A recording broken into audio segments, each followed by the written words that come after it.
Full day for baseball here at Monin Park, and what a day it is. We'll crown a Super Regional champ, and one of these two teams will earn a trip to the College World Series in Iowa. My name is Seth Dorensky, joined by John Skudris.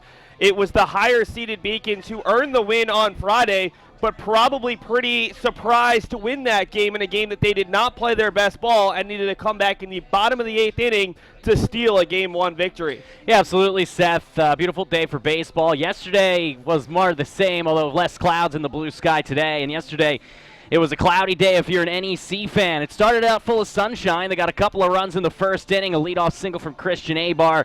He was brought home on a fly ball after a couple of wild pitches by Anderson Jimenez. The second run came in on a single from Luis Attiles. The Beacons then countered in the second inning. Danny Brown getting a run in on a wild pitch when he was at bat after a triple to lead off the inning from Eddie Riley, and Charlie Huegi with a big two-run double. And after the Beacons relinquished the lead, and Fernando Burgos, I think, would admit he did not have his best day, going 5 innings, giving up 10 hits and 4 earned runs, the Beacons saved their best for last, scoring 2 runs on a 2-run single from Ryan McCormick in the 8th inning. That brought home the go-ahead runs to make it 5-4. And then with the help of Danny Brown in the 9th inning, a beautiful diving catch, and the pitching of Bobby Tramandozzi, the Beacons took a 1-0 series lead. John, with that win, UMass Boston improving to 8-0 in the postseason, but it was by far their nerviest victory. The first time they had trailed for an entire inning all postseason long. They trailed for a single half inning against both UMass Dartmouth and Rhode Island College in each of their first 2 postseason contests. Yesterday, they not only trailed for an entire inning in the first, but they trailed for the 5th, 6th, 7th, and into the 8th.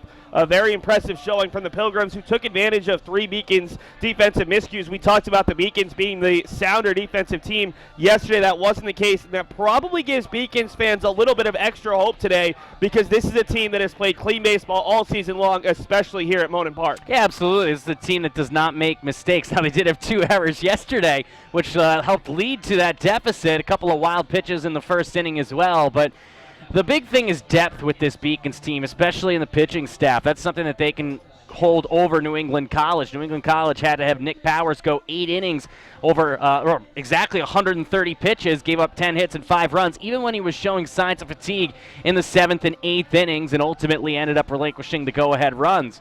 Meanwhile, the Beacons, they went with one of their starting pitchers out of the bullpen yesterday, and Tyler Arruda. He was brilliant. 2 innings of hitless baseball.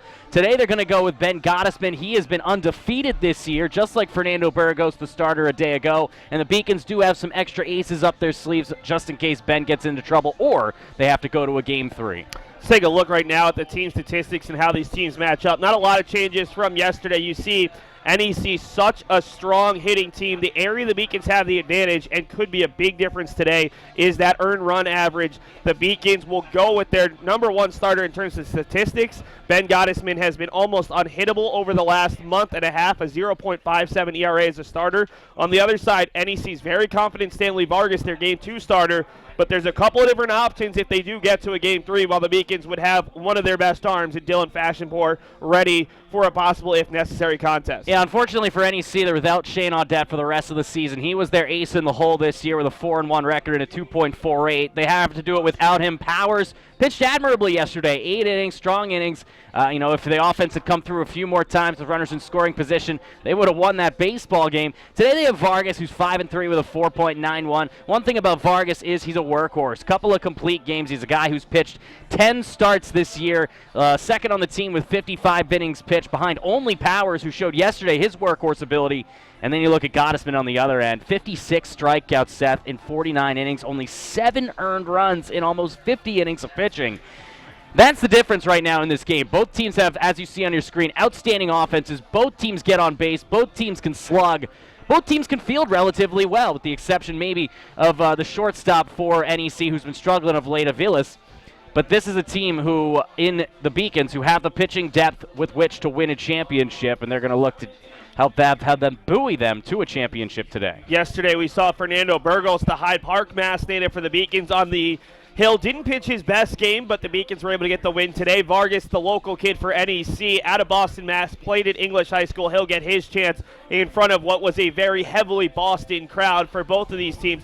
Take a look at the individual leaders, and realistically, Nick Herzog has been the man all season long for UMass Boston. A little bit more versatility for New England College team that just has so many weapons for head coach Terry Doyle. Yeah, Nick Herzog obviously is the straw that stirs the drink for the Beacons, but even in a game in which he went 1 for 3 with a single and a walk yesterday, did not contribute any run production, didn't score, did not drive in any runs, the Beacons still were able to win. That's because they have complementary players up and down a very deep lineup. As you can tell from the offensive leaders for NEC, it's a much more diverse group because it's got players who lead in different categories, unlike Herzog, who leads the entire statistical board there. Evan Delaney leads the way in hitting and on-base percentage, 506 on-base percentage. This is a guy that's getting on base more than 50% of the time when he steps up to the plate. He's hitting behind Connor Morin, who leads the team in slugging at 626, and then they're both behind the leadoff hitter Christian Abar, who just absolutely wrecks and gets on base. Yesterday, Abar got on base twice. He ended up scoring a run as well. He's going to be critical for NEC, and I think that getting up to another early lead is going to be critical for NEC because Brennan Igerbrodt won't hesitate to bring in, we don't have saves on here, but the Beacons save leader, Bobby Tramondosi, late in this game. Today, the Beacons will be the home team on their home field as New England College gets to be will be the road team. New England College, the home team for Game 2. If we go to a Game 3, the Beacons would be the home team once again, thanks to a coin flip done on Thursday between the two teams. We already talked about game number 1. Now let's show you the highlights of a very exciting, very nerve-wracking contest for both of these teams as their fan bases were loud throughout. It was one of the better games we've seen all year long here at Monon Park.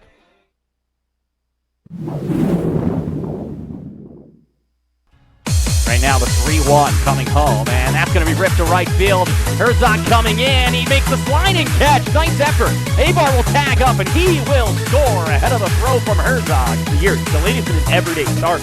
The 0-2 on the outside corner, called strike 3. The first strikeout. To come up with the best possible defensive situation. That one grounded to the left side. Riley with a diving effort, double pumped, and is not going to be able to get the runner because of it. Taking a peek over at first, the 1-2. On the outside corner, called strike 3, and Contreras. Base side of second base. Both of these teams playing the win. That one's rocketed to center. It was read incredibly poorly by Abar, who came in, then out, and Riley's going to have 3 on it. Eddie will cruise into third with a feet-first slide and salutes his dugout. First extra base hit of the day for the Beaks, and now here's Danny Brown. That one gets through the wickets of May 8-2, and coming home to score is Eddie Riley. And the Beacons are on the board. They cut the deficit in half. It's 2-1. The 1-1 pitch. Ground ball up the third base line, a base hit, and that's going to give the Beacons the lead. Brown will score, McCormick will score, and Shirley Hustle heads to second, and then will stay there as the ball gets away from Jimenez. High school. The 3-2 swung on him, he struck him out. Riley's got a huge lead and almost picked off, and he won. And the inning. Riley and Henniker, a park ride for playing your screens in Daytona. Swung on and missed. Got it.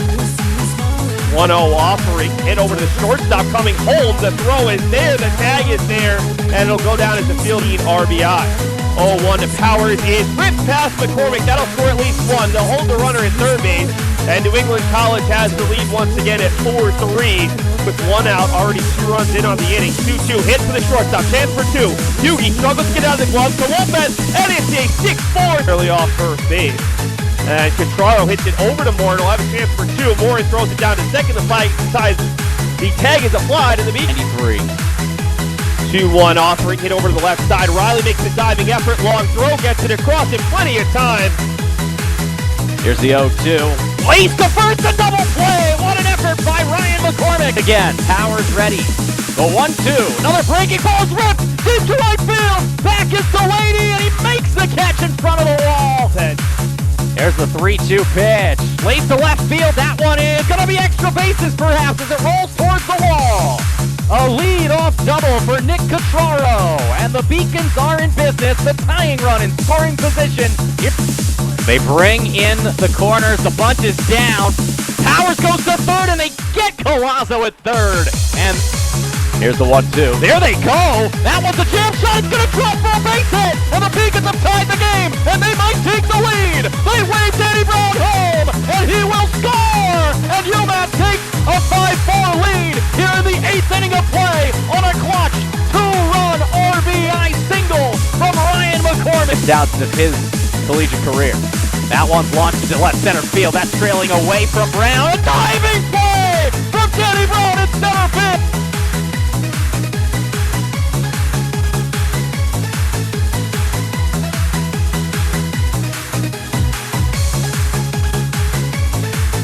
From the stretch, they do not send him. 3-2 breaking ball, and he struck him out.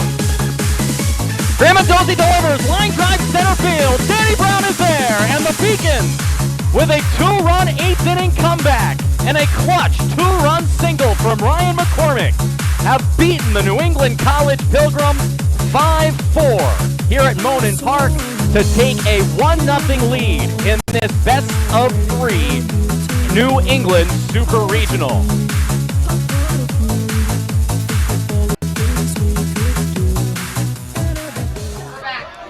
And welcome back to Monin Park here on the campus of UMass Boston. Still about 20 minutes away from the first pitch here of game number 2 of this 2019 Super Regional. Let's take a look at our 4 things to know for this contest. John, that first one might be the most important from a UMass Boston perspective. It's been what Brendan Eigerode has preached to his team each of the last 3 weeks because the Beacons have been in the same situation. Championship Saturday or Sunday, needing 1 win out of 2. The Beacons have not needed that second game each of the last 2 weeks. But when you have a team that is as confident in their starting pitching, it's really hard to beat because that Beacons team should be tough to fluster knowing how much pitching and how much confidence they have in that pitching. Yeah, we got some a bunch of conflicting trends on this 4 things you need to know, Seth. I mean, not to mention, I mentioned it earlier because of the fact that they have the pitching depth, that they have not been swept in a doubleheader despite having 7 instances of such this year. But then you look at the other side of the coin. The Pilgrims suffering just their 2nd loss of the postseason on Friday. They've been smoking hot. Not to mention the fact that they haven't lost 2 in a row since April the 25th. Now, on the other side of the equation, the Beacons have won 24 of 27. They've won 12 straight games here at Monin Park. They are perhaps the hottest team, not only in the region, but one of the hottest teams in the entire United States. And so when you look at this matchup, it's going to come down to the offense of NEC, their prowess against the Beacons pitching staff. Yesterday, NEC's offense got the best of them early, but the Beacons settled down. What'll happen here over the next 9 innings, hopefully not 18, you'll find out on the Beacons Broadcasting Network. Speaking of confidence, let's hear from the NEC team in their post-game interview. Anderson Jimenez and Nick Powers joined head coach Terry Doyle, and Doyle's message was this team has confidence in itself. Yes, it's the first time that they've lost one of these early games because just like the Beacons, they had won each of their first couple games in the NECC tournament and the Southern Maine Regional to get to a spot where they could afford to lose 1 game. They did lose last weekend in Game 1 against Southern Maine before earning that 13-inning win to send them to UMass Boston. But this is a confident group in the New England College dugout on the third base side. Joined by New England College after a tight 5-4 loss. We're joined by Anderson Jimenez on the left, head coach Terry Doyle and his son Andy, and Nick Powers on the right. Coach, if you can give us an opening statement, please. You know, that's a tough one. We played well. They played well. It was a great game by both squads. A bloop hit in the 8th kind of cost us the end, but we're ready to go tomorrow. I think Nick had a great game. We had a lot of hits, hit the ball hard all day, just couldn't find enough holes. We'll start with Nick. You were able to get into the 8th. They got you for 3 runs in the 2nd inning. Then you really settled in.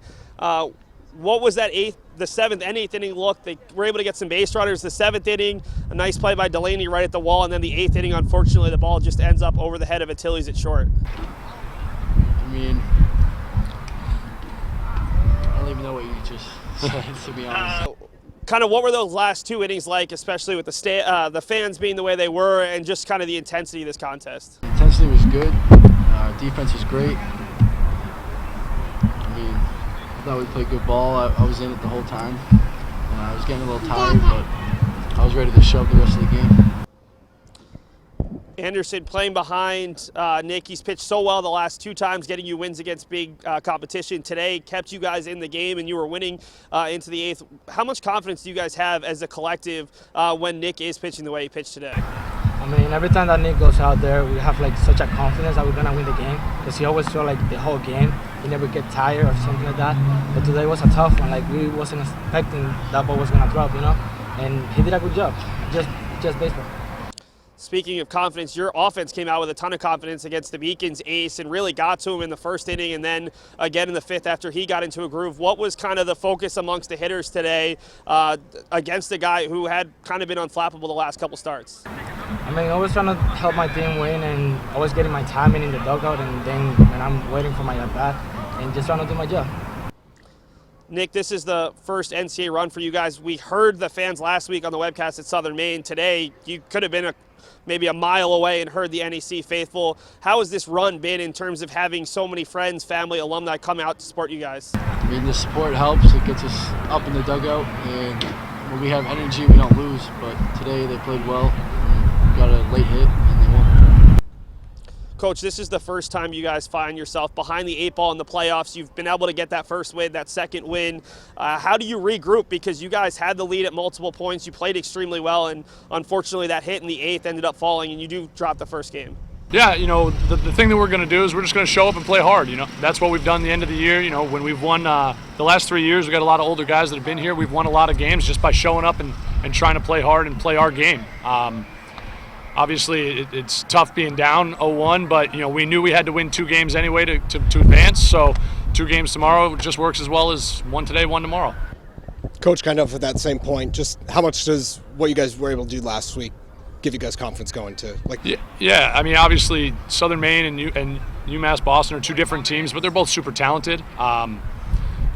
What we did last weekend, we played them 3 games, and they gave it to us 1 game, but the other 2 we were right with them. So I think that we're going to show up tomorrow. We're going to give Stan the ball, and he's going to go out and compete for us, and then hopefully be ready for Game 3. Thanks so much for your time, guys. Yep, thank you. Welcome back to Monon Park. Let's take a quick look around the rest of the Super Regionals. Everybody else got 1 game in yesterday. Babson just tied up SUNY Cortland, so Babson trying to earn a spot in the World Series after making it to the regional final in each of the last 2 years. Heidelberg and Worcester tied 1-1. The Student Princes took game 1 yesterday. Maybe my favorite nickname amongst the Super Regional teams. Washington and Jefferson surprised Misericordia yesterday with a 5-run 8th. Johns Hopkins took game 1. They were the first team to win. They'll play at noon today. Webster held off Concordia College of Chicago yesterday with a 4-3 win. Concordia, Texas falling 11-3 to Chapman. And then in the late game, Birmingham Southern needed 12 innings to earn a comeback 6-4 win over Co. So these are the results. There could be some Game 3s around the country. Who knows? We'll keep you abreast of those games, John. Some very interesting potential matchups just in this group alone. You look at SUNY Cortland trying to make their 15th College World Series. College of Worcester making the World Series last year. Washington Jefferson in 2017. Misericordia in 2018. Concordia Chicago. It's been one of the top teams all season long. And then that bottom one, that's the most interesting to me. Birmingham Southern's never been there. Co is just 4 miles away from Veterans Memorial Stadium out in Iowa. So you're going to see some very interesting storylines heading to the College World Series no matter which team ends up making it through today. And these teams are reseeded, right, when we get there, so we're not sure who any team might be playing once they get there. 0 matchups available. They'll be seeded into 2 pods of 4. And then the winner, just like a regional, and then the winner of those 2 regional formats would play just like a super regional, a best-of-3 series, probably starting on Monday, maybe as late as Tuesday, depending on rain in Iowa, maybe depending on tornado warnings. Oh, let's hope not. Heidelberg, the Student Princes? The Student Princes, yeah, one of the better ones out there. Are like the women's teams, the Student Princesses? I don't know that. We have to find out. We'll look it up. Do the research. Worcester is the Scots, I believe. Tweet us. And Co is the Cohawks, but it's spelled Kohawks, and I don't understand that one. Right now, let's take a look at our New England College player to watch. It's Evan Delaney. We talked about UMass Boston, star right fielder yesterday.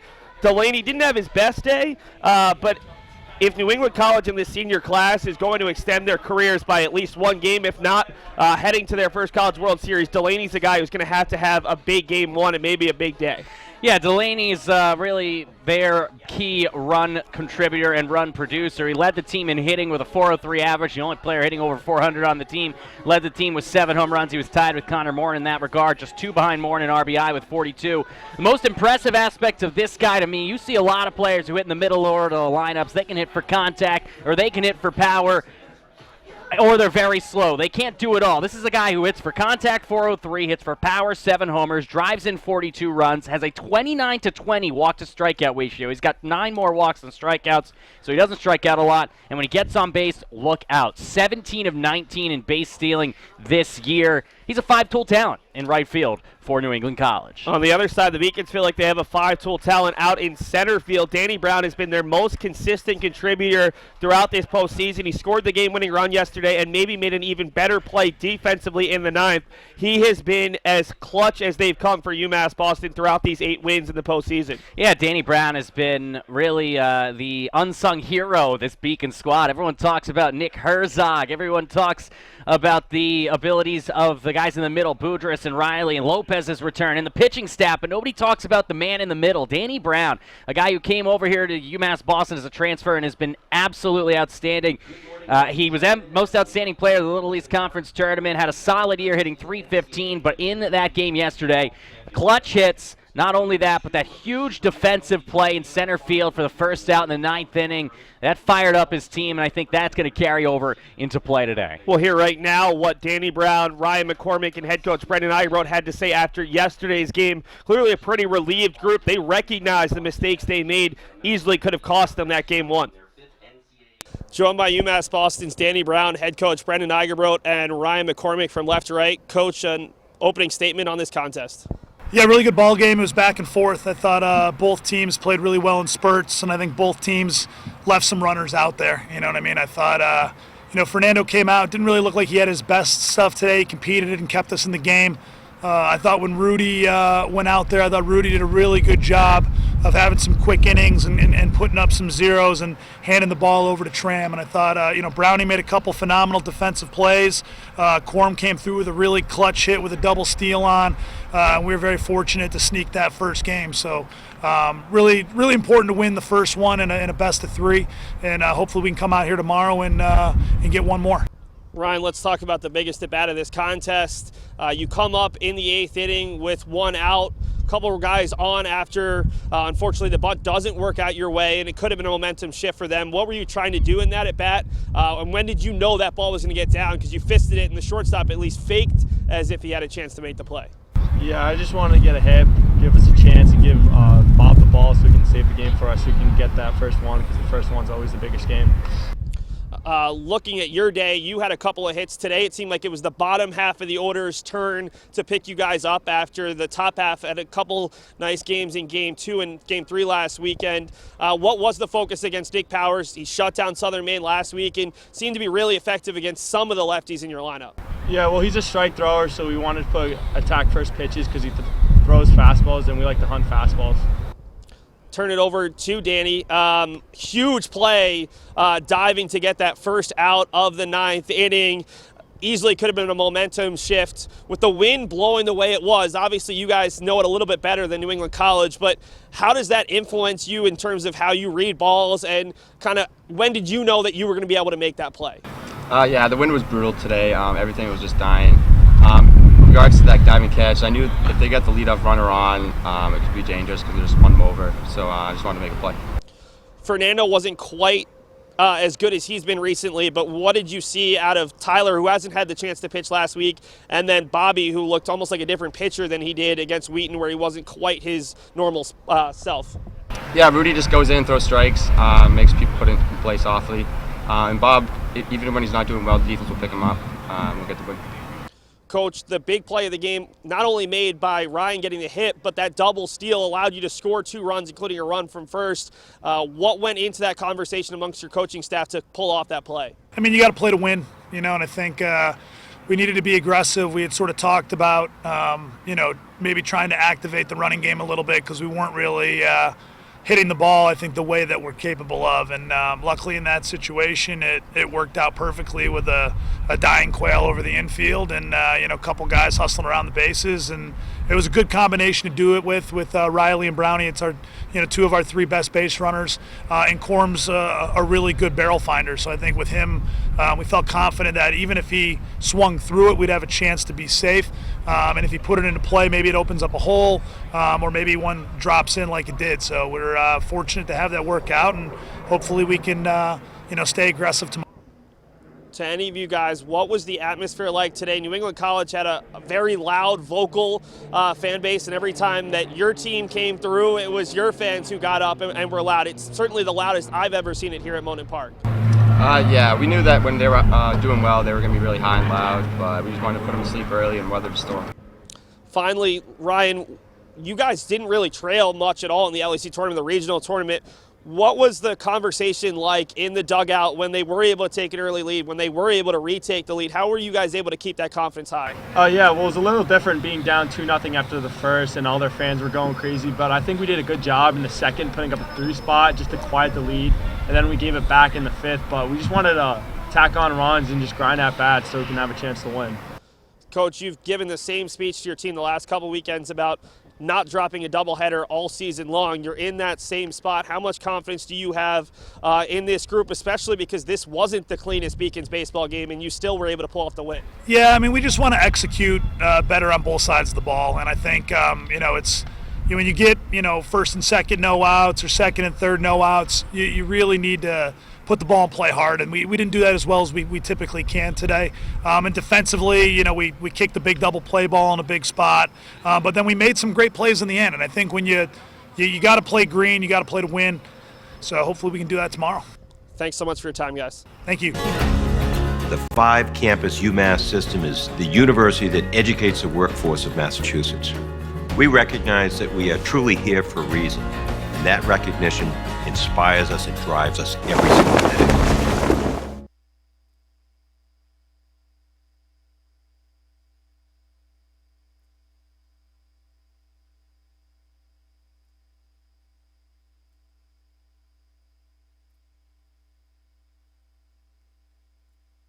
Left. Let's take a look right now at the UMass Boston lineup. Yesterday, it was the middle of the lineup, 5, 6, 7, that really carried the Beacons through. UMass Boston going with the exact same lineup they've gone through throughout the entire regionals and super regionals. Nick Herzog leading off. Josh Lopez plays second and hits second. Kyle Boudris, the senior DH, hits third. Nick Catraro's in the cleanup spot playing left field. Eddie Riley hits fifth and plays third base. Danny Brown hits sixth and is the center fielder. Ryan McCormick hits seventh playing first. Nico Kites is the Beacons catcher, and Charlie Huegi hits ninth. Take a look right now at the defensive alignment for New England College. No surprise, there's only the one change. Nick Powers moves from the mound out to left field, with Jamison Carey moving from left to the DH spot. It'll be Powers, Abar, and Delaney around the outfield. Nunez, Antilles, Jimenez, and Morin, with Joe Maestu behind the plate and Stanley Vargas on the mound. He's currently waiting to warm up as the coaches meet with our umpires. Today behind the plate, it'll be Keith Peterson, with Matt Kane at first base, Mike Lum at second base, and Drew Hoagland at third base. See there, Terry Doyle, the first-year head coach, grad assistant a year ago, was supposed to be the grad assistant this year. Instead, has led the team to a 28-17 mark and was named the D3Baseball.com New England Region Coach of the Year on Thursday. On the other side, the Beacons head coach is Brendan Eigerbout in his 15th season. John, let's talk right now about Stanley Vargas, the right-handed pitcher, junior out of Boston. This is certainly a homecoming for him, and he's got pretty good numbers. You don't love the ERA, but everything else looks very good. Yeah, Vargas coming in. This, as I mentioned earlier in the pregame show, a workhorse, but the problem is the command and the peripherals.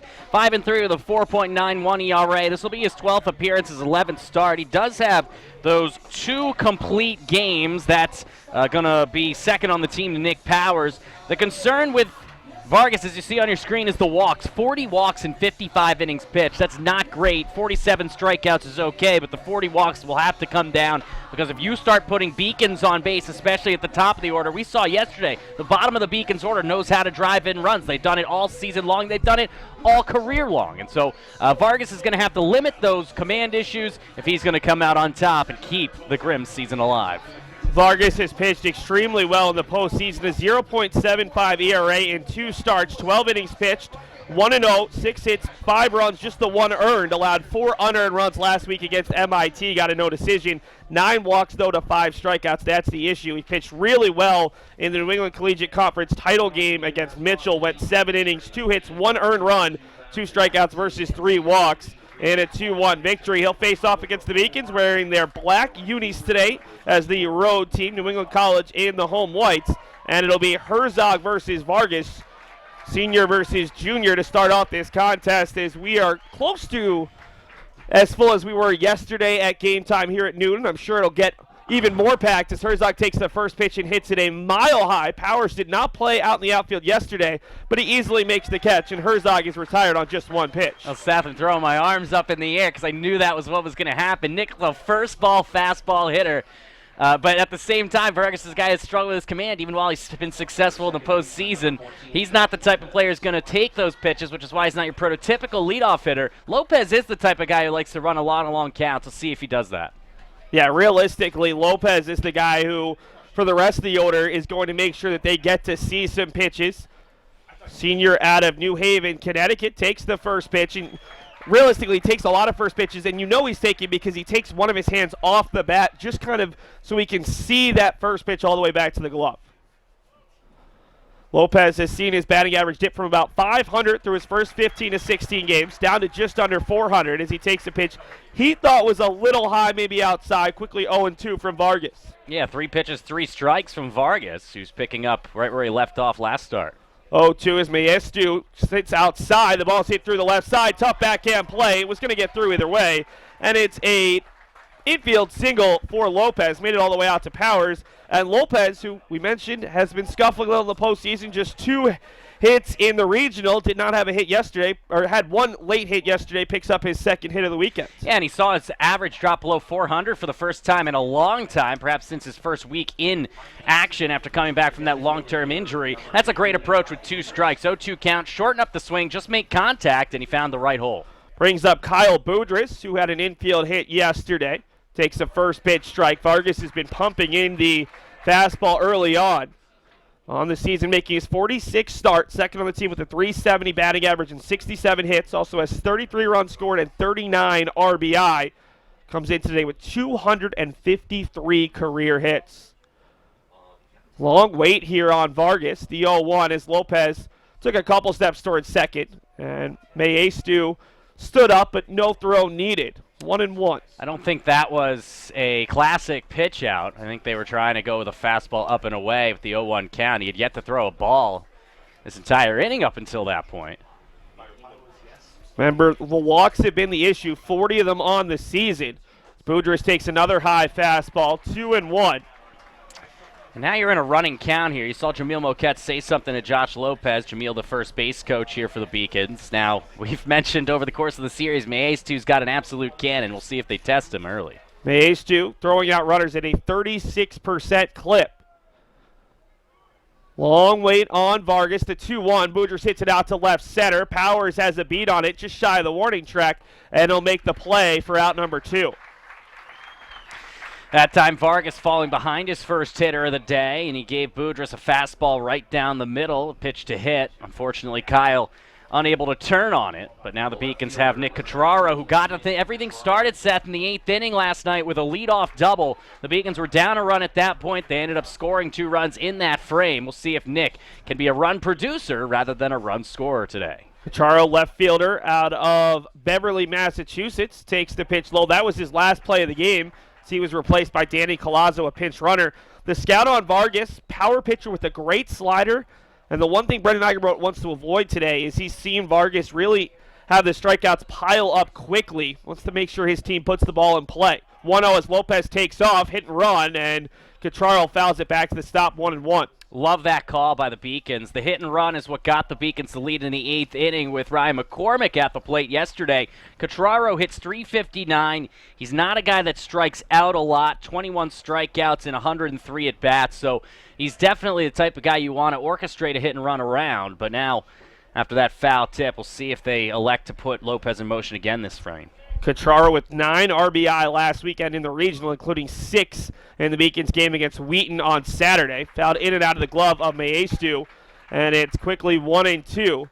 Vargas is a guy that the Beacons should know a little bit more about some of his moves because Jamil Moquette used to coach Vargas as part of the base program. We talked about a lot of base supporters coming out today, a local youth program that helps out student athletes both on and off the field. And those two having some friendly conversations before the game as Lopez takes off again, and Catraro forced to swing at that pitch with 2 strikes, fouls it over into the lacrosse field. Well, Lopez is going to get his workout here early. A couple of stolen base attempts after his one-out single.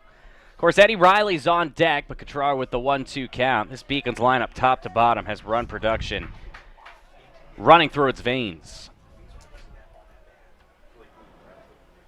Vargas, a couple looks over at Lopez. The 1-2, not taking off. This is popped up. Should be playable on the near side. Long run, diving effort, and ends up going just in front of the diving third baseman Nunez, who pops up and appears to be okay. That was close over there, but Nunez just didn't have enough time as he was playing deep behind the bag and off the line over there at third base. Yeah, great effort from Xavier Nunez, coming over with a feet first slide, putting his team before himself there. And luckily, there is a fence there with the players leaning on it, so people were there to protect him in case he tumbled over. 1-2 as Lopez will have to retreat back over to first base. We saw one beacon picked off yesterday by Nick Powers. A little harder with the right-hander on the mound. The 1-2 takes off, swung on, gets away from Maestu. He applies the tag, and Vargas does pick up a strikeout in the inning. We head to the bottom of the first. We'll see the Beacons ace Ben Gottesman come out for the first time. UMass Boston was my first choice because when I came to the campus, I saw that there was a lot of diversity. There's a lot of people. Here there's a lot of international students, so it's really cool to meet people from different countries, different parts of the world. I'm Julia Murphy. I'm from Canton, Massachusetts. I'm Olivia Murphy. I'm from Canton, Massachusetts. We're sisters. We're sisters. I play volleyball and she plays basketball. Here they have a freshman success community. So each major has their own community that you can join as a freshman, and you take classes with them, you do study groups with them. So it was really helpful getting to know people in your major right away. So in health exercise sciences, we have an internship at the end, so it's so much better to have like an advisor helping you out, like telling you which classes to choose. Ben Gottesman towing the mound, but first let's take a look at the New England College lineup. Absolutely no changes, and why would you? They've been so good today. Out-hit the Beacons yesterday 11-10. Christian Abar leads off in center. Anderson Jimenez at second base. Connor Morin's the 3-hole hitter. Evan Delaney in the cleanup spot. Xavier Nunez hits fifth. Louis Attiles, hits sixth. Nick Powers, Joe Maestu, and Jamison Carey round out the lineup. For the Beacons defensively, again, why would you make any changes? The lone change, the pitcher, Cottrell, Brown, and Herzog around the outfield. Riley, Huegi, Lopez, and McCormick on the infield. Cadiz is the battery made of Ben Gottesman, who was not a starting pitcher to start the year, but has been the Beacons' most dominant starter since about April the 3rd, and the numbers on Gottesman, especially as a starter, are just outstanding. Yeah, they're staggering, Seth. I mean, this is a guy who found his home in the starting pitching staff. 5-0 in 6 starts, 19 appearances. This will be his 20th, a 1.28 ERA. He had 49 in the third innings, gave up 34 hits, just 7 earned runs, 56 strikeouts to just 14 walks. The strikeout to walk ratio is staggering when you look at that. In just about the same innings as the NEC starter Vargas, he had 9 more strikeouts and 26 fewer walks. So that is certainly something to keep an eye on. Gottesman works from the stretch solely, being a former reliever.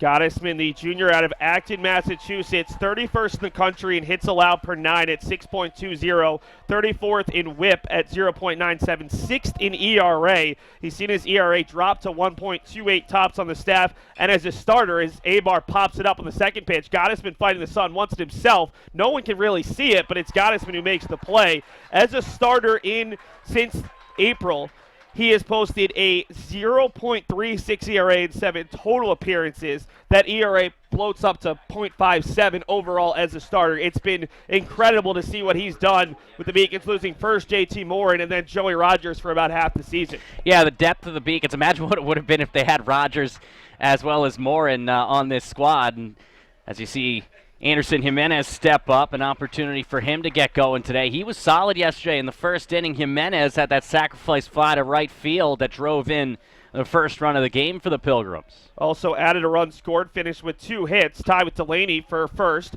Hit out to left off the end of the bat. Long run for Cottrell and Huegi, and it'll be Cottrell making the sliding catch pair of nice plays by the Beacons, who have had to fight the sun here in inning number 1. Well, it's a beautiful day, no clouds in the sky, but that means that sunlight is going to be a factor. Charlie Huegi, that would have been a Derek Jeter-esque play as he's the one that made it. He's called off by Catraro, makes the nice sliding grab down to one knee. Communication's key when you're in the outfield, communicating with the infielders. Charlie Huegi, a senior leader. He's been doing it for a long time. Nick Catraro as well. Great communication that time by the Beaks. Brings up Connor Morin, one of the two big boppers in the middle of this lineup. Morin with 7 home runs, but swings and misses at the breaking ball. We'll take a look at that great sliding catch by Nick Catraro right now.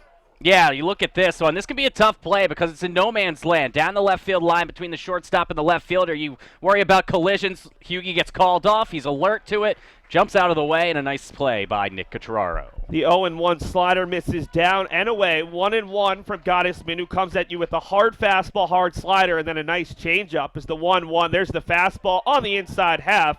1-2 for Gottesman, who averages 4 strikeouts to 1 walk last weekend with 8 strikeouts and 2 walks in the Beacons' 15-1 win over Baruch.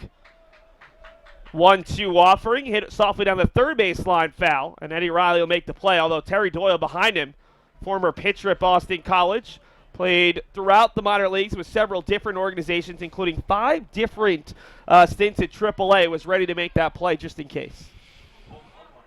Terry Doyle certainly knows how to make plays, playing for one of the better ACC schools in the country. 1-2, chopped over the left side. Riley takes on the hop, has time, throws Morin out, and it's a 1-2-3 inning. We'll get back to the BCBU hate after the commercial break. It's 0-0 after 1 inning of play.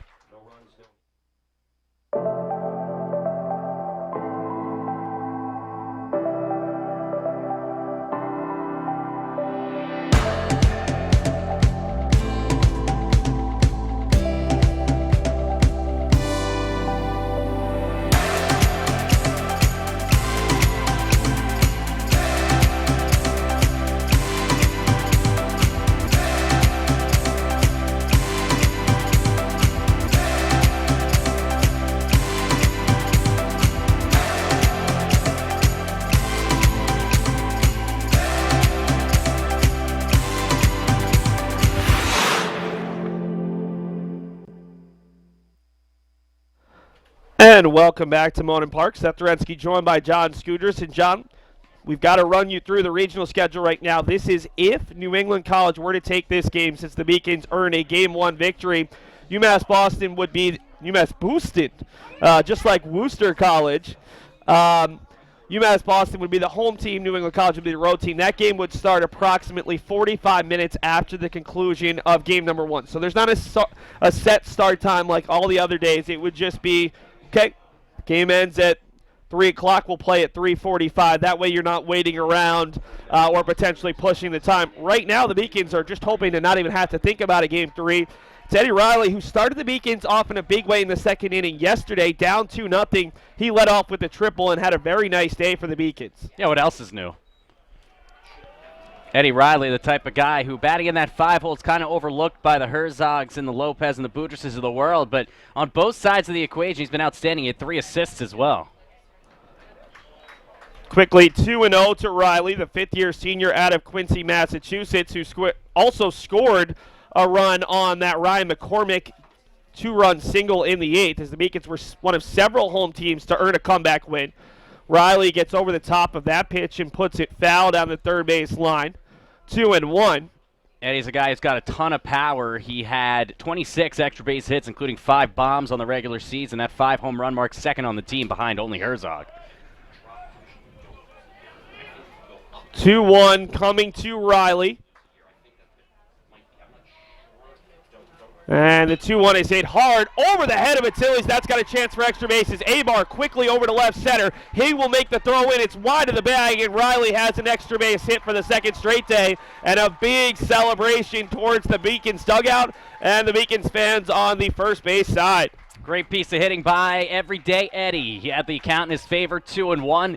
And it rips that over the outstretched glove of the phenomenal leaper, that being Louis Achilles. And aggressive base running, that is something that Brendan Egerbrodt prides his team on, always going for that extra base, and Eddie knew he had a chance to get to second, cruising in there with a leadoff double, just like the second inning yesterday. Yeah, he had a triple in that one because Abar did not play well defensively on a ball that was hit over his head. This time, a great play, but Riley shows off the speed.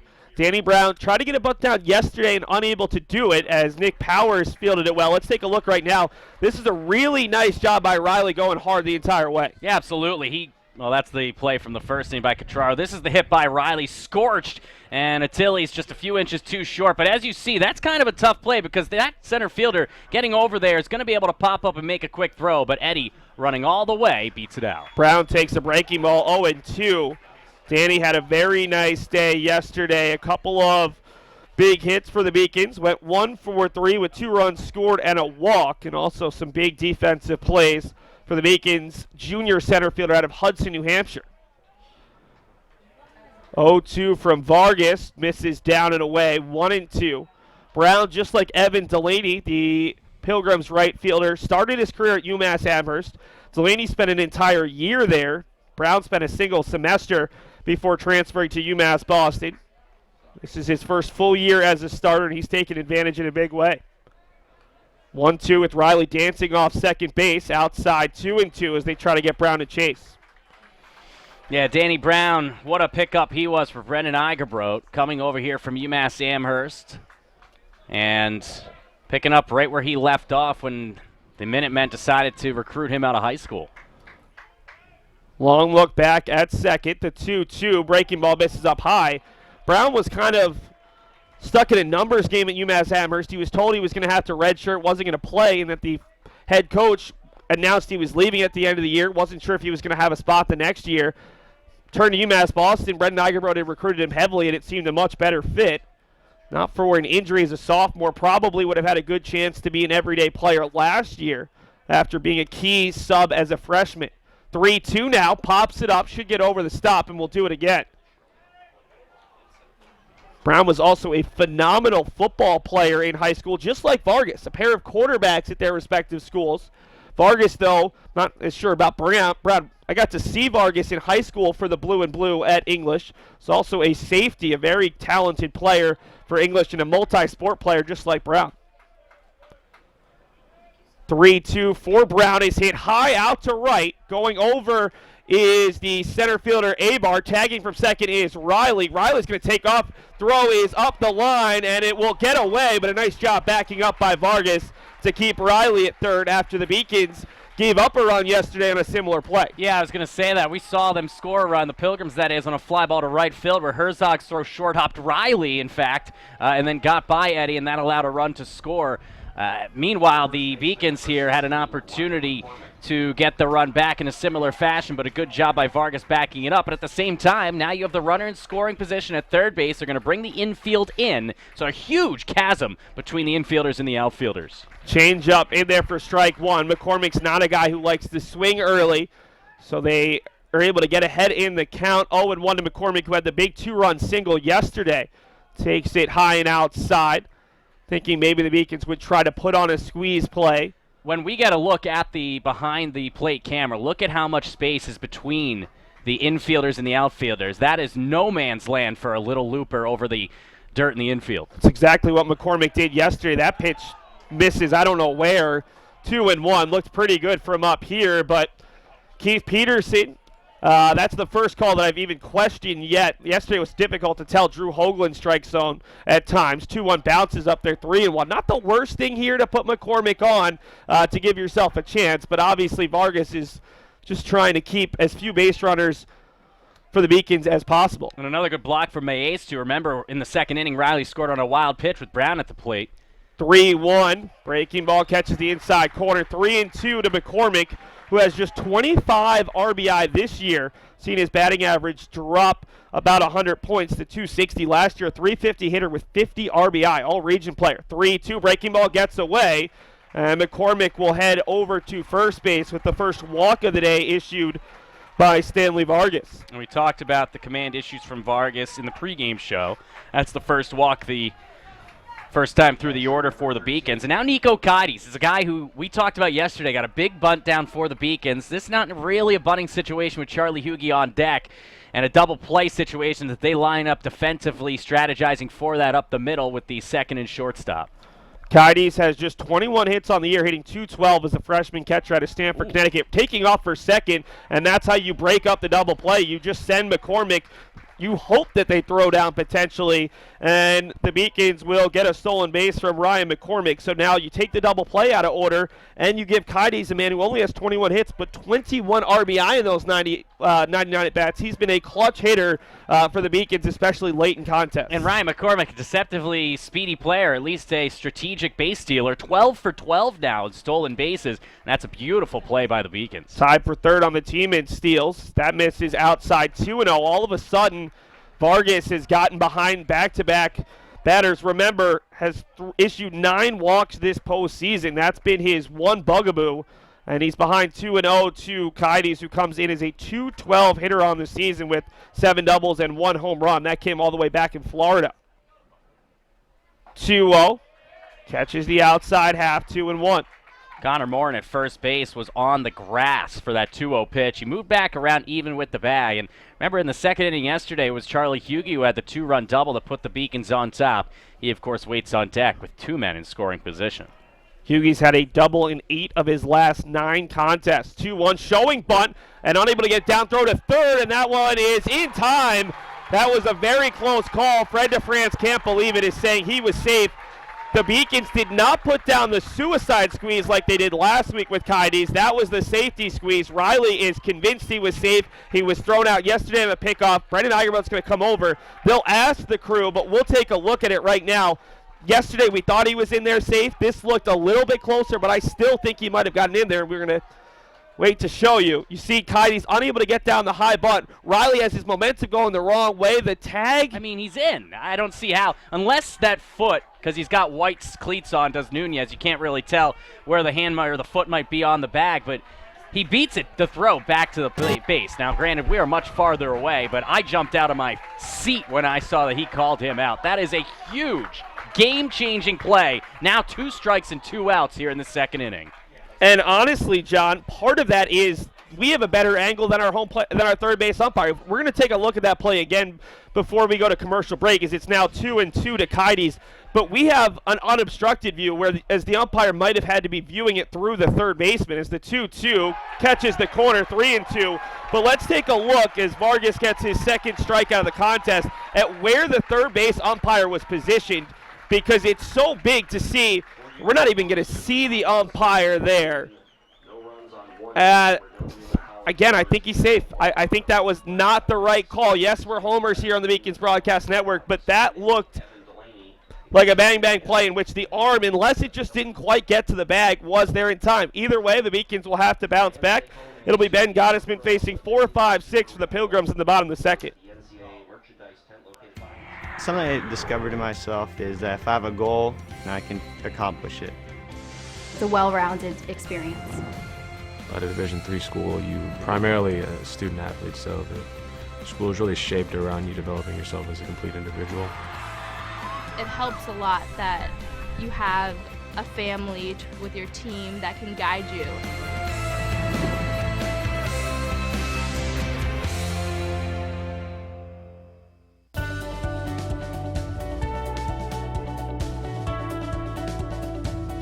I just wanted to get good grades and to do well, but it also made me realize that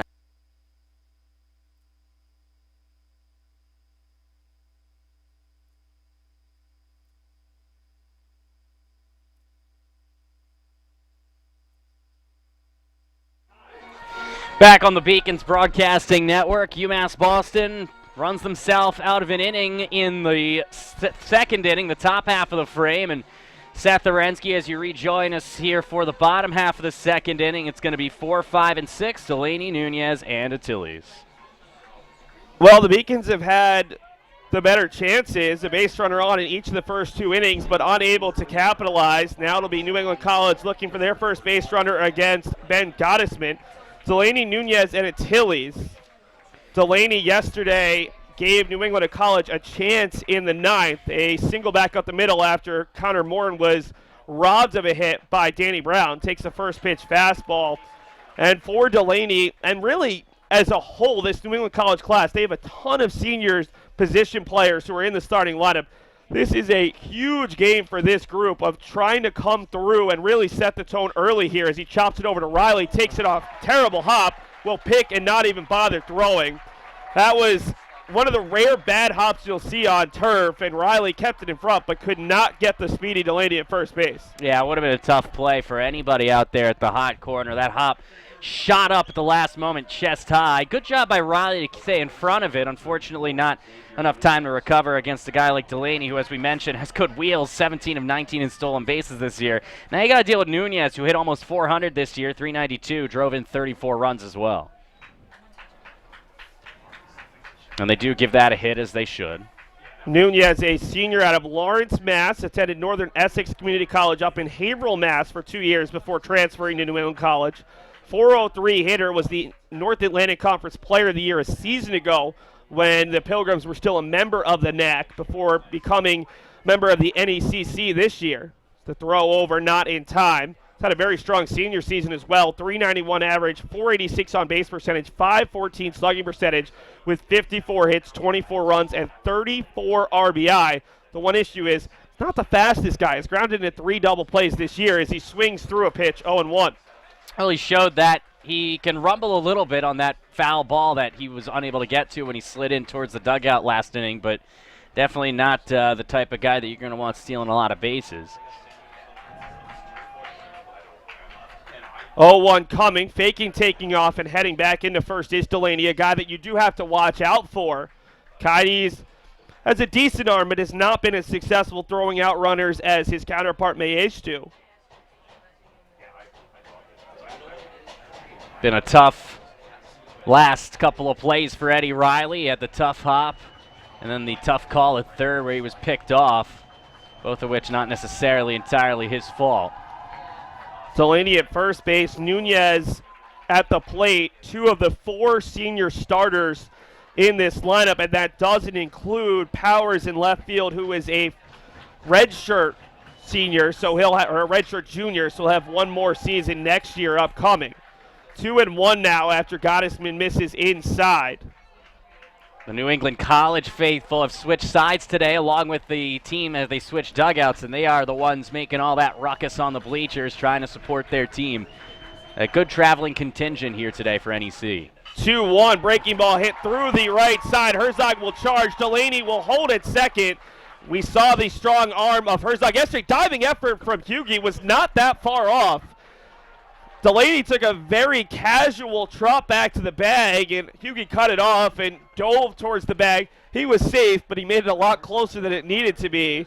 And there are 2 on with no outs after back-to-back singles from the Pilgrim. I call him Charlie Hustle for a reason. He's always out there making the hard plays. And, hey, who knows? We saw a guy called out at third last inning on a questionable call. Maybe you get the benefit of the doubt there. But now the Beacons are in dire straits. We'll see if Gottesman can settle down here. You've got the corners in. They're anticipating an Achilles bunt here. Anticipating it. We'll see if Achilles, the local kid, puts it down. He will show bunt and pops it up on the third base side foul. Louis Achilles, let's look at, got the numbers somewhere in this stack of papers with the exact amount of sack bunts for each of these players. Take another look at that last play, the base hit, and then the play by Charlie.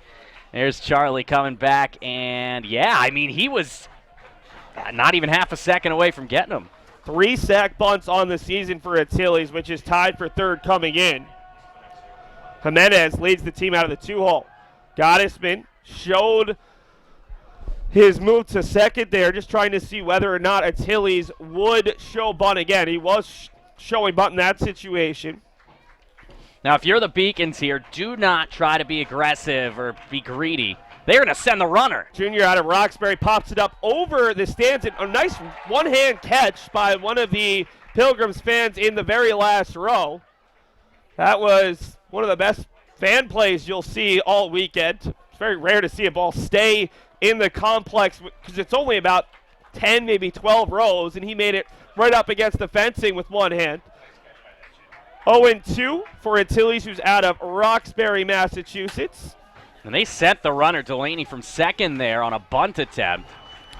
Interesting call. Junior played at Charlestown High School, showing, but again, 0-2 pulls it back. That pitch misses a little high with a breaking ball. It was a little bit high. Good call by the Tillies to pull it back. Interesting that they're still bunting with a guy who hits 387 with 2 strikes here. And as I was saying before, if you're the Beacons, get this safe out. It's only the second inning. There's plenty of time to make up a 1-run deficit, not as much time to make up a 3 or 4-run deficit. 0-2 bunts it, and it's a good one. Gottesman will have to field. Long throw. It is a one-hopper, and McCormick makes an excellent pick for the catcher, left fielder, and now first baseman to play that he struggled with yesterday, and that was a very nice play by both Gottesman and McCormick to get that big first out of the inning. Yeah, we'll get another look at it in a moment. That's a tough play for Ben Gottesman because all his momentum is taking him towards the first baseline and away from, or third baseline and away from first base, throwing across his body, and a beautiful scoop by Ryan McCormick, a jack of all trades, a Swiss Army knife, if you will, as you just mentioned. Nick Powers, the senior out of Malden, started game 1 on the mound. Today he's in left field. He's been in the lineup each of the last 13 games. He fouls that one off. Straight back, 0-1. Powers does not have enough at-bats to be in the qualified leaders, but he has had a nice postseason overall, hitting .333 with 8 hits and 24 bats, 5 runs, 2 doubles, 5 RBI, and 7 walks versus 3 strikeouts. 0-1 coming with 2 on and just the 1 out. Breaking ball that misses maybe a little wide, as we'll see that great defensive play by Gottesman and McCormick. Yeah, as I was saying, Gottesman on the bunt. I told them I was hoping they would take the safe out. They did. It wasn't as safe as you would have hoped. That was his momentum taking away from first base, and a good scoop. The 1-1 to Powers. Breaking ball, did he go? He did not.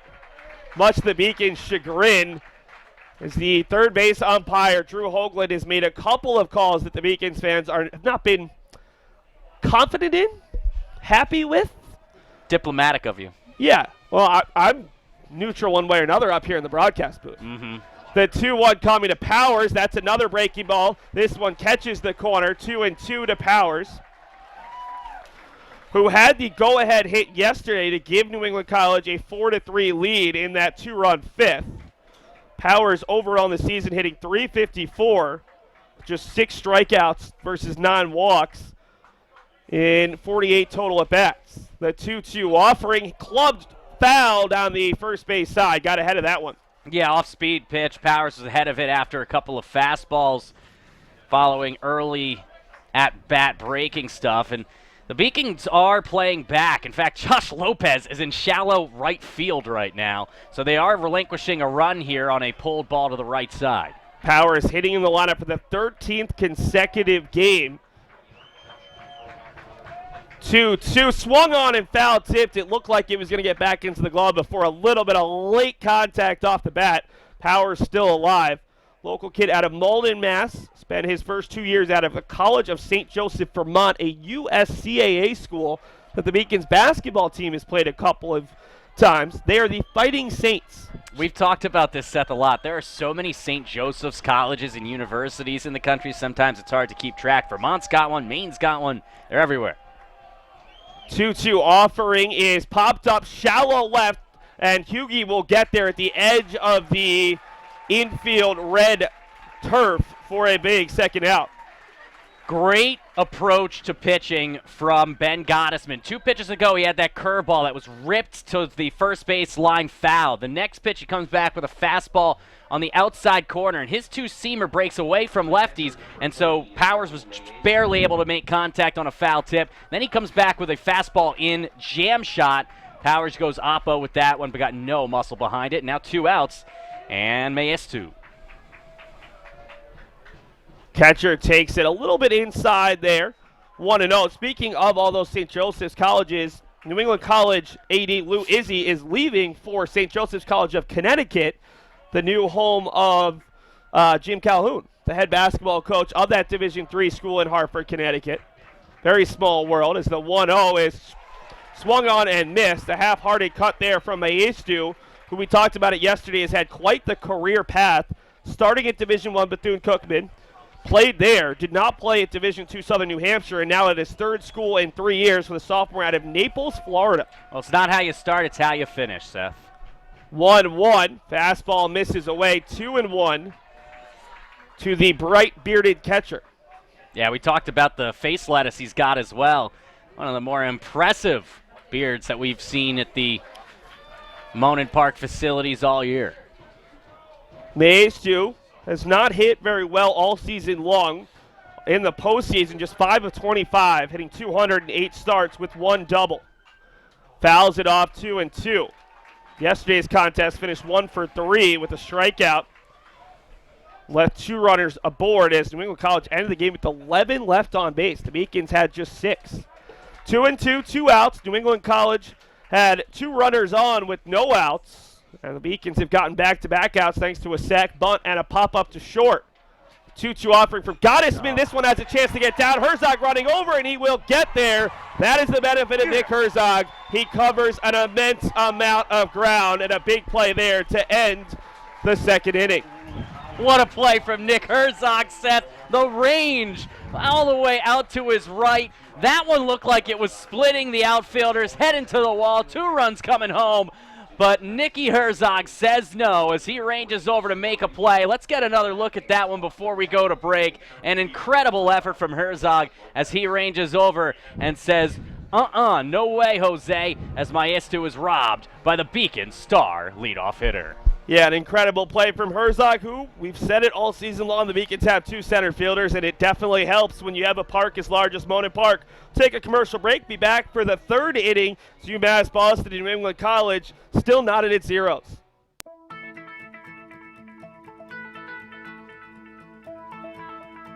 College has given me the flexibility to pursue my passions and my interests, and I've recreated my identity for myself aside from just being an athlete. My greatest personal discovery has been that I am capable of doing things that I didn't know I was capable of doing. To be able to study what I wanted to and continue to play the sport I love, all of those things came together very nicely in one package in Division III. I'm the first undergraduate alumnus to lead this university. I'm very proud of that. I was literally able to transform my life because of the University of Massachusetts, and I want that for every single student that walks through the door.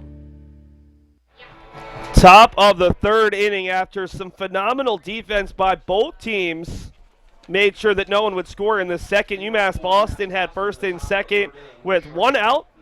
New England College first and second with no outs, and both pitchers able to maneuver their way out of trouble for the Beacons here in the 3rd. It'll be 9-1-2 to face off against Stanley Vargas. The red-hot Charlie Huegi leads off an 11-game hitting streak for the Beacons 9-0 hitter. Hits it high out to left center. Abar looks like he's got a beat on it, and he will make the play just shy of the warning track.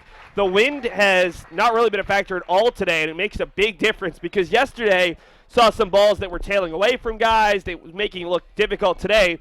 Everyone seems to have a much more calm and concentrated focus in the outfield in terms of where a ball is going to end up. Yeah, the wind was blowing it harshly towards the right field pole. This time it's blowing towards left field, but there's not nearly as much on it. Nick Herzog, first pitch swinging again, fouls it off. Herzog took the first pitch of this contest and put a ball high up into the air, but into shallow left field that was caught by Powers. I'm just a little surprised by the approach of the Beacons hitters here through the first 2 and a third innings. Huegi swung at the first pitch and flew out. Herzog's seen 2 pitches so far. Nearly gets caught by that pitch. That was pitch number 39 from Vargas. Pretty efficient here through 2 and a third innings. Gottesman has thrown 31 through 2 innings. Both of these guys, pitchers that you would hope would go 6 or 7 innings for their respective managers. For UMass Boston, they used 2 pitchers yesterday out of the pen, but really only 1 reliever, Bobby Tremendozzi. New England College did not have to go to the bullpen as Nick Powers pitched his 3rd consecutive postseason complete game, but in a losing effort. And now ahead of the count, 3-1. If you're Herzog here, you're looking middle in at a fastball, something you can drive. 3-1 offering to Herzog. Did he hold up? He did, and he has a walk, the second that Vargas has issued in as many innings. And Herzog, the Beacons' top base stealing threat, is aboard here for Josh Lopez. Yeah, Nick's second on the team in the regular season with 24 walks behind only Ryan McCormick. And as you mentioned, 22 of 24 on the bases. And with Lopez, a guy that makes good contact at the dish, don't be surprised to see the Beacons employ the hit and run, something they did yesterday to their advantage. Lopez, a guy who does not strike out very often, very good contact player for UMass Boston, fifth-year senior who had missed 23 months prior to coming back on April the 10th. Herzog takes off on the first pitch. High fastball. Good throw. The tag is not in time. Nick Herzog beats the very strong throw from Maestu, Beacon's first stolen base of the weekend, and he is now 23 of 25 on the year. Yeah, death taxes and Nick Herzog stealing bases, guarantees in life as you take another look at that steal. And it's a beautiful slide from Nick Herzog. He slides to the far side of the bag. We'll take another look at it here. Slides away from the throw, and because of that is able to get to second base. 1-0 to Lopez. Jimenez is babysitting over at second base, misses 2-0. Let's take a look at the 54th career steal of Nick Herzog's career. And like I said, the throw beats him. The throw beats him and he should be out, but he slides away from from home plate on the outfield side of the bag, and it was a very poised move. Achilles also took that ball in front of the bag, made it a little bit more difficult to get to the bag because that is a pitch that bounces up there 3-0. Herzog had to scurry back. Herzog and Charlie Huegi, the Beacons' 9 and 1-0 hitters, both have 50-plus steals in their career. This is a very senior-laden class for UMass Boston amongst their position players, and they have just so many players with so many different skills. Very good defenders, some good base runners, some good hitters. The 3-0 taking all the way. It's 3-1 now to Lopez, who singled through the left side just under the glove of Achilles back in the first inning, one of 2 Beacons hits thus far. Taking a look at that around the country scoreboard, Heidelberg leading 4-1 over Worcester. Get you an update on all those games between half innings. It's the 3-1. Hit out to the shortstop. Achilles able to make the play this time, and Herzog is back in time. We saw Riley double just over the head of Achilles earlier on. This one not hit quite as hard, and it hit a little bit closer to the junior shortstop. Good alertness from Herzog, though, knowing that Achilles was right behind him to get back. But as you said, deja vu all over again from the Riley hit. That one, though, right into the glove of Achilles. And now here's Boudris, who, as we've mentioned, hasn't been as hot of late as he was to start the year. We'll see if he can come through. 2 hits last weekend, an infield hit yesterday, trying to get an RBI hit right here. Takes the first pitch on the outside corner, 0-1 to the Medford, Mass native, who's second in program history in hits and games played. He's also in the top 5 in RBI. Had a 32-game hit streak earlier on this season. That was snapped to the Beacons' regular season finale against Brandeis. Also reached in 49 consecutive contests before not reaching it all against the judges. Takes a breaking ball that he was not happy about being called a strike, 0-2. Looked good from here. It looked like it cut right over the inner half of the plate, and Kyle probably anticipating fastball there, but now he's got to protect down 0-2, try to keep this inning alive. Beacons have left 1 base runner in each of the first 2 innings, trying to avoid that here in the third. The 0-2 to Boudris, fouls it off. Good defensive swing, having to wait back on the breaking ball, and he still has life here with Herzog at second base. And there is still, even with the wind not blowing really at all right now, a huge gap between left and center field. Now they have switched back now with 2 strikes to a more conventional, straightforward defensive alignment, but Boudris is a guy who likes to go oppo field, and we'll see if he can take advantage. Boudris second on the team with 39 RBI behind only Herzog. Takes it off the corner. New England College wanted it, but it was clearly tailing away from the zone. 1-2. Herzog, we've already seen him steal a base, has tremendous speed. Already 58 runs scored in a single season. That's second in program history behind only Ryan Walsh, who scored 72 times during the Beacons' 2010 run to the College World Series. 1-2 offering from Vargas comes inside, misses 2-2, and Vargas has been a little bit wilder here in the third, but it's effectively wild. He's really keeping the Beacons batters guessing. Yeah, we talked about his command issues, the 40 walks this year. He only has the 1 walk today, or 2 walks now after Herzog, so it hasn't affected him because he hasn't given up many hits. You can give up walks if you can prevent people from driving them in, as he's done so far. Deep breath from Vargas. The 2-2 misses high, and Maestu at least looks back at Herzog. 3-2 here. Can't imagine that they would send Herzog. Remember, Maestu has those very impressive stats. Had thrown out 8 of 22 would-be base runners going into this weekend. Now 8 of 23, well over 30%. 3-2 to Boudris with Catraro waiting on deck. Vargas's 3-2 hit out to right. This one is lofted out there. Long run for Delaney, who gets under it and will make the play in fair territory. UMass Boston puts another runner in scoring position but unable to score. We head to the bottom of the third. It's still 0-0.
Take a look right now around the rest of the games going on. We could have our first team punching their ticket to the College World Series within the next 25 to 30 minutes. Babson leading 2-1 in the bottom of the eighth. Remember, SUNY Cortland, the Red Dragons, the home team in that one. Heidelberg also needs a win to get in, just the one today. They lead Worcester 4-1. Washington and Jefferson leading 4-3. They won game number one. Shenandoah leads Johns Hopkins. They dropped game one. And Webster, very early on, a noon start like the Beacons and Pilgrims. They lead 4-2 early on Concordia. Chicago needing one win today to get to Iowa.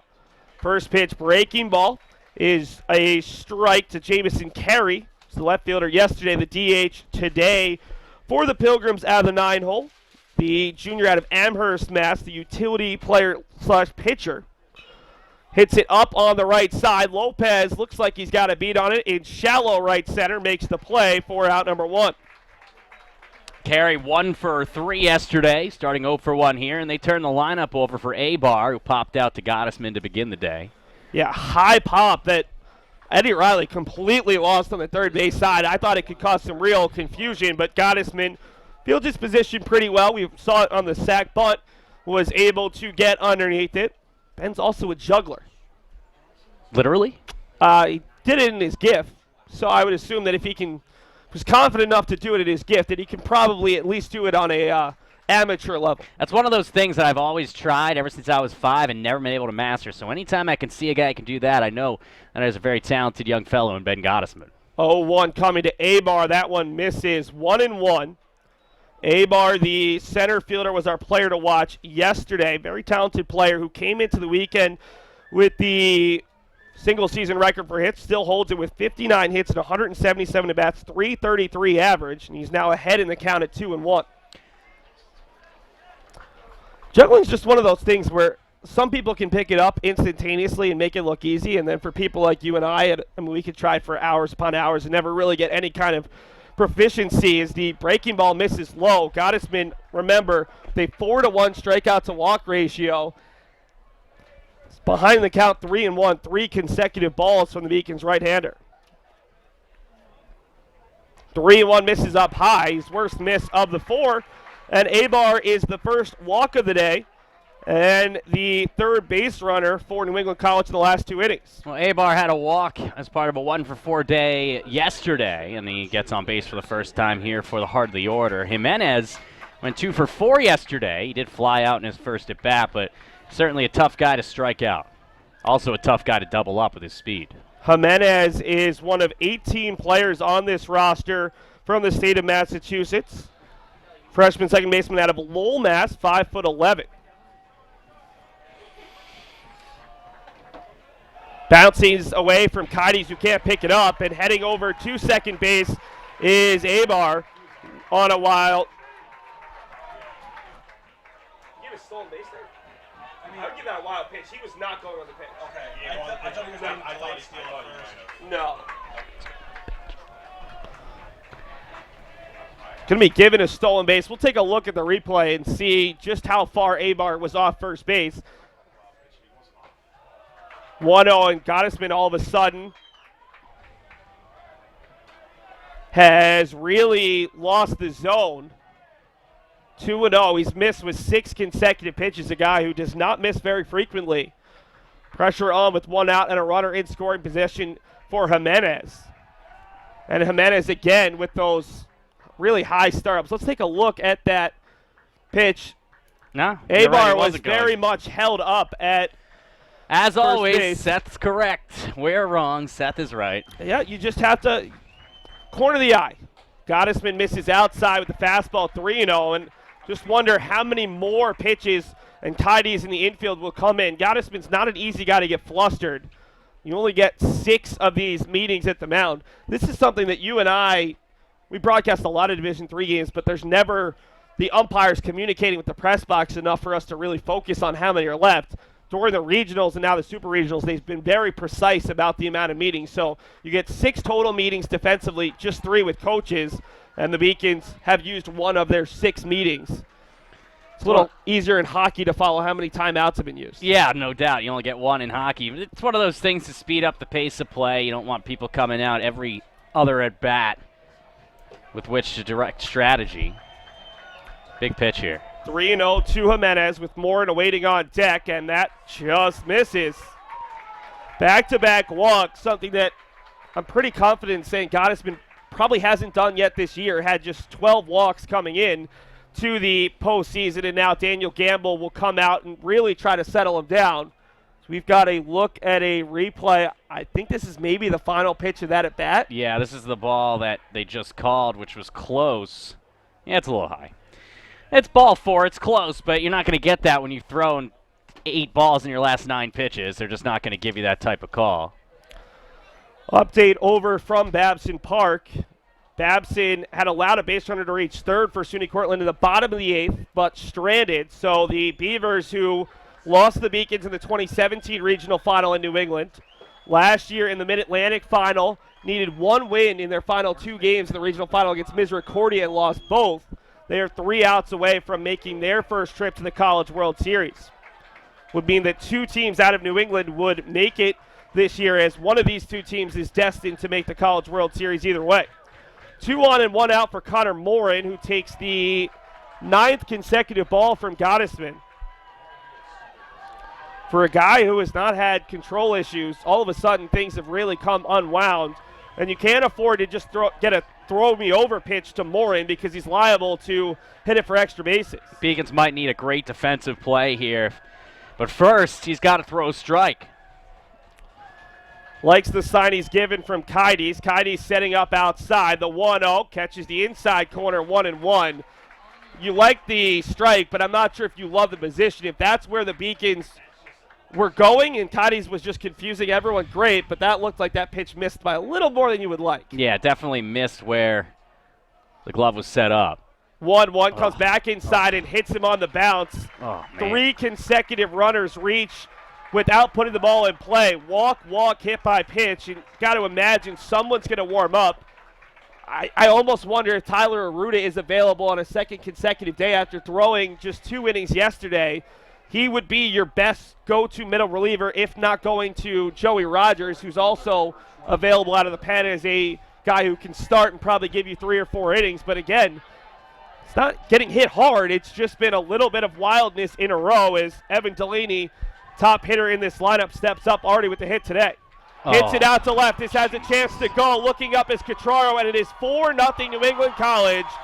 Walk, hit by pitch, grand slam, and Delaney has given the Pilgrims and their faithful a lot to cheer for here in the bottom of the 3rd.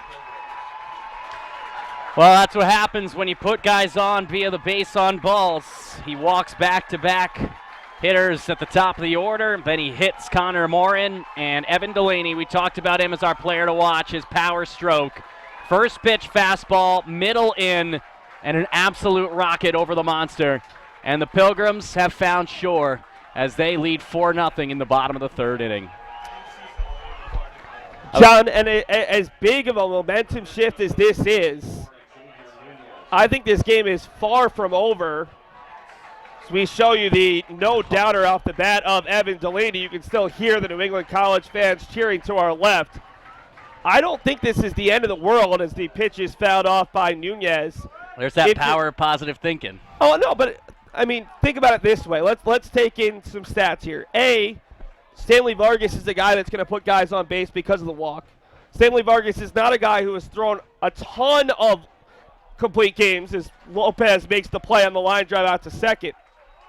And of the two teams, without showing any kind of bias, the Beacons have by far the better bullpen, especially with the loss of Audette. So if you're UMass Boston, the big thing right now is damage control. You've given up 4. You might not be able to give up more than 1 more run in this game. That's not being as positive, but that's probably reality. But you just need Gottesman to settle in, maybe get you another inning or 2 if he feels like he's settled in, and then you've got to get the bats going because the Beacons have already left 3 runners on base. They've had their chances thus far against Vargas as he gets a breaking ball over for strike 1 to Achilles. Yeah, there's plenty of time left. The Beacons have 6 innings with which to make up 4 runs, but you just have to take it 1 at bat at a time at this point.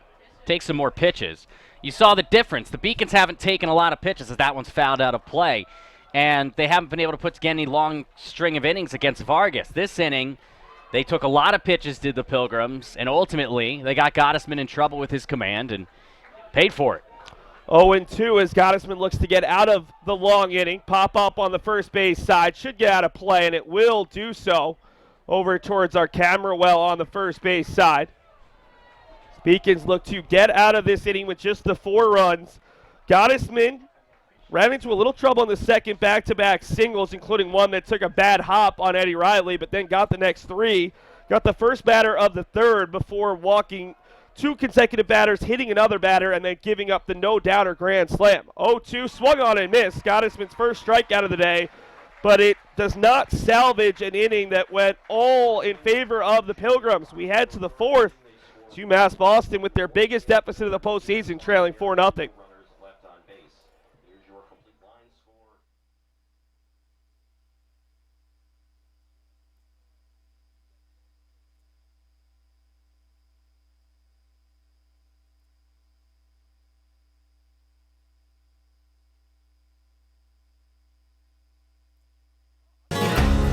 The 5-campus UMass system is the university that educates the workforce of Massachusetts.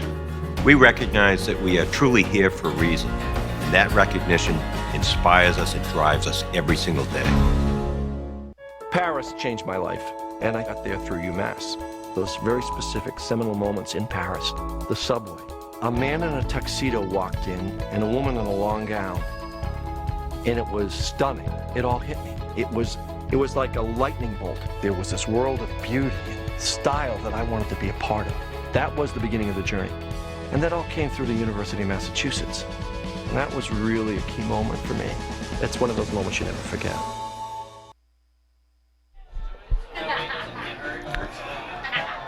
Top of the 4th inning, and I'll turn it over to John Scudris for the middle innings. And John, maybe you'll be better luck today than I was yesterday as the Pilgrims took the lead in the middle innings when I was doing play-by-play. We'll see what the Beacons can do here in the middle innings as they trail 4-0 after that grand slam from Evan Delaney. Listen, Seth, after your power positive thinking speech yesterday that led to the Beacons winning that game, and then your snide, confident response right after the hit, power positive thinking, eh? I will never doubt you before again in my life. So here we go, 1-0 now to Nick Catraro. I thought that was one of the funnier calls that we've had over the last few years, as that's a swing and a foul tip, 1 ball and 1 strike. 4-0. New England College leads UMass here in the top half of the 4th inning. A grand salami from Evan Delaney in the bottom of the 3rd as that one misses down and away. Big inning for the Beacons, I think, just in terms of their confidence. You want to get some base runners. You'd love to get at least 1 run back up on the board, especially give Gottesman a little bit of time to cool down. Wearing those black unis today, I mean, you wore the blue ones yesterday. I might have gone back with the blue uniforms just because I always think the black uniforms, especially on a hot day like today with turf, gives you a potential to maybe tire out your entire team a little bit more. Of course, you and I are from Philadelphia. Remember the Veteran Stadium turf? Yeah. I remember the first time I ever walked out there on one of the kids get to run the bases day. It was 95 degrees. The turf was like 108 degrees, and I was like, why am I doing this? I feel the same way. I was in a Phillies summer camp, and we were out there for a day. And the one thing I remember the most, other than the heat, was how scratchy and itchy, really, and abrasive the turf is. This new turf, much better than the old AstroTurf. Yeah, AstroTurf is absolutely the pits. Not to mention all the seams that led to torn ACLs. Here's the 2-2. That one fouled back. The last pitch, the home plate umpire got hit with the foul tip. That's why you saw Maestu go out there and talk to Vargas. Had nothing to do with the way Stanley was pitching. He's been outstanding today. He's only allowed the one walk, as that's another foul tip. This one gets Maestu, and he tumbles down. So now the umpire will head on out to the pitcher's mound. Charles fighting off some pitches as the New England College trainer is going to check on Maestu, who has been starting pretty much ever since the team went on their hot streak. Talked about they haven't lost back-to-back games since the middle of April. They had lost 9 in a row, or 5 in a row. I think it was 7. 7 in a row. I got the stats, and I'm you just split the winging difference. It. Yeah, I mean, it was an odd number. That's all the fans really want to know, odd or even, right? It was 7 in a row. Up from April 14th to the 25th, and then they won 9 in a row right afterwards. And Maestu's been a big part of it. He's been behind the plate for this entire run, and he appears to be okay. So it's 2 balls and 2 strikes to Nick Catraro, the Beacons cleanup hitter. The 2-2 from Vargas, right down the middle, strike 3. 1 down here in the 4th inning. Catraro has now struck out twice, this one by way of the looking K. He was frustrated by that call. It looked pretty good. It looked like a four-seam fastball that just cut away from him there at the last second, and that's the 3rd strikeout for Vargas, 2nd by way of the looking K. Take another look at it in a moment here on the Beacons Broadcasting Network. Eddie Riley will step in and launch one to deep left center field. Ibar on the run towards the track. It is off the wall. That's extra bases for Eddie. Riley cruising towards 3rd. He's got a double and now a triple. And might that fire up the Beacons? We'll see. They have a man in scoring position with 1 down. Eddie Riley has been a spark plug for UMass Boston this weekend. A huge double to lead off the 2nd. Had a big triple yesterday to lead off the 2nd when the Beacons took the lead 3-2. I said the Beacons needed to score a run in this inning. That's a real good start after the leadoff strikeout. Quick update from Gavani Field over at Babson. The Beavers loaded the bases in the top of the 9th, left them loaded, so SUNY Cortland has a chance to tie or earn a walk-off win in the bottom of the 9th. Otherwise, Babson is heading to Iowa. Here's Danny Brown, and the Beacons, with the infield back for the Pilgrims, have a chance to pick a run back up here. This is critical to get this run in with less than 2 outs. Brown just swung a pitch outside the zone, really just trying to get the ball in play. And I like the idea, be aggressive here, but you also don't want to help Vargas, who does have his issues with sometimes finding the strike zone, get ahead in the count on you because you swing a pitch that was well off the corner. 0-1 from Vargas. It's outside. 1 ball and 1 strike to Danny Brown, who is 0 for 1 with a flyout. It's a good call there from New England College. They pretty much hit the exact same spot, hoping that Brown would chase again. This time he was able to hold off. Vargas from the stretch, the 1-1 pitch, and Brown pops it up foul and out of play. So now 1 ball and 2 strikes to Brown. They went outside, then came back in on Danny and jammed him. For Riley, that's his 3rd triple of the year to go along with his 19 doubles now. Already 2 extra base hits on the day, 3 on the weekend. Now a big pitch coming here for Vargas and for Brown. The 1-2 inside, it gets away. Riley stopped, now he's going to come, he double clutched and he's safe. He's safe as Vargas falls down on the throw. The throw beat him by over a second, but Vargas falls down on the turf and the Beacons are on the board. As coming home to score on the wild pitch is Eddie Riley. It's 4-1. This is an example of what not to do in terms of base running and then in terms of how to play this defensively. This ball doesn't get that far away. You're going to see Riley with a little stutter step, almost like a dance move. Vargas loses his footing. If Vargas is able to just fall to his knees there, Eddie Riley is out. There's no way he gets the bag. Instead, Riley is in there, and the Beacons get that run we were talking about. And then a mortar shot into the air by Danny Brown as Delaney is going to just wait in his tracks to make the play. That probably would have gotten the run home anyway, but nonetheless, 2 down now for Ryan McCormick. And I don't want to focus too much on Babson, but there is a leadoff base runner for the Cortland Red Dragons. Again, first ticket, potentially punch to Iowa. We're just going to keep you updated on that contest. Bottom of the ninth, the Red Dragons trail 2-1. That was on a hit by pitch, too. Not exactly what you want to do as a closer coming in for Tenenbaum. As that one misses. 1-0 now to Ryan McCormick. Ryan is no official at bats. He walked and stole base his first time up. The 1-0. That one grounded to the right side. An easy play for Morin. So the Beacons get a run on the 3-1 put out there to end the inning. They do so on 1 hit, no errors, and no one left. We go to the bottom of the 4th. It's now 4-1. New England College on top. Celebrate the soggy shoes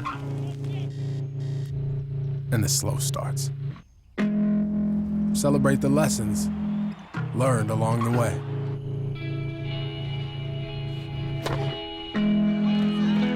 These are the wins. Not the shiny, nail-biting kind. These are the last a lifetime kind. Something I discovered in myself is that if I have a goal, then I can accomplish it. It's a well-rounded experience. At a Division III school, you primarily a student athlete, so the school is really shaped around you developing yourself as a complete individual. It helps a lot that you have a family with your team that can guide you.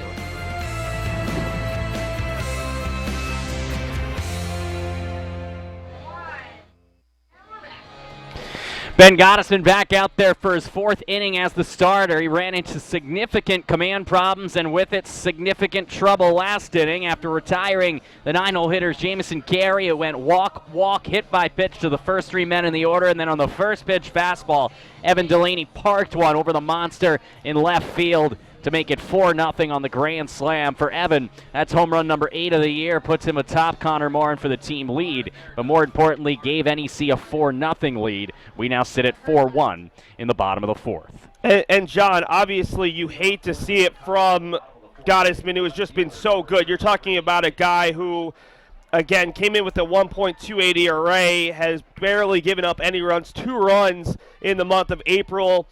Overall, 3 runs total in his last 11 appearances coming in today. But again, it's bad to have that one bad inning. He needs to hold it from here. Just like you talked about yesterday with the Beacons bullpen coming in, trailing, just has to hold it for here. If the Beacons can make it 4-2, 4-3, all of a sudden the momentum begins to shift because the pressure will be on the Pilgrims who are playing for their season. Here's Nick Powers, 0 for 1. He popped out to shortstop his first time up. He's ahead of the count now 2-1 as that breaking ball misses low and in. And if you're New England College, you're thinking the exact opposite. Okay, we gave up a run, not a big deal. Can we get it right back and put all the pressure back on the hosts who haven't lost yet in the postseason? Nice 2-1 curveball. That one carves the inner half of the plate. 2 balls and 2 strikes.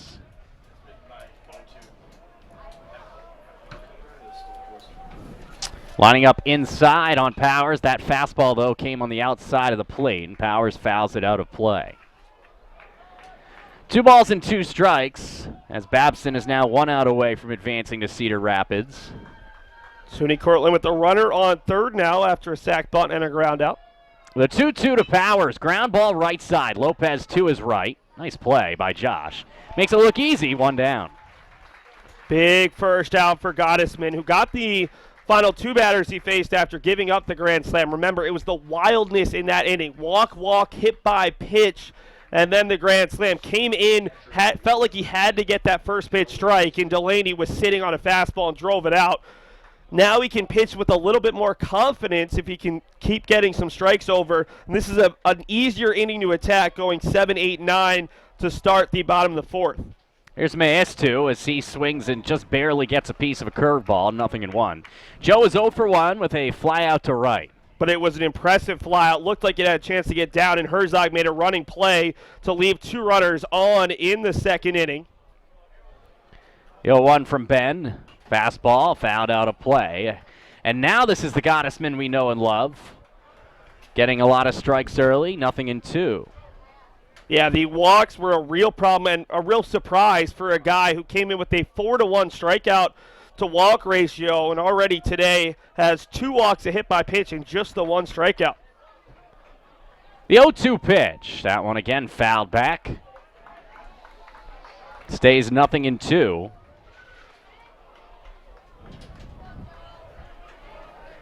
Crowd continues to file in here at Monin Park. We're close to capacity. Still a couple open seats left below us.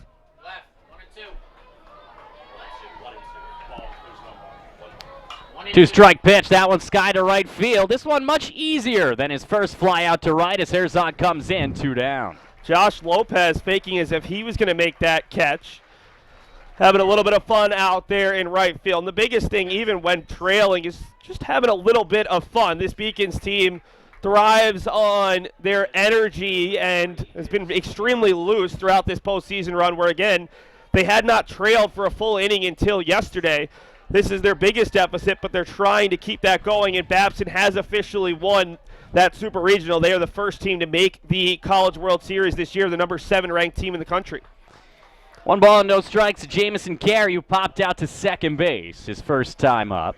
He started off that inning in the 3rd, where 4 runs were put on the board by the Pilgrims. That one misses away, 2-0 to Carey.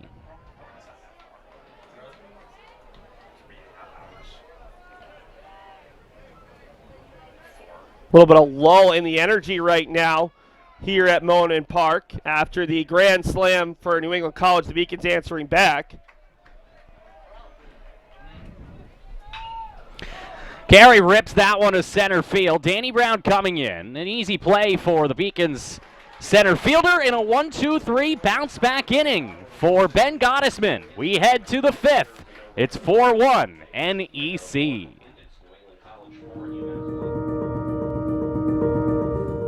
People at UMass Boston, they're here because they know they can have an impact, not just on research, but on people, on their students.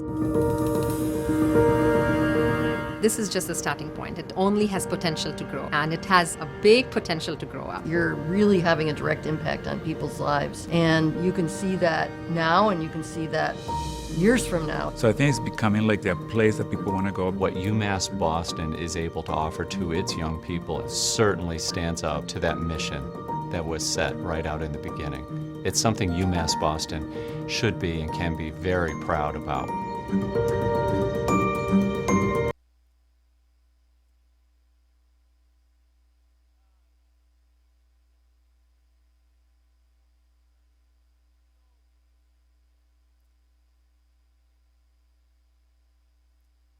Stanley Vargas back out there for his 5th inning as the starter, and it's been a fine day. He's continued his excellent pitching since the start of the postseason, Seth. He has been an absolute dynamo, a far cry from his inconsistent regular season campaign.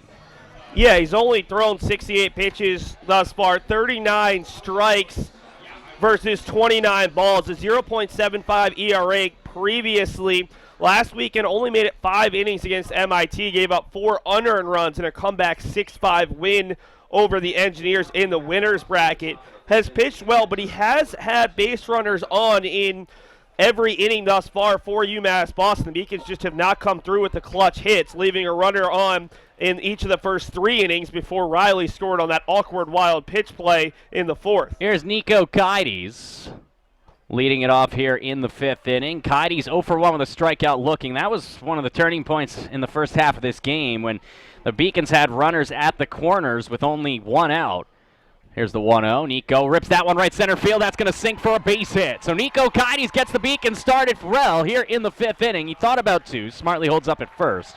But in that inning, Eddie Riley got picked off, and Nico Kides struck out looking when it looked like the Beacons were threatening.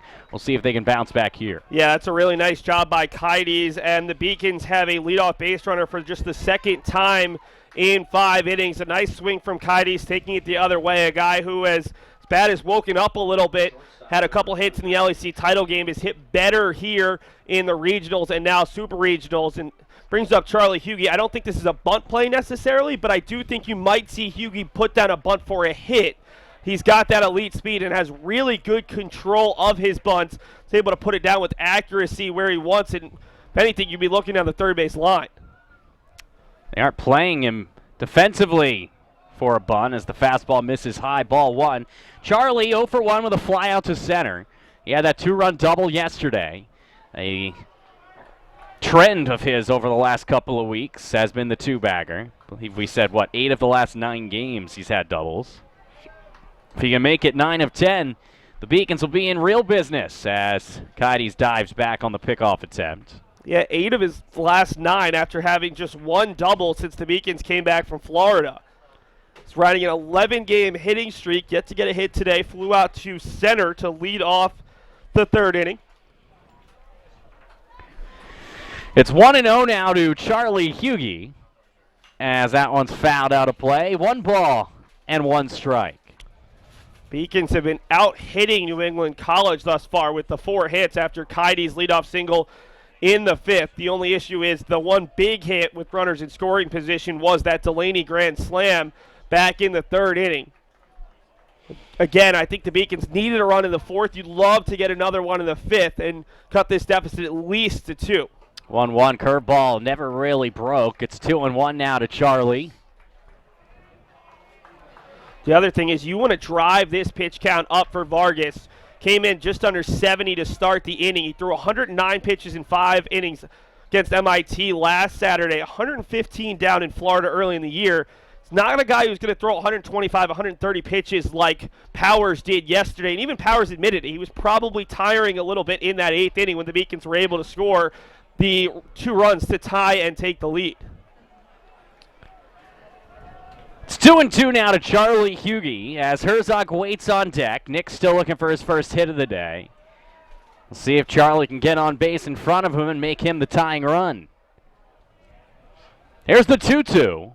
Fastball low. Maestu can't find it. Nico alertly takes second base. That'll eliminate the double play ball and bring up a 3-2 count. That one's going to go on Maestu. That ball should have sat in front of him, couldn't find it, and it was only when Kites read the catcher, recognizing he's got no clue where this ball is, he found it, and he was able to take second. A big play because not that it's easy to double up Huegi, but now you get the slower runner in Kites out ahead and gives him an easier chance to potentially score and a ball hits the outfield. So 3 balls and 2 strikes to Charlie Huegi. Kites at second base. Nobody out here in the 5th inning. 3-2. Charlie chased that one, but he made contact and stays alive. That's a defensive swing, probably ball 4, but I don't mind. That was a really good defensive swing, just getting a piece. If he hadn't, he probably swung at ball 4 and struck out. That would have been a tough pill to swallow. Instead, Huegi, a nice job just flinging the bat out and staying alive here in what's a pretty big at-bat in the 5th inning. So we'll do it again. 3 balls and 2 strikes to Charlie Huegi. Vargas taking a while to get his sign. Now he has it. Right-hander is ready. The payoff pitch. That one skied foul again. A long and enduring at-bat here for the Beacons' 9-hole hitter as he's going to make Vargas and Maestu work for this one. And think about it, if Huegi can reach here, all of a sudden you have the game-tying run at the plate in Nick Herzog, your big bopper. So as bad as it felt when the Beacons fell behind 4-0, because Gottesman settled down, got those last 2 outs, got a scoreless 4th, and the Beacons got to run back, they are back into this game a little bit as they put pressure here in the 5th inning. So we'll do it again on a full count. Vargas stares back towards Kites. The 3-2 pitch popped up, and again it'll get out of play. This one directly behind home plate as the endurance battle between Vargas and Huegi continues. So this should be either the 9th or 10th pitch of the at-bat. Really impressive job by Huegi, who's one of the peskiest hitters in the Beacons lineup. And already you're looking at close to 80 pitches now for Vargas in the 5th inning because of these first 2 at-bats. Kites gets a good lead, bounces back, the 3-2, and then that one's ripped to center field. It's read poorly at first by Abar, but he has time to get back. Kites tagging and advancing towards third. A strong throw, and he just barely beats it in. Oh, what a throw from Christian Abar in deep center field. What was Fred DeFrance, the Beacon's third base coach, thinking there? I don't care how deep Abar is. That's your catcher and potentially a double play with Herzog coming up. That was close. Kaides is not the slowest of catchers out there, but that was a cannon from Abar. And I love the fact that our home plate umpire, that's Keith Peterson, dashed up the line. You had two sets of eyes if there was a conversation there on a bang-bang play at third. Beacon's fortunate that Kaides was able to beat the throw. We'll get another look at it after this pitch, as that one misses away. 1 and no strike to Nick Herzog. Let's take a look at it, Seth. And obviously that's a deep fly ball, but as you said, you got a catcher's speed running, and he's already in scoring position. Look at how long that ball travels in the air as Herzog fouls off a pitch. That was extremely close.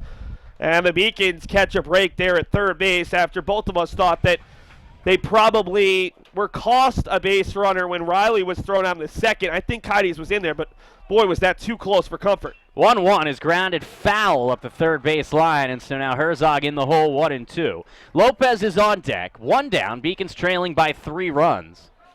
Have to get this run in. 2 of your best hitters, 2 seniors up right now with just the 1 out. Infield has come in a little bit. The 1-2, swing and a miss. He struck him out on a high fastball. Vargas thought there was 3 outs as he will head back to the mound, but a huge K for Vargas. Herzog chasing well outside the zone, going up the ladder there on Herzog, who was trying to mash a baseball. We'll take a look at it here. He's now 0 for 2 today with the walk. Just rising the ladder, and Herzog couldn't quite catch up to it. So it's up to Lopez, who has a single on the infield, the left side, and a hard line out to the shortstop. First pitch to Josh, and as he always does, takes the first pitch, 0-1. This could be a big momentum shift in this game. NEC fans getting louder after that big punch out. 0-1, it's a bouncer, it gets away, and there's the run. As the wild pitch brings home Kaides, a pass ball, a wild pitch, and a tag up from second base on a leadoff single from Kaides, and the Beacons have cut it to 2. Well, who would have thought that it would be the catcher who was doing it with the legs, and Fred DeFrance's call to move him up to third on that tag out, or that tag up proves to be huge. That ball took a high hop off the turf, caught the shoulder there of Maestu, who tried to make himself as big as possible, but just nothing he could do. That one bounced before it even reached, and with it not being actual dirt, it being turf in front of the plate, I'm sure it gave that ball bounce with just a little more vigor, as it's 2-1 now to Josh Lopez. Josh would love to reach base here, keep this inning alive. That one misses away, 3-1, and Boudris is on deck, who's due for a big hit this series. But we have to get there first. 3 balls and 1 strike. Vargas from the windup. And that one misses up and away. So a 5-pitch walk to Lopez. And from the highs of striking out Herzog to the lows of a wild pitch and a walk, here's Boudris. Well, also, remember, Vargas thought he had strike 3, out number 3 of the inning. That probably unsettles you a little bit as a pitcher as Maestu smartly comes out and talks to Vargas. You get that huge confidence booster running off the mound. Then it's a little embarrassing. He was laughing about it, but also you have to reset mentally really quickly, and that's a tough break. The Beacons have not done all that much in this game. You look at it, Riley scored because of a triple just over the head of Abar in center, and then scoring on a wild pitch. For Kaides, he created that run. Leadoff single, pass ball, tag up, wild pitch. The Beacons are taking advantage of the Pilgrims' mistakes. Just think if they actually can get the bats moving a little bit and a couple of consecutive hits, UMass Boston could be the team that maybe steals a game for a second consecutive day and takes advantage of the opposing team's mistakes. So Vargas now has to deal with Boudris. He's 0 for 2 with a couple of flyouts to each corner outfielder. Vargas taking a peek over and then stepping off. Lopez clapping towards his dugout, happy that he's drawing the attention of the right-handed starter. Now Vargas back on the rubber. First pitch to Kyle. Takes a swing on a fastball inside half of the plate, fouled up the line. 0-1. That is the 4th walk for Vargas, or the 3rd walk versus 4 strikeouts for Vargas. Remember, the walks had been a little bit of the issue, a 0.75 ERA in the postseason. But a lot of walks, 9 walks in 12 innings. They'll send Lopez back head first towards first base on the pickoff move. 0-1 to Kyle Boudris. And because of that pass ball on Coyotes, that will not result in an earned run, although we've got time here. So even if that pickoff throw had been successful, it would not have counted. This would be a big spot for Boudris. 0 for 2 today. Just the one infield single where ball was thrown a little bit wide of the pitcher on what would have been an incredible play. Kyle Boudris, one of the Beacons' go-to guys for 4 years, but hasn't had that big moment thus far in the postseason. Here's the 0-1. Ground ball right side. Easy play for Morin. Knocks it down and then just waits for Kyle to reach him. And the inning is over. So Boudris' struggles continue, but the Beacons do get another run back. From trailing 4-0 after 3, it's now 4-2 through 4.5. UMass is very public service focused, and it piqued my interest, and I started doing more research on it. I'm very focused on what can I do to make the world around me a better place. My name is Lydia Grasso. I'm a junior at UMass Boston studying sociology and minoring in human rights. Because I won the Chancellor Scholarship at UMass, it allowed me to go to Cambodia. I was working at the Sihanouk Hospital Center of Hope. I was in the place of something horrible that had happened.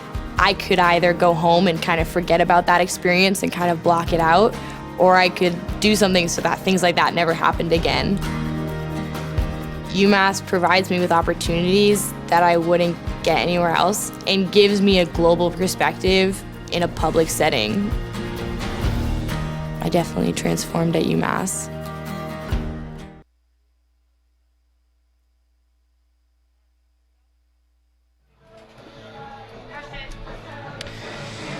Taking another look around the Super Regional scoreboard at the D3 level. And Seth, one team's already punched their ticket. A couple of more are looking to follow.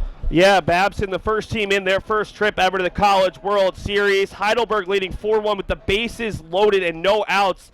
The Student Princes looking to pull off the upset on Worcester. Also with a chance to punch their ticket here in game number 1.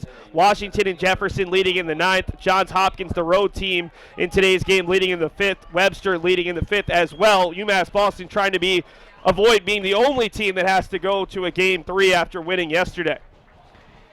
We head to the bottom half of the 5th inning, the top of the order with Christian Abar as Gottesman carves the outside corner, 0-1.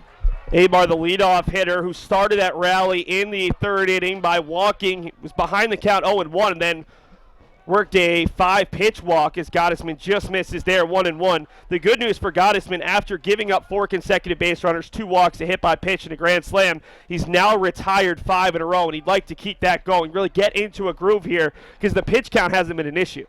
1-1 is on the outside corner, 1 ball and 2 strikes. Yeah, the Beacons have out-hit the Pilgrims today, 4-3. It was just the command issues in the 3rd inning that ultimately led to the grand slam by Delaney. The 1-2, and just trying to stay alive there, and doing so successfully is Abar. Well, the issue today is that there's been 1 hit with extra base hit, 1 hit with runners in scoring position, and it was a grand slam. UMass Boston has been getting their hits, and then they've been trying to manufacture runs, a couple wild pitches. For New England College, they just did it on 1 swing. The 1-2, and that one's popped up.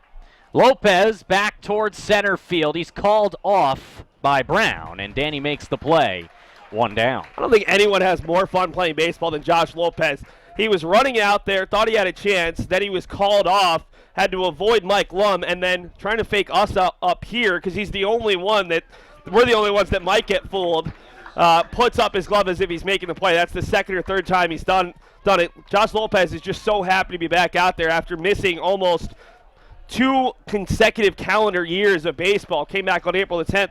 Beacons have lost 3 times since he's been back in the lineup, 18-3 coming into the weekend, and just once since he's been put in as the starter in the 2-hole.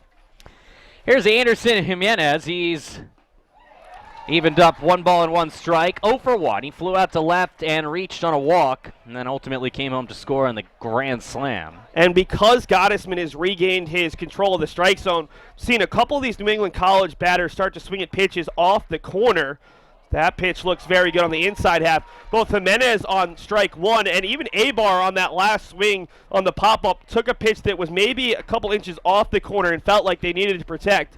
So that's good news for Gottesman and the Beacons if he can continue to cruise. 1-2 is fouled out of play up the first baseline. And I think that was another example of a pitch slightly off the corner. They're reaching into the left-hand batter's box trying to protect.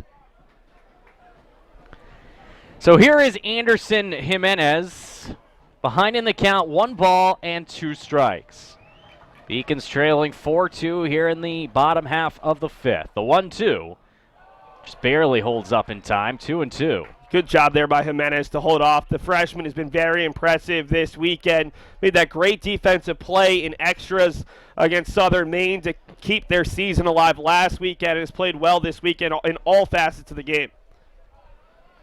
The 2-2 pitch, beautiful curveball, and it's called strike 3. He struck him out, a delayed call. We were a bit fooled. Jimenez was fooled, but that's the second out, 2 down. Yeah, that's one of those situations where Keith Peterson fooled everyone in the ballpark, and I'm not quite sure if he flinched there. I want to take another look at that play. I think that he might have missed it and then recognized where the catcher was holding the glove. That was a pretty obvious strike 3 from our perspective. So it brings up Morin, who is 0 for 1. He grounded out and was hit by a pitch. 1-0. Second strikeout for Gottesman versus the 2 walks. Not where he wants to be, but he hasn't walked anyone since picking up the first strikeout. And that's going to be tough play for Brown. He will not get there.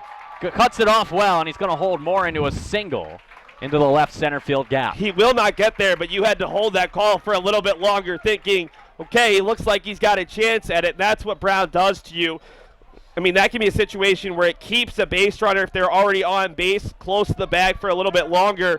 The good news is Morin doesn't move all that well to begin with. I don't think he was thinking 2 off the bat. That is the good news. The bad news is Evan Delaney steps in. He's 2 for 2 with a grand slam and a single. It was a first pitch fastball that he took over the left field wall in the 3rd inning. Here's the first pitch to him. Comes back with that fastball, and he took another mighty hack, 0-1. Yeah, Gottesman going after him, challenging him there. That single by Morin snapped a streak of 7 consecutive batters retired by Gottesman. Ben, 0-1, down low, 1 ball and 1 strike. Washington and Jefferson and Misericordia into the bottom of the 9th. The presidents of Washington and Jefferson out of Pennsylvania need just 3 more outs to earn their first trip since 2017. The 1-1. Foul tipped back off the screen, and so Ben's ahead 1-2.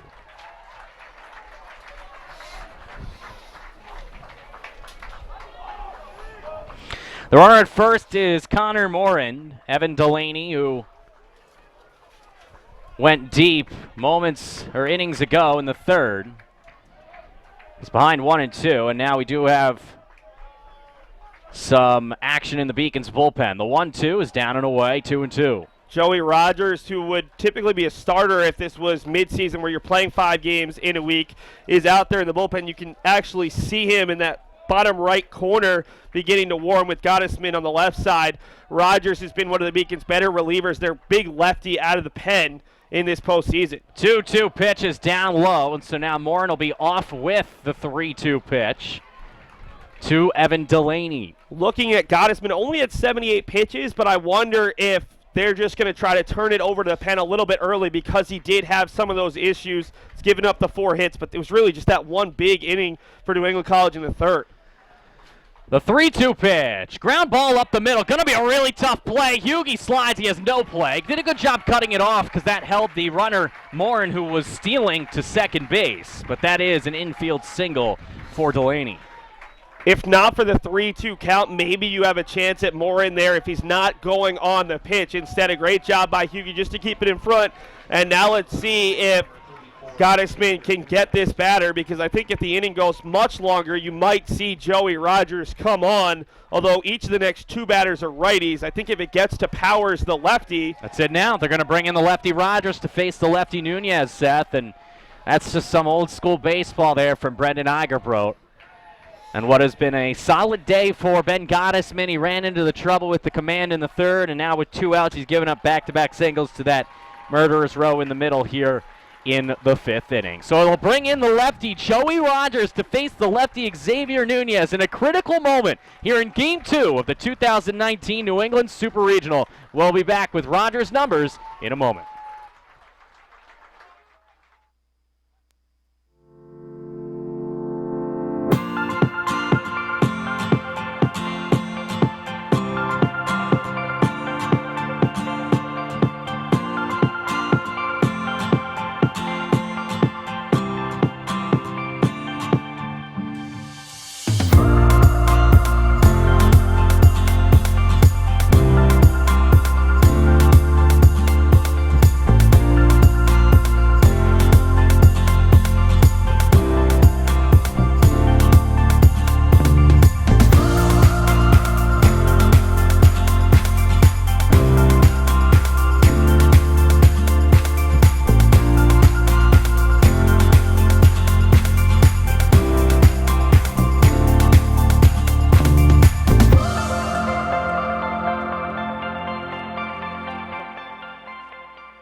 Joey Rogers, the man pictured on your screen, is the new pitcher as Brendan Igerbrook going against the lefty Xavier Nunez decides to call on the southpaw out of the pen. What do we know about Joey, Seth? Well, this is just his 5th time out of the pen, but he's pitched effectively out of the bullpen in the postseason, pitched in 2 of the Beacons LEC tournament wins. His first career save against Rhode Island College, 2 innings, 3 hits, 1 earned, and 2 strikeouts in the title game. Came on for Tyler Arruda, pitched the 6th and 7th, 2 innings, 1 hit, and 1 strikeout for his career. 8-2 with a 3.88 ERA, 125 in the 3rd innings, 97 strikeouts to 49 walks. We're going to talk about a pitcher who fields his position well. This is a guy who is an emergency outfielder for UMass Boston, came in as a 2-way player, so very active on the mound, big-time strike thrower, and this isn't a guy you're bringing in to get 1 out. This is a guy that you are hoping to get this out and then probably get you through the 6th, maybe even the 7th, in hopes you can turn the ball over to either Joe McGuire or Bobby Tremendozzi. Well, we'll start with Xavier Nunez, who's 1 for 2 with a single and a line out to second. Came in hitting .392.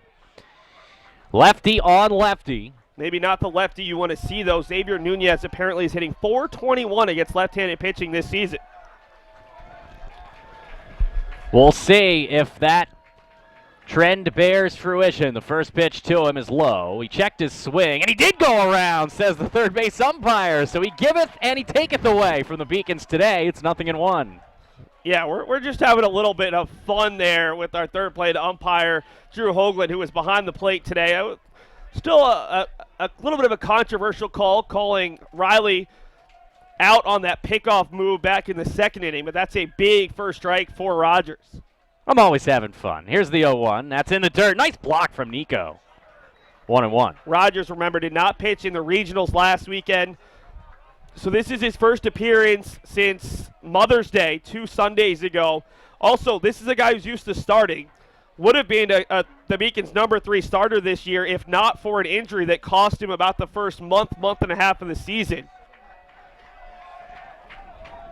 Rogers is ready. The 1-1 to Nunez. Breaking ball down low, 2-1.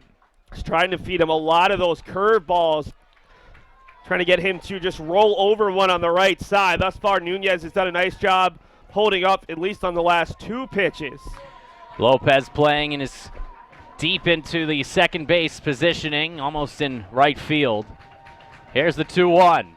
Comes back with a fastball right down the middle for a ball. It's 3-1. A little high. That's what the umpire saw. It certainly looked close, but again, we talked about it with Gottesman. If you're not that accurate, the strike zone begins to constrict a little bit. That's a tough call with Luis Achilles hoping he gets a chance in the on-deck circle. The 3-1 coming from Rogers. A huge pitch here. The 3-1. Foul tipped back off of either the umpire or off of Kides. Off the top of the glove there of Kides. And this is big because at 3-2 now, the runners will be in motion. A little bit more pressure on the fielders. You could lose focus for just a half a millisecond with the base runner coming by you, and it could cause some issues. And it also means that Morin up at second base, who doesn't run all that well, has a much better chance of scoring. Delaney has tremendous speed at first base. The payoff pitch. Down low, ball 4, and the bases are loaded full of Pilgrims. I was a little surprised the Beacons took Gottesman out as early as they did, and now you've got that lefty-righty matchup here with the Tillies. Big spot for Rogers, but again, Rogers is one of these guys who didn't pitch the regionals last weekend, but was the starter in the regionals in both 2017, where he pitched in Game 1 against Penn State Berks, and last year in one of the later games in both of them, the New England regionals in 17 and 18. Ripped to center field. Brown on the run. He makes the play chest high to retire the side as downtown Danny Brown saves the day with his range yet again. We go to the 6th inning. It's still 4-2 Pilgrims.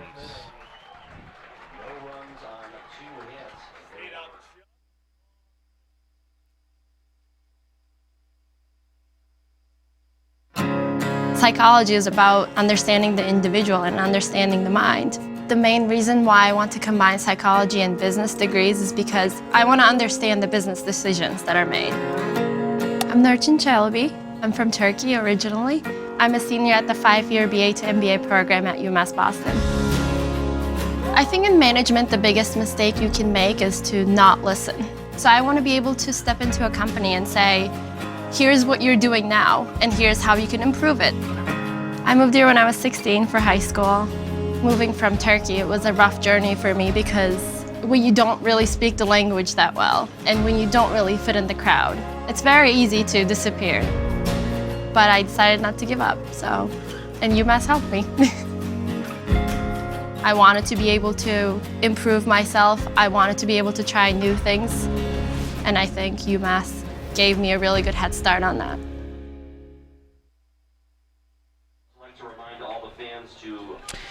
Welcome back to the Beacons Broadcasting Network. That'll spell the end of the day for Stanley Vargas. He ran into a little bit of two-run trouble last inning, and in fact gave up a run each of the last 2 innings as we head to the 6th. The new pitcher is going to be Jim Castillo, and Seth, he is a southpaw, someone the Beacons haven't seen. Something the Beacons haven't seen very often, but with 3 of the next 4 hitters due up being lefties, not a bad decision by the Pilgrims.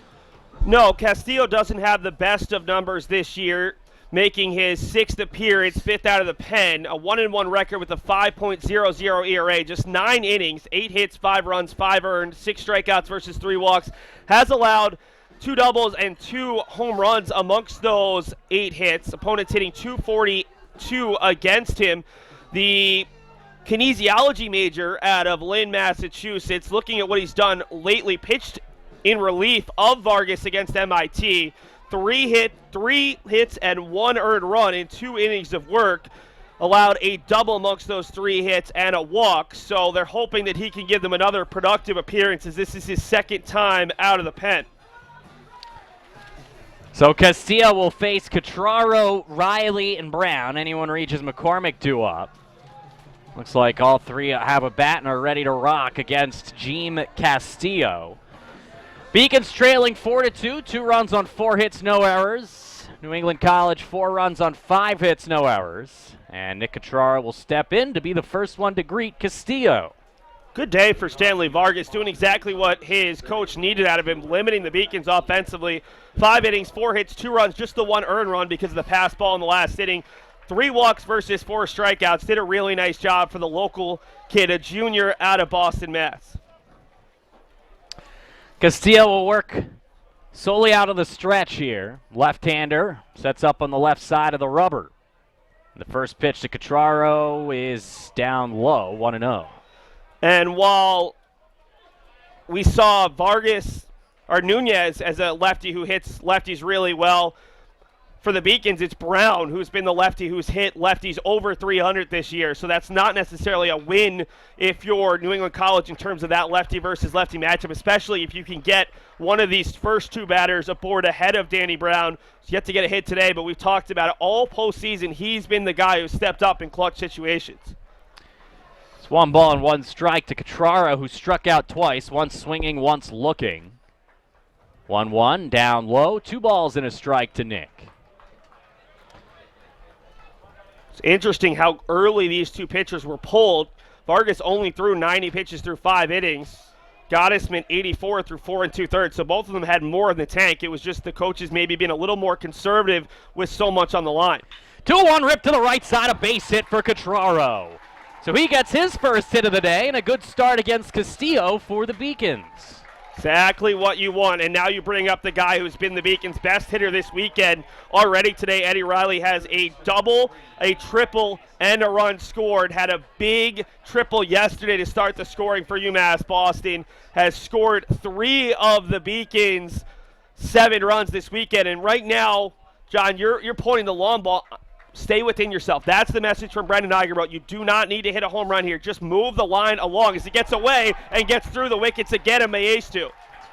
That is going to be another pass ball as Maestu's had his troubles back there. We've had a couple of wild pitches and now a couple of pass balls. And so no double play, or at least not the traditional kind, as Cotraro heads to second.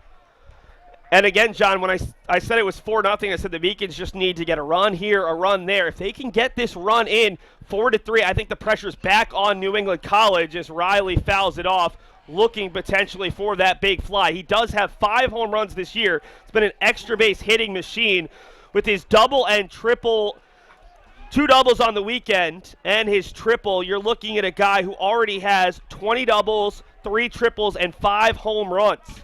Almost 30 extra base hits on the year. Castillo ready, the 1-1 to Riley. Down low, 2 balls and 1 strike. Brown is on deck, who, as you mentioned, hits lefties well. McCormick in the hole. And McCormick had the big hit yesterday against the lefty Powers in the 8th inning to give the Beacons the lead and the win.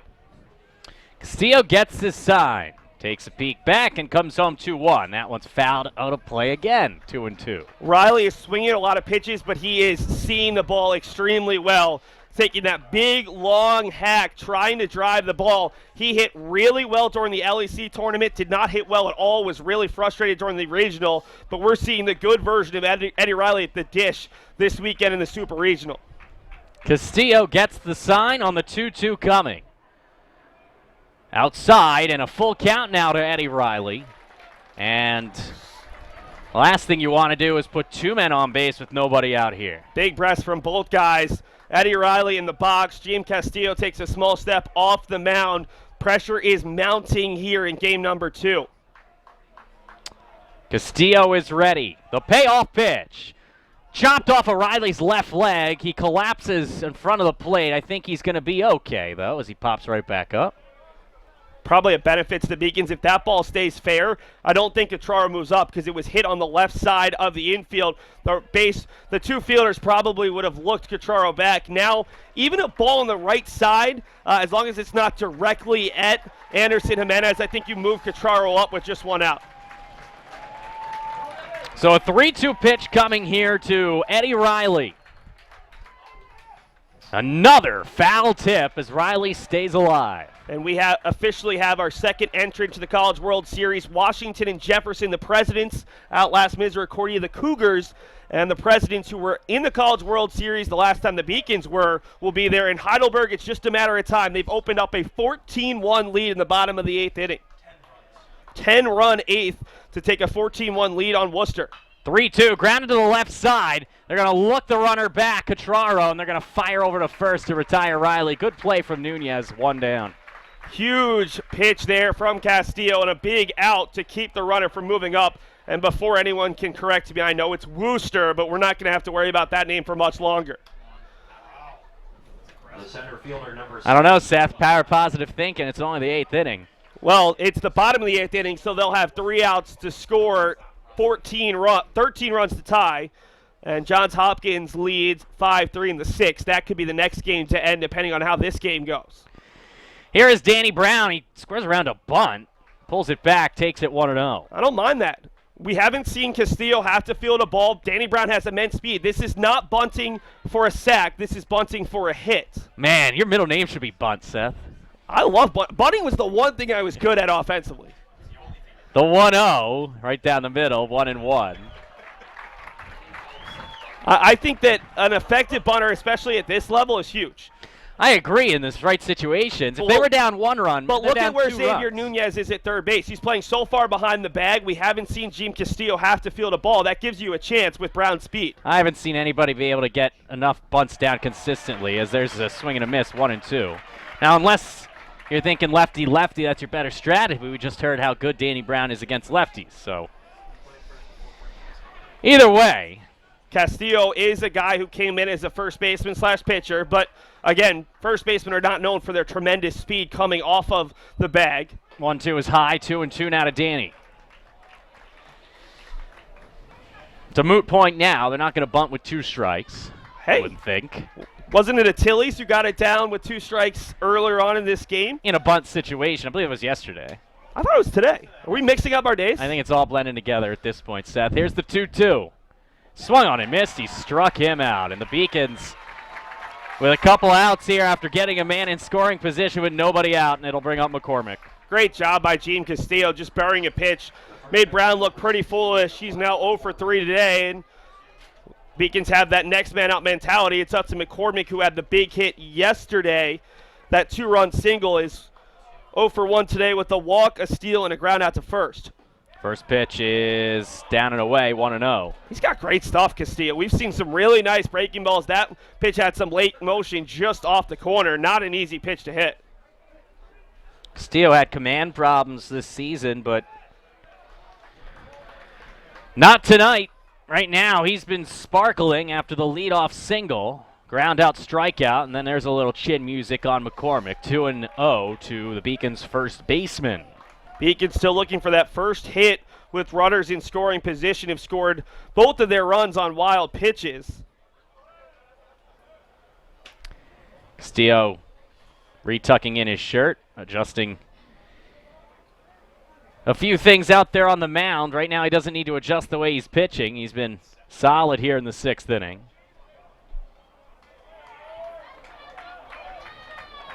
Thus far, UMass Boston is 0 for 7 with runners in scoring position. Oof.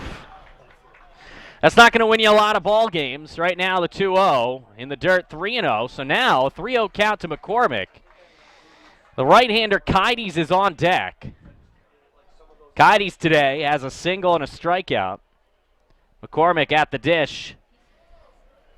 0 for 1 with a walk. The live stats say 0 for 11. I'm going to say that the man is more powerful on this one than the machine, because I think they're counting some of the at-bats where the runners scored. But maybe we'll meet in the middle and say 0 for 9. The 3-0 is way outside. Catraro slipped, but he'll still reach third. And it's now runners at the corners for Kides. And this is a big at-bat for Nico. That's going to go down as a wild pitch this time. We saw quite a few of them from Vargas. That's just a really tough one to give a pass ball to Maestu, because it was such a sweeping breaking ball that was already outside. Tough ball for him to keep in front. And Kides, talked about, has been a clutch hitter, had a huge at-bat his last time up, single to lead off the 5th, took second on a pass ball, tagged up and just barely safe at third, scoring a wild pitch. He's got a chance to be the hero of game number 2 if he can come through in this spot. So it's Castillo against Kides. Runners at the corners. First pitch from Jeem is grounded foul. 0-1.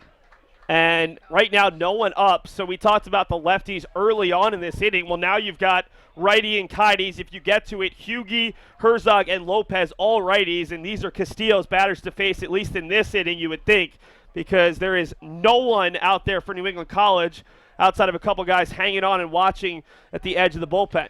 0-1, beautiful pitch. 0-2 to Kides, with 2 outs here in the 6th inning. For the Beacons, the same way. It looks like it'll be Rogers at least to start the 6th. It's odd seeing the Beacons in the visitors' bullpen on the right side, with the right center field bullpen being the Pilgrims in the white uniforms. Here's the 0-2. That one's left up on a fastball. Tried to get him to chase. 1 ball and 2 strikes. Huegi waits on deck, but this is a huge at-bat for the Beacons. They've prolonged this inning with a walk by McCormick. Here's the 1-2. Inside it hit him, and the bases will be full of Beacons for Charlie Huegi, one of the hottest hitters on the team. Doesn't this feel a little bit like the 3rd inning when there was a little bit of wildness from Gottesman? Walk, hit by pitch. After being ahead, I believe, Gottesman was ahead or at least had a strike or two on Morin. Big spot here, and while Huegi does not have a hit today, a pair of flyouts, has been the hottest hitter, hitting well over 350 during the midst of a 10-game hitting streak. And talked about Charlie Hustle. Well, he's also been Charlie May, and we'll see if he can have a chance right now. Guy who has been so successful throughout the postseason, being named to the All-Region team last weekend, the All-Region team in 2017. He's got a big chance right here and now to give his team a big shot in the arm. With Catraro at third base, good speed. Second base, McCormick has good speed. You're probably not going to be overly aggressive with Heidi's at first base with catcher speed. Probably not. I mean, we saw earlier they sent him to third on a medium deep fly ball, but that is neither here nor there because right now it's all going to come down to the battle of Gene Castillo against Charlie Huegi.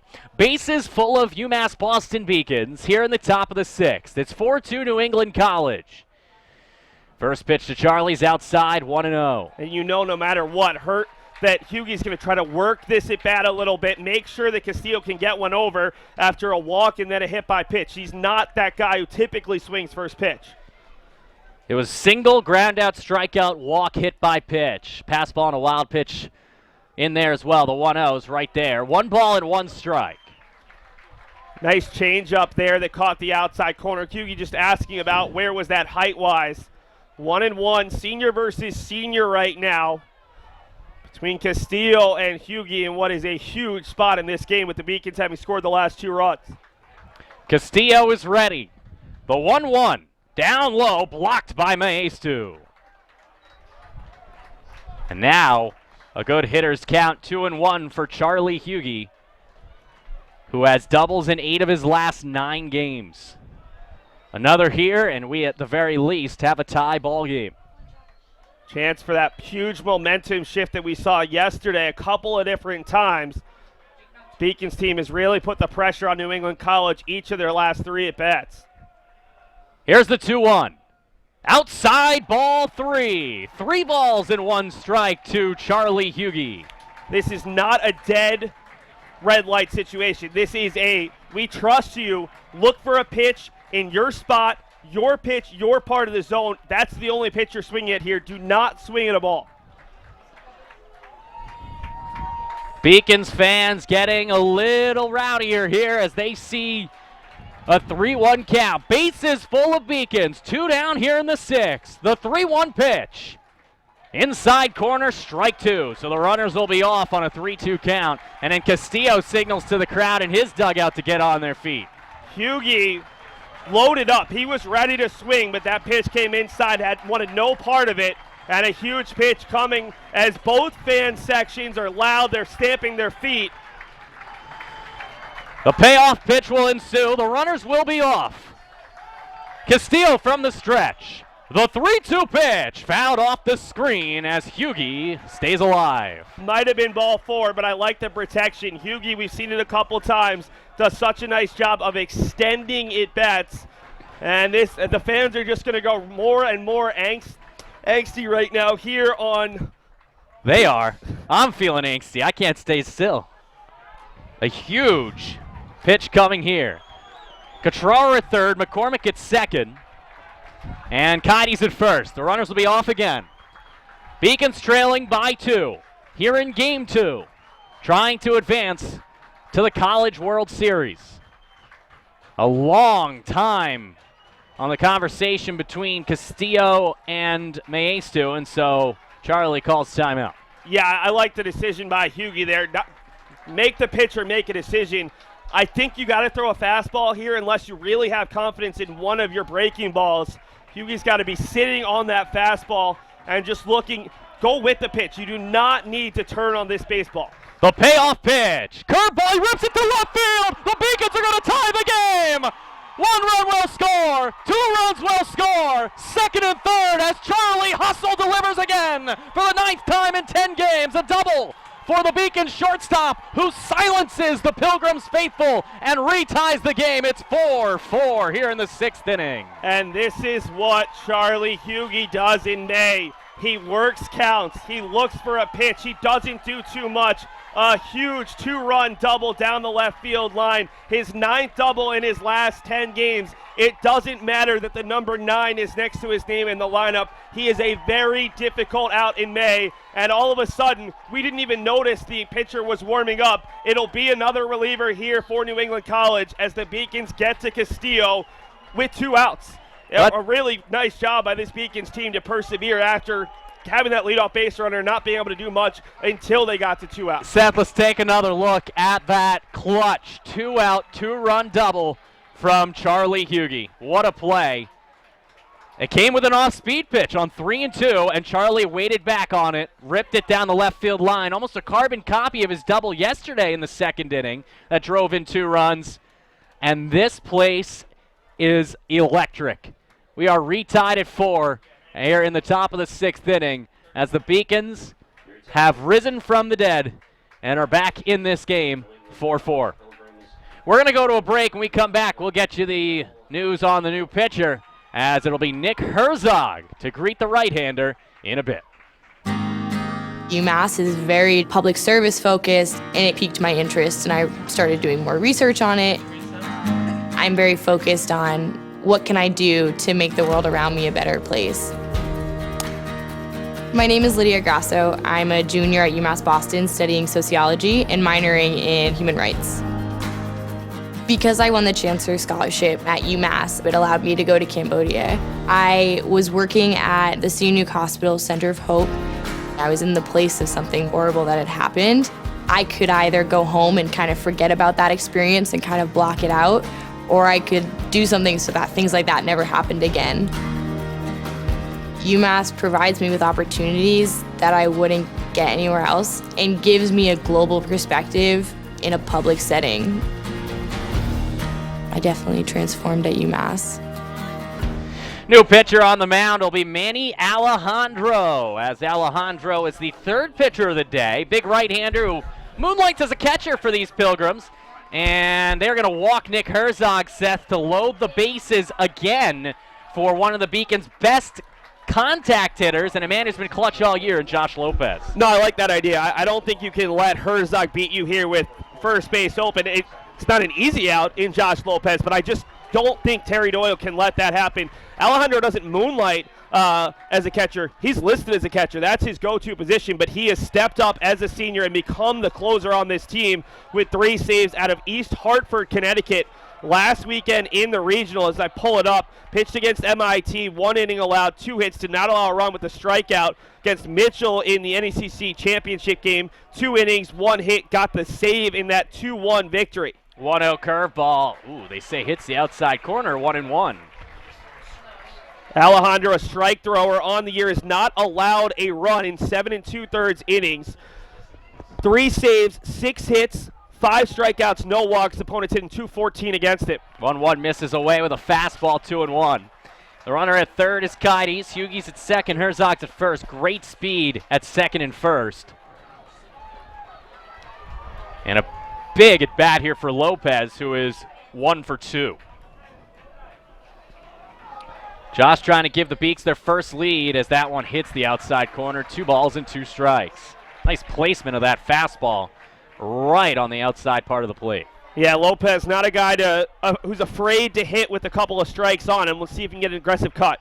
2-2, ground ball 3rd base. Nice play getting down by Nunez at the last second to make the play. And runs to 3rd to retire the side. 5 unassisted on the putout. But the Beacons, they score 2 runs. They do so on 2 hits. No errors and 3 men left. We head to the bottom half of the 6th inning. It's 4-4. What do we mean when we say UMass is here for a reason? We mean that the 5-campus UMass system is the only public research university that the people of Massachusetts established to create better futures for themselves, but also for the Commonwealth of Massachusetts as a whole. It's a university that educates 73,000 students every day and graduates 17,000 graduates every year. We are the university that educates the workforce of Massachusetts. We're one of the state's 3 major academic research engines: research that saves and improves people's lives, and research that drives the innovation economy of Massachusetts. We provide services and economic opportunity to every region of the Commonwealth. The noted historian David McCullough once said that two great concepts, university and Massachusetts, come together in only one place, and we are very aware of how fortunate we are to bear the name, the University of Massachusetts. We recognize that we are truly here for a reason, and that recognition inspires us and drives us every single day.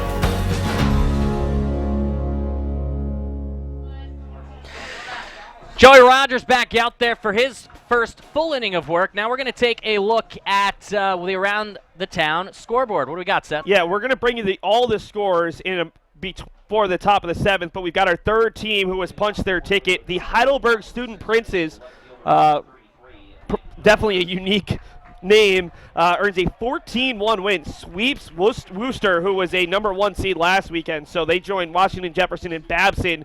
This is 3 of the 8 teams heading to Cedar Rapids, Iowa next weekend, with the College World Series kicking off on Friday. Beacons will try to be one of those 8 teams with a victory here. They've come back from down 4-0 to even it up at 4 as the lefty Nick Powers takes a strike.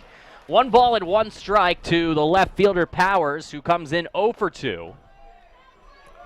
It was interesting there when Alejandro came off. He was trying to pump up the crowd as Powers hits it hard out to left. That he does. On the run, Cotraro cannot get there. That is a foul ball. Barely foul. We lost sight of it, but it was very close. Yeah, I mean, that's an impossible angle for us, cut off by that abrupt corner on the out-of-play netting, but the third base umpire did a really nice job of running down there. That's Drew Hoagland today, making sure he got a good angle, and that's a break for the Beacons because that should have been 2 bases if it landed fair. Going back to my point, though, Alejandro was pumping his fist, trying to get that New England College section that has been so loud, so energetic for their team back up.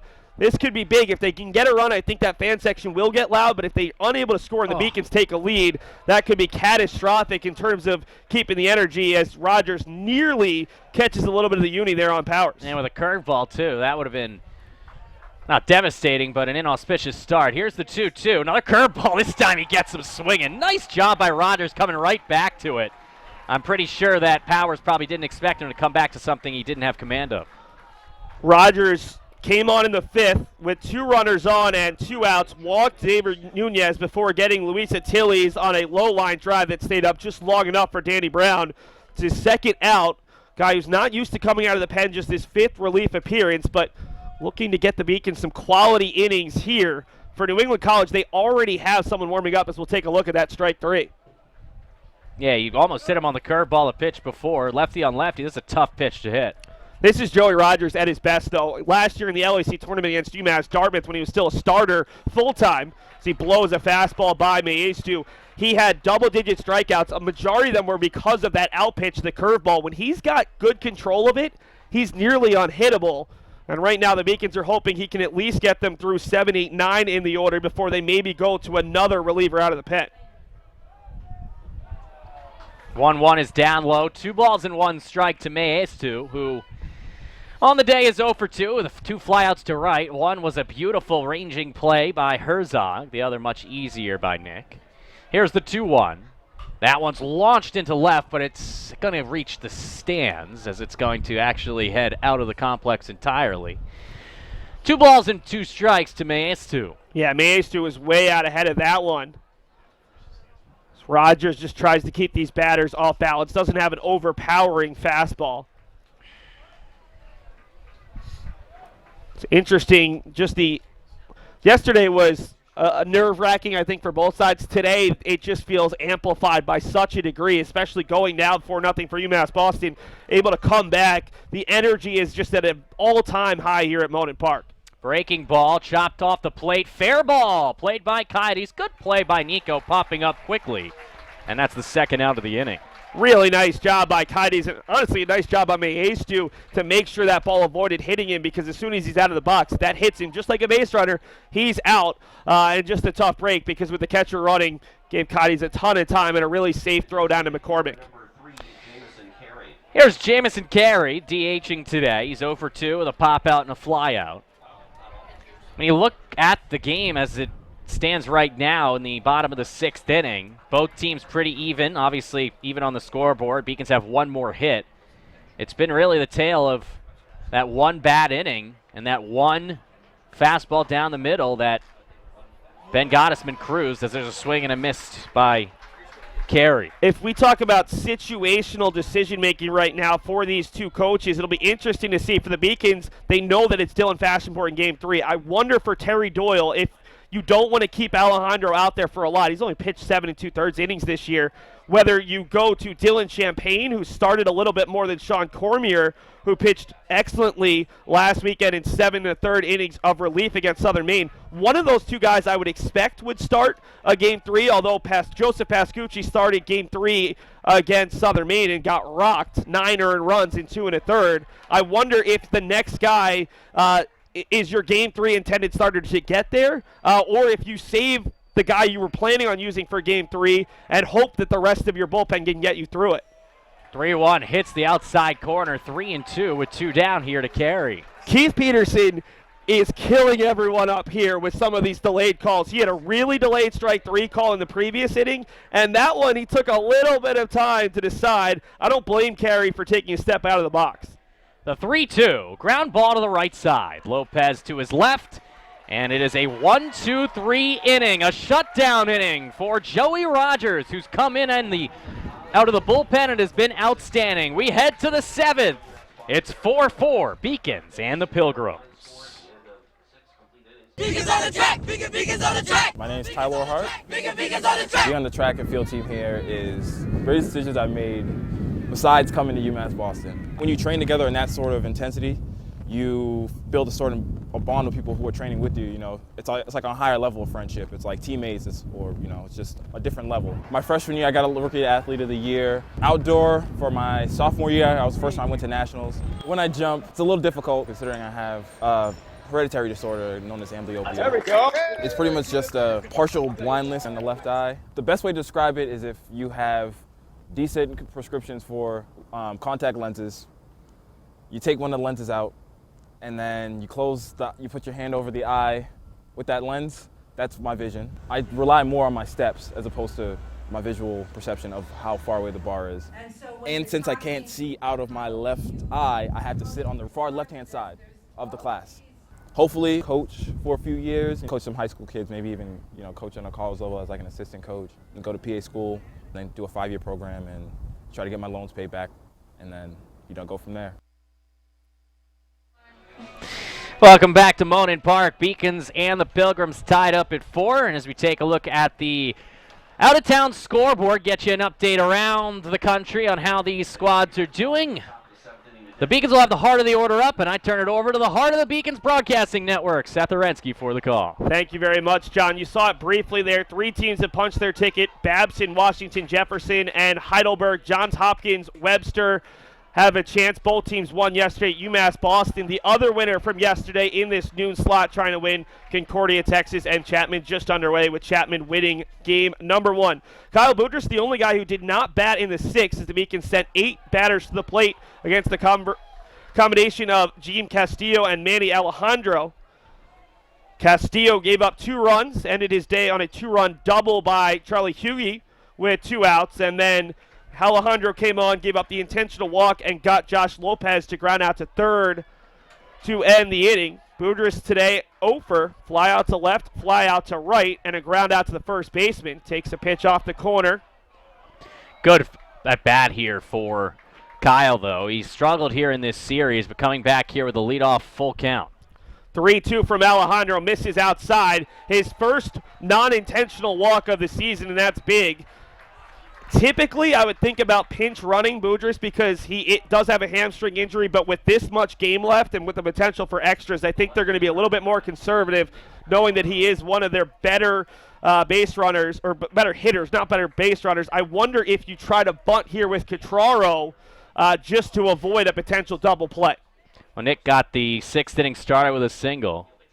Scored the first of 2 runs. He came in from third base as the Beacons had loaded up. It was in the 6th. Single, ground out to third, strikeout, walk, hit by pitch, 2-run double And then coming on was Alejandro more effective. 1-0, Cacharo hits it out to left, tailing towards Powers, shy of the warning track, and he'll make the play for out number 1. The Beacons have scored in each of the last 3 innings, 1 in the 4th, 1 in the 5th. Their lone hit with runners in scoring position today is Huegi, who had that 2-run, 2-out double, his 9th in his last 10 games. Brings up Eddie Riley, who has a double, a triple, a run scored, and a ground out to third.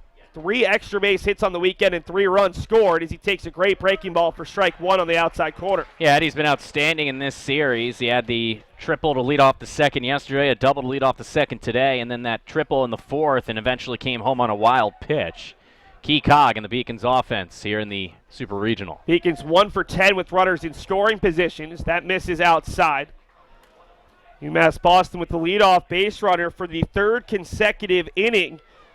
Beacons have scored with a runner in scoring position, with a leadoff base runner in 2 out of the 3 they've reached, as Riley pops it up to shallow right. Delaney, who's so short-handed, makes the play, and that's 2 quick outs for Alejandro, who was trying to keep his team in it. He's able to strand the bases loaded in the 6th, and now trying to work around that leadoff walk to Boudris. And it's Danny Brown, who's 0 for 3 today. He struck out to make it 2 outs and a man at second base back in the 6th inning. Luckily, the bottom of the order picked him up. First pitch to Brown. There's a big cut. He struck out swinging his last time up. Flew out to center in the 2nd, flew out to right in the 4th. Brown had a productive day yesterday, scoring a pair of runs, including the game-winning run. So the Beacons had to come back yesterday just as they've had to today. He scored the 2nd of 2 runs in the 8th on a 2-run single for Ryan McCormick, who's in the on-deck circle. Brown finishing 1 for 3 with a walk and 2 runs scored yesterday as Alejandro misses outside 2-1. He's not throwing all that hard, but he's been around the zone and has been able to induce weak contact thus far. 2-1, runner takes off, and that's a foul tip. That was certainly a hit and run. You're not looking for the straight steal from Boudris, who does have a couple of steals, but that's really catching the defense napping. It's Kyle on the year is 1 for 1. I'm going to guess for his career, probably has 5 or less. Yeah, it didn't look like he's an adept base stealer there. 2-2, hit out to shallow left. This could be a problem for Powers. Long run towards the line, and he will make the play in foul territory. No. Yep. Yes. Our third base umpire initially pointed to foul territory, indicating that might have not been caught, and then pumped the fist. Either way, the impossible area for us to see, and the Beacons leave another runner on base.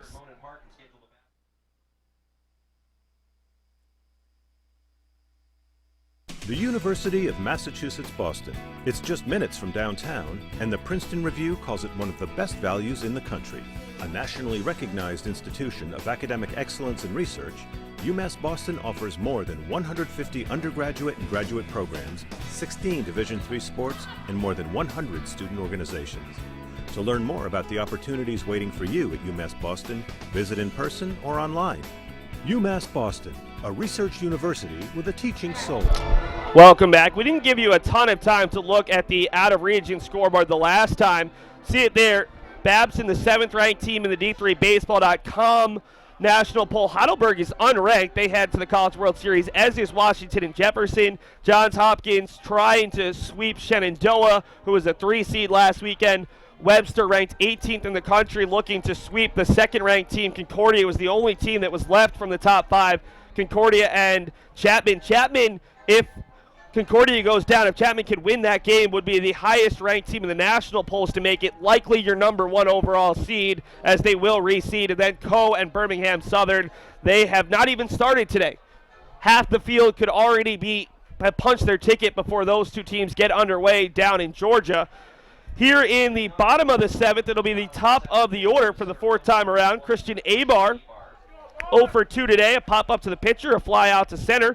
He also walked as part of that 4-run third. Walked, took second on a wild pitch, and then walked home on Evan Delaney's grand slam. Sorry, Seth. There is action right now, right-handed action for the Pilgrims. The Beacons have a couple of guys swinging their arms, stretching, but nothing active in their pen. The 0-1 to A-Bar. Sniped over on the right side. Rogers is going to have to get there. Tough play. The throw is not in time. Just a combination of difficult things.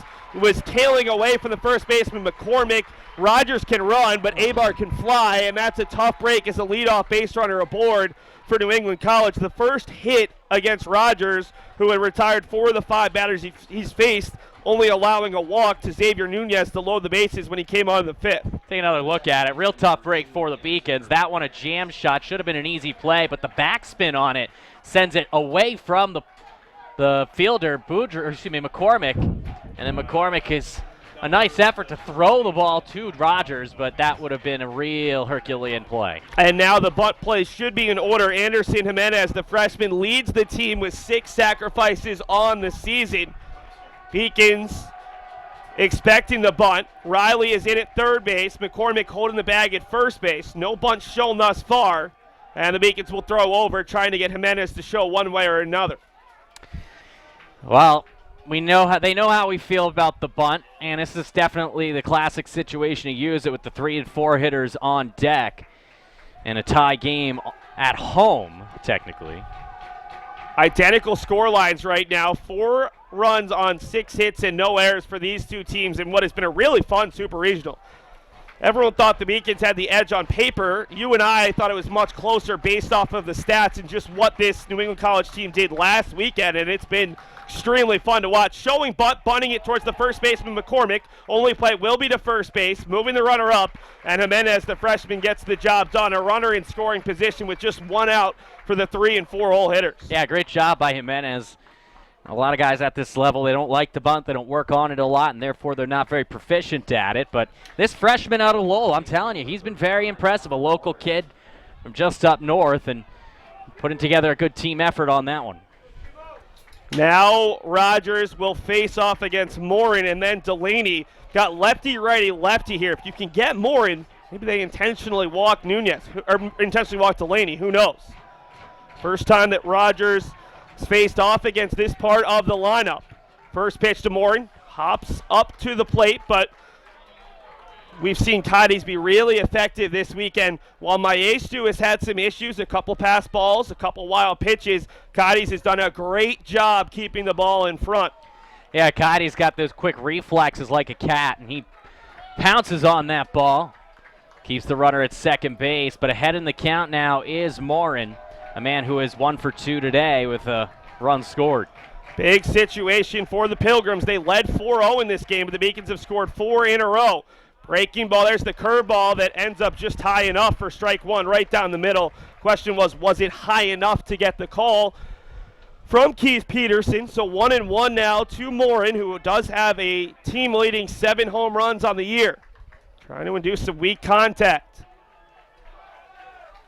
Rogers gets the sign. Looks back at A-Bar, who can fly at second. The 1-1. I'm not sure where that missed, Seth. Right down the middle. Yeah, that looked pretty good. It was on the outside half. The question is height, but I thought that pitch was higher. It hit the glove of Cadiz than the previous curveball that was down the middle. At it, because at the next pitch, that was as good as it gets. 2-1 to Connor Morin. Big spot for the Pilgrims. Bounces up there 3-1 now, and we'll see just how much that pitch missed by right now on the previous pitch.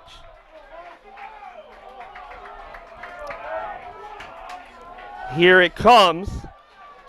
Hits the glove. That's at the knees. Right there. Well, difficult break for the Beacons. 3-1 here to Morin. With Delaney on deck, the guy who hit the grand slam back in the 3rd. 3-1 from Rogers. Again, not giving the low strike, and their runners at first and second. Here for Evan Delaney as the Beacons get a righty warming, and it's Joe McGuire out in the pen. I mean, that one was a little more low. You could see Cadiz trying to frame it. I'd have more of a gripe with the 2-1 that missed or the 1-1 that missed, but either way, that at bat right there, getting squeezed, was Joey Rogers. Brings up Delaney, the former NAC Player of the Year, a second-team All-Conference guy this year. Hit the big fly back in the 3rd to give New England College their first lead of the day. The Beacons have scrapped back to tie it. Bottom of the 7th, 2 on and 1 out. Delaney first pitch swinging on the first base side. playable. Long run for McCormick, who gets under it and gets a huge second out on a ball yesterday that would have been in the parking garage. Today it stays in, and the Beacons catch a break as Delaney did not get much on that one. Great call, Seth. You can see in the right center field flagpoles there is basically no wind. Yesterday the wind was blowing torrentially to the right towards right field, and so that would have been towards the parking garage. But now it doesn't get a whole lot easier. Xavier Nunez, he's only hitting .392, and he's 1 for 2 today. Also was the NAC Player of the Year in 2018, so another difficult batter. Rogers opened his day with a walk to Nunez before getting a Tillies with the bases loaded back in the 5th. This is likely Rogers' last inning, maybe even last batter. If you can get McGuire up quick enough, maybe you want that righty-righty matchup for Agebrot, who was trying to get Rogers through his second full inning and 2 1/3 complete. Rogers a couple looks back. The first pitch to Nunez, in and out of the glove, but apparently outside because that was higher. Typically you don't get a lot of love for balls that go in and out of the catcher's glove, but we've seen it a lot this postseason. They're more focused on the location, and that one just missed 1-0. Beacons do have a right-hander warming in their bullpen. 1-0 with 2 runners on and 2 outs. Hit up the middle. Easy play for Huegi. He's going to have to go the long way to throw across. It's low, but McCormick makes the play. Josh Lopez did Charlie Huegi no favors there, but he makes the play nonetheless. We head to the 8th in a tie ball game. The Beacons looking for their 3rd trip to the College World Series in 10 years, as the Beacons will send 7, 8, and 9 to the plate against the Pilgrims.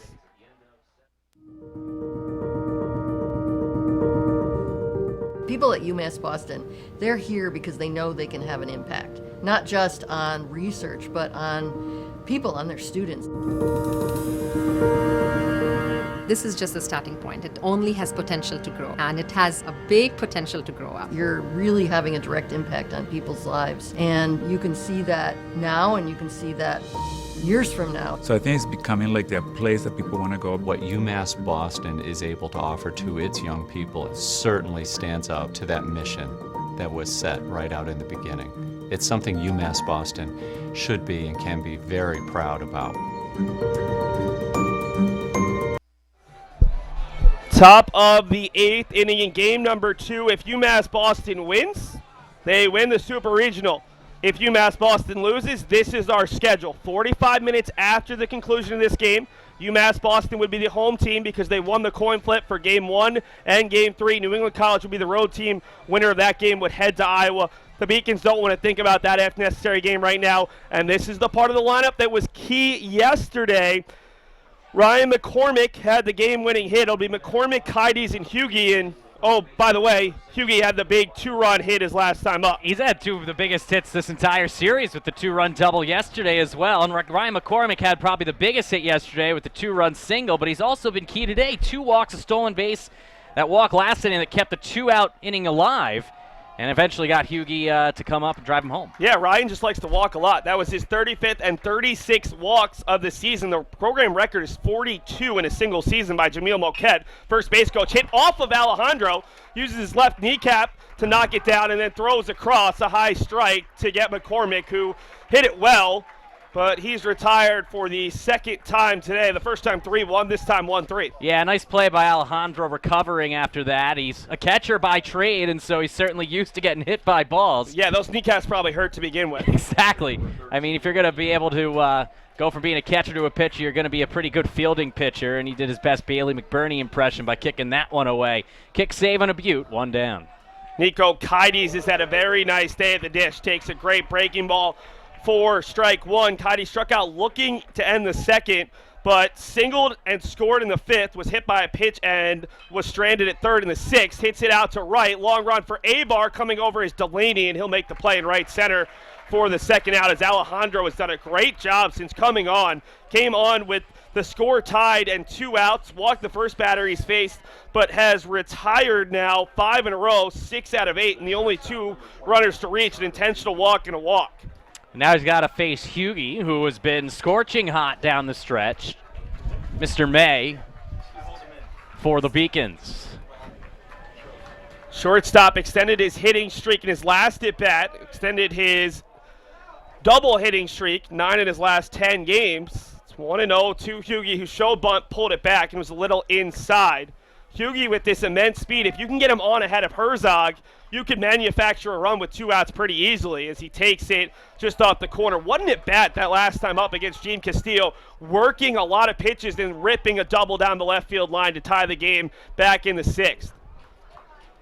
2-0 to Huegi, hits it out to center. Tons of room for Abar, and the Beacons are going to need a run in the 9th to potentially win this one as they go down 1-2-3, 6 consecutive retired by Alejandro. And we'll see which pitcher is in for the bottom of the 8th for UMass Boston. So they have McGuire still warming, but it'll be Rogers with the first crack at it.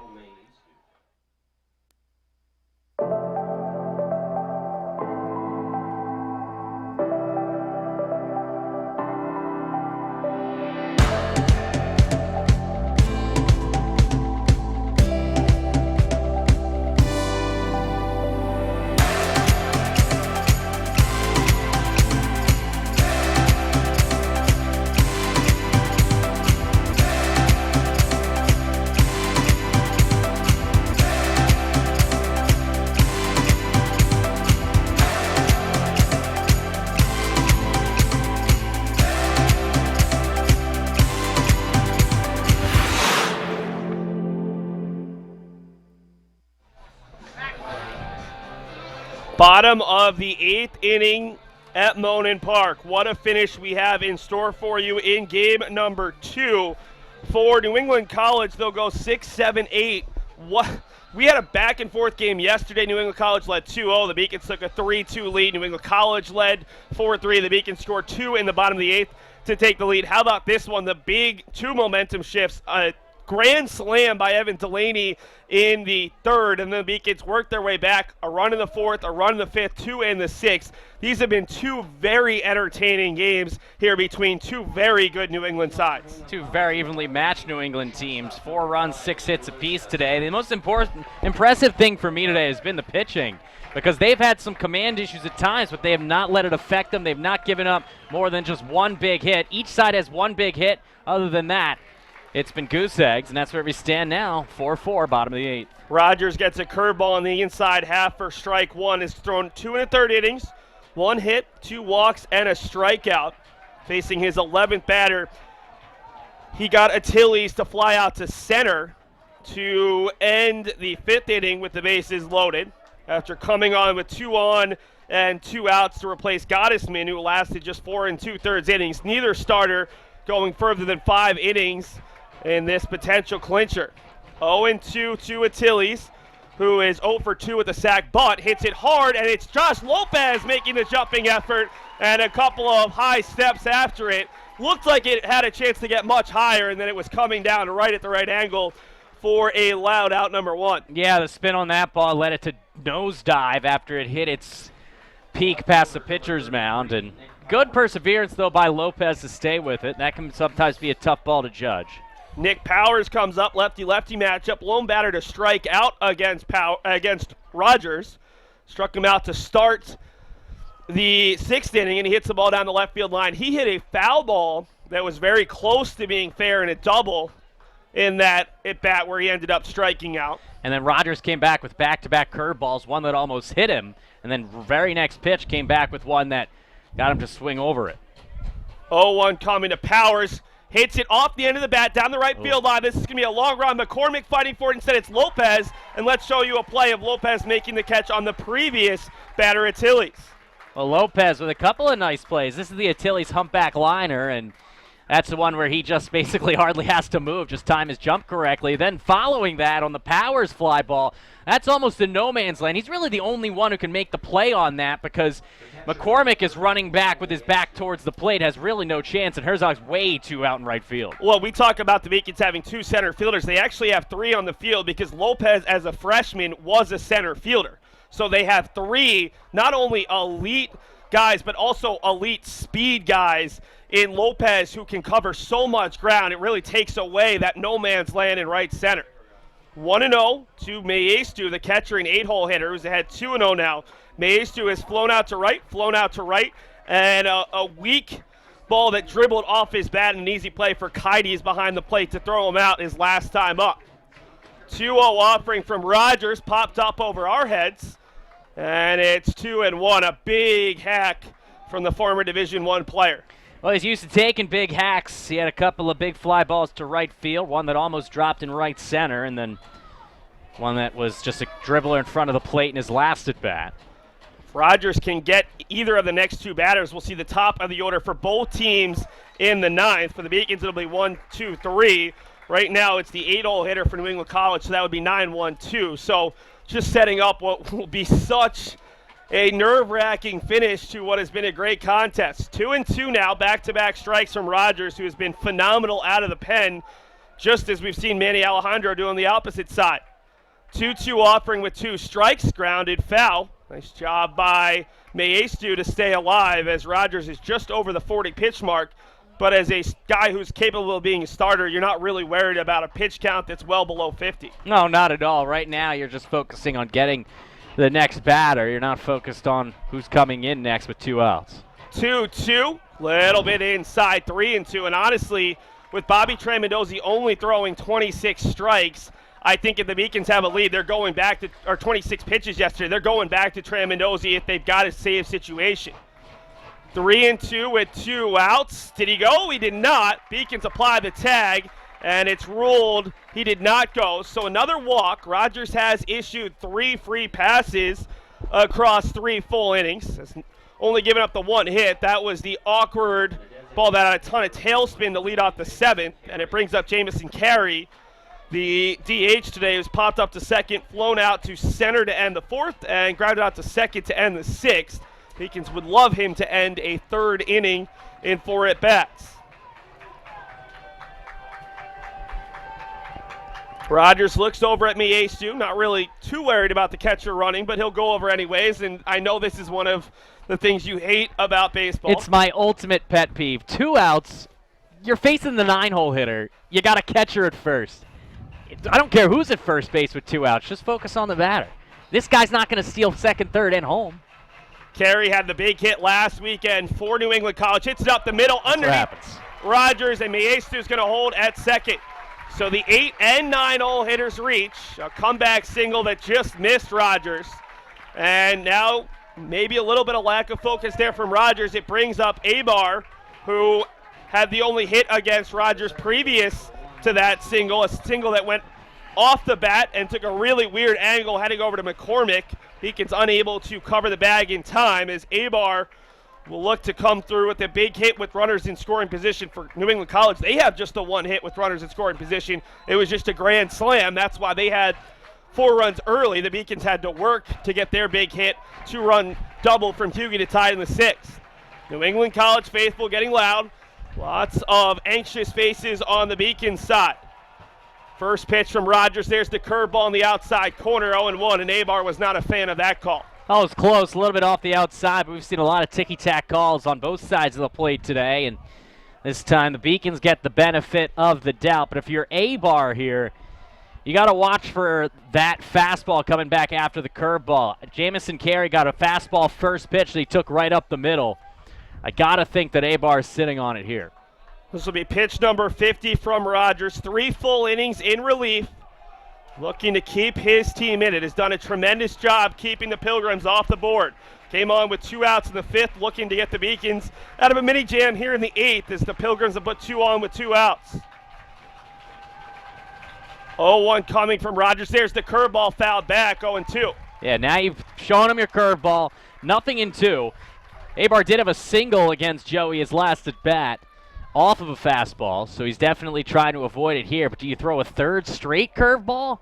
Oh, that's a tough one. I almost maybe go to a fastball off the corner, try to get a chase there, see if you can get Abar being overly aggressive. Abar has reached twice today, walked and scored in the 3rd, and an infield single in the 7th. 1 for 3. 0-2, bounced it up there, and a nice job by Kites. I also like that move because you've got Maestu out at second base, the catcher. So unless it really pops away from Cadiz, who's done a great job, you're not worried about any kind of advancement, especially from the lead runner, because as fast as Carey is over at first base, he can't move up unless the runner ahead of him also moves. So now 1-2, the Meekins waste one pitch. We'll see if they maybe can afford to waste the second one. 1-2 coming from Rogers. A little bit low with the fastball and inside 2-2. So now you're running the danger of going 3-2 where the runners will be off. Jimenez has raked all series. Well, he's hitless today. He was good yesterday. He's put together some good swings.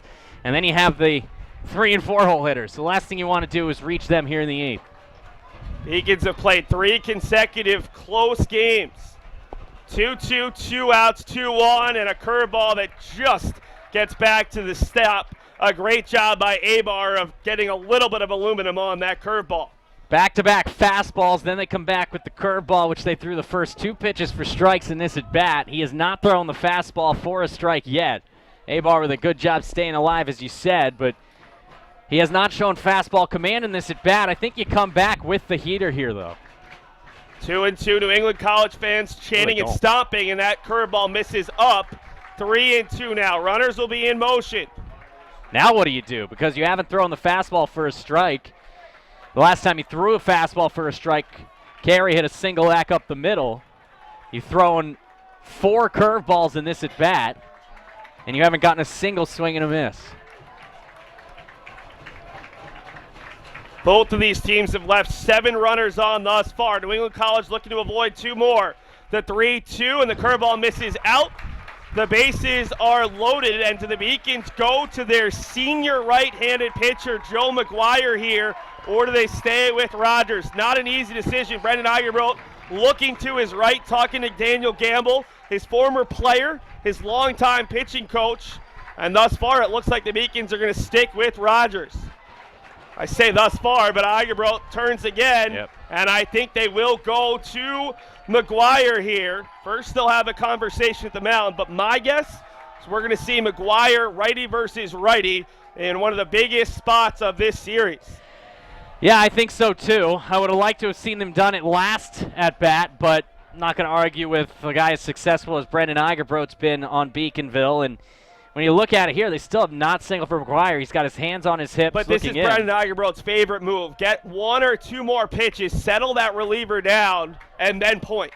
And we'll see whether he does or not. He's giving the signal right now. He's talking to the guys as if this will be Rogers. But let's see if he points. And no, it'll be Joey Rogers. Has to face this batter. That's the second meeting with the Beacons coach on the mound, and this shows the confidence they have in Joey Rogers. A big-time pitcher, won a championship his senior year of high school down in Southern Mass, and it'll be Rogers the junior against Jimenez the freshman with the bases full of Pilgrims in the 8th, trying to regain the lead. They're showing confidence, and then there's the other thing. Right now he's walked 3 batters in the last inning and a half. And gets away, and that's going to be a wild pitch. Bounces back. Kites can't get it in time, and scoring is Maestu to give the Pilgrims a 5-4 lead. Yeah, I mean, Rogers hadn't shown ability to throw a strike with a fastball in 2 at-bats. And you see right there, so we'll show it on instant replay.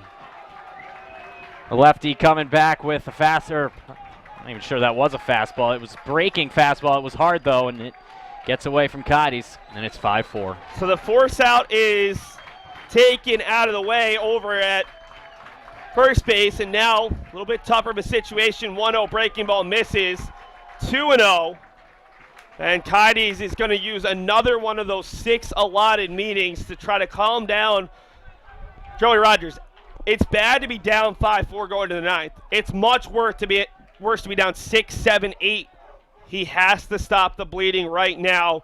And this is a smart decision by Cadiz to come out and try to settle down Rogers, who clearly has just lost a little bit of his control at the worst time. Remember, there was no one on with 2 outs. It went walk, single up the middle, 3-2 walk, and now a wild pitch to score Maestu and give New England College the lead at 5-4. The 2-0 rather, is fouled off, 2-1.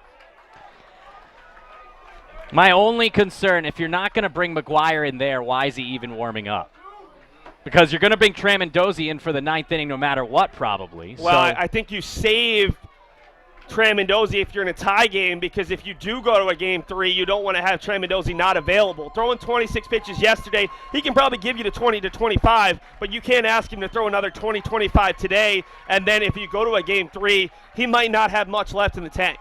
He'll tell you he does, but you have to be able to trust yourself and your pitcher. Hit out to left. This is going to get down. It'll score 1 run. They're going to send Abar. Cachorro will throw. It's cut off by Riley, and Abar wisely heads back. They apply the tag. A huge single from Jimenez, and it is a 6-4 lead for the visitors, the Pilgrims. And now they've got to get Joey Rogers out of this game. And now they will, as Niagara will head on over. Walk, single. And from a 4-4 tie to a 6-4 deficit. Yeah, that was a good decision there by Terry Doyle. As great as it would be to score Abar, you trust your center fielder, but that would not have been a good situation for the Pilgrims as Rogers' day is done. Let's take a look at that nice hit from Jimenez, who has been so good throughout this tournament. And Jimenez able to get it off the end of the bat out to left. A nice job by Cachorro, coming hard, and Doyle was going to hold him the entire way. Take a break, bringing the numbers on Joe McGuire, the Beacon senior out of Peabody's, trying to get the Beacons out of a tough spot here in the 8th.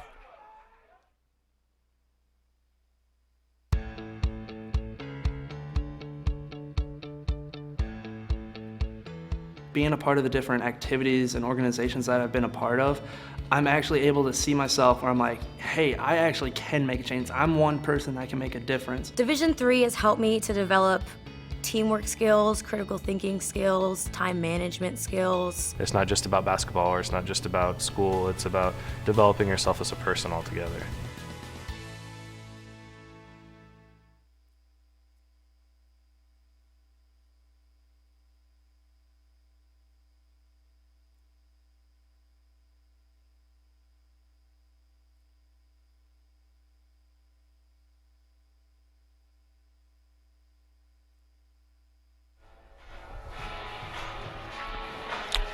Joe McGuire is the new pitcher for UMass Boston.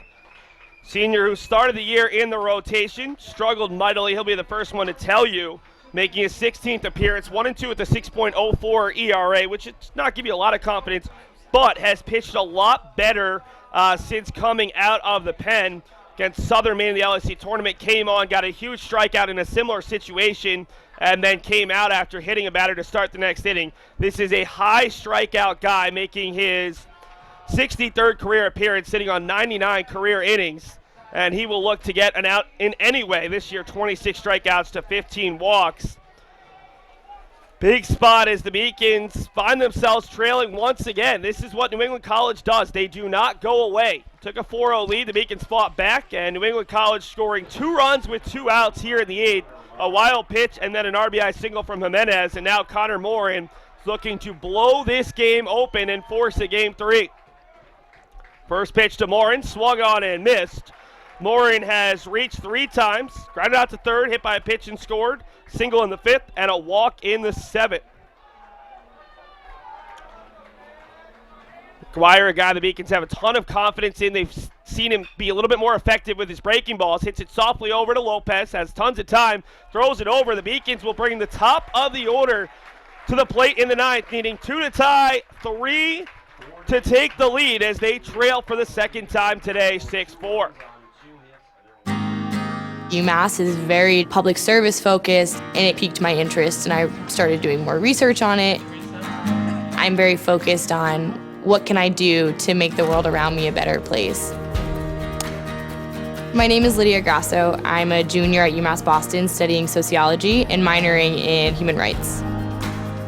Because I won the Chancellor Scholarship at UMass, it allowed me to go to Cambodia. I was working at the Sihanouk Hospital Center of Hope. I was in the place of something horrible that had happened. I could either go home and kind of forget about that experience and kind of block it out, or I could do something so that things like that never happened again. UMass provides me with opportunities that I wouldn't get anywhere else and gives me a global perspective in a public setting. I definitely transformed at UMass. Manny Alejandro, the catcher who's converted to a closer, looking to earn the win in this contest. Alejandro has pitched well in relief after coming on for Gene Castillo, who had his struggles. Probably was worried that would be the last appearance of his career, and Alejandro has given him a chance. Alejandro, remember, has not given up a run this season and is looking for his first victory of the year. Alejandro did win a single game back in 2016, but went 1-5 that year. Did not pitch in 2017, did not earn a win in 4 appearances in 2018. It's the first pitch. Breaking ball misses. 1-0 to Nick Herzog, who had a hit in his first at-bat yesterday. Walked twice today. A walk and an intentional walk. Has also flown out to left and struck out swinging. Went 0 in the LEC tournament, 8 of 13 last week in the regional tournament. Looking to heat up at the right time here in the Super Regional. 1-1 to Herzog. Swings and a pitch off the corner. Couldn't catch the breaking ball. 1-2. All the momentum now on the side of Manny Alejandro's Pilgrims, and really him coming in and shutting the Beacons down after they gained the momentum in the 6th was critical. Herzog pops it up on the right side. Should be playable. Fighting the sun is Jimenez, and he will make the play for out number 1. Alejandro has now gone 2 2/3 innings. His walk 2 was not allowed to hit and has not struck out a batter. And the Beacons potentially down to their final 2 outs in this game 2. Remember, the Beacons won game number 1, so they had a loss to play with, but they've yet to lose in the postseason. Trying to avoid that first loss here in a critical contest. Josh Lopez reached twice today, single on a walk. It's also line out to short and grounded out to third against Alejandro with the bases loaded to end the 6th. The Beacons had tied it but could not take their first lead. This is outside 1-1 in a pretty identical spot. The fans not liking it over there at NEC side. They've gotten enough calls today. 1-1 misses further outside. 2-1 with the fastball. And if you're Lopez here, game's not over, but you have to get on base for the heart of that order to give the Beacons any sort of chance. Good eye there. 2-1 from Alejandro. Lopez hits it out off the end of the bat. Shallow center coming in is Abar. Going out is the shortstop, unable to make the play. And Lopez is thinking about second, wisely holds up. You can't run out there. That was a terrible lack of communication there for the Pilgrims. Hit off the end of the bat, made it a difficult play to judge. That should have been Abar's ball the entire way. Absolutely, and that's one of the things we saw for the Beacons earlier a couple of times. Charlie Huegi, great communication, as we'll take another look at it. This time, Abar and Attili's not with great communication. As you see, Attili's the one whose hat just fell off. Abar's got to call him off, but it doesn't look like Abar was going to get to it. No man's land, to say the least. Terry Doyle checks on Abar, who appears to be okay. Took a little bit of a collision there with Attili's. So the Beacons have one of the base runners they need this inning. Kyle Boudreaux takes a fastball, don't know where, for ball 1. It's been a really inconsistent strike zone. It's been inconsistent for both sides, but not exactly the most ideal. 1-0 bounces away. Lopez, again, being a little bit more conservative. There is a lefty warming up for New England College just in case. 2-0 here. Boudreaux still looking for his first hit of the day. Walked his last time up, had a single hit yesterday. It's 2-1 now to Boudreaux, who is an extremely patient hitter. And a huge hole on the right side between first and second. 2-1 breaking ball right down the middle. High 3-1 on a pitch that looked very good from our perspective. The strike zone's shrinking in the later innings. We've seen it for the last few frames. Those higher pitches aren't going to be called. 3-1, Boudreaux rolls it over. Lopez doesn't know that the ball's behind him, and the Beacons hit into a game-ending double play. We will have a Game 3 in this Super Regional. New England College 2 in the bottom of the 8th. The Beacons unable to score on Alejandro. And UMass Boston takes their first loss at Monin Park since April the 3rd.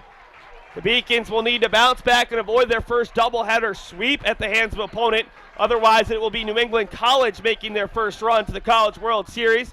Show you the highlights right now and wrap it up on this Game 2 webcast. Remember, for Game 3, you'll have to exit out and then head on to our Game 3 webcast link. That webcast should start right about 3:25, excuse me.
So the final score 6-4 as New England College wins Game 2 over UMass Boston. That means Game 3 will indeed be necessary, getting underway just prior to 3:35 p.m.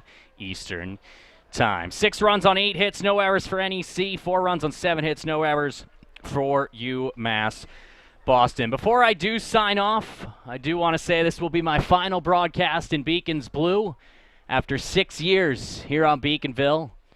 I had a lot of fun, obviously, in all forms of men's and women's sports, getting to illustrate the outstanding athletic prowess and action on the field in front of you today. From great athletes of the past, Elizabeth Glavin, Krista Layden, Peter McIntyre, and more, to great athletes of the present, many of whom I'm working with today and have worked with throughout my years here, including Gigi Braga, Mary Jo Murphy, Kelly Danahy, Alyssa Fugel, and many, many more.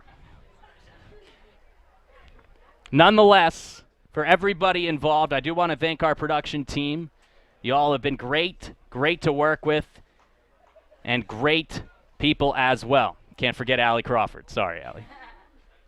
For Gigi Braga, Allie Crawford, Kelly Danahy, Christian Hodgson, Mary Jo Murphy, Shay Anwar, Eileen Shee, Sarah St. Surin, and of course, Seth Orensky. Good night, good luck, and good sports. We'll see you in about 30 minutes right here on the Beacons Broadcasting Network.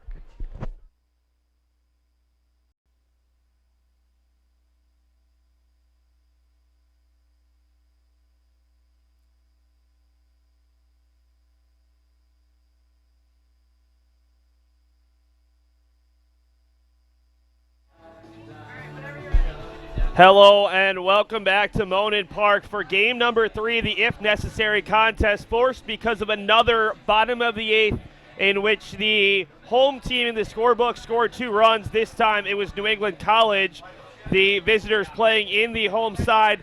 Joe Maestu scoring on a wild pitch, and Alejandro Jimenez coming through with an RBI single in the same at bat to earn a 6-4 win as UMass Boston and the Pilgrims, both teams with 1 loss during their postseason. The Beacons 8-1, their first loss. New England College took a loss last week in this same situation, needed to win 1 of 2. Lost the first game, came back and won the second. The Beacons will look to turn the tables here.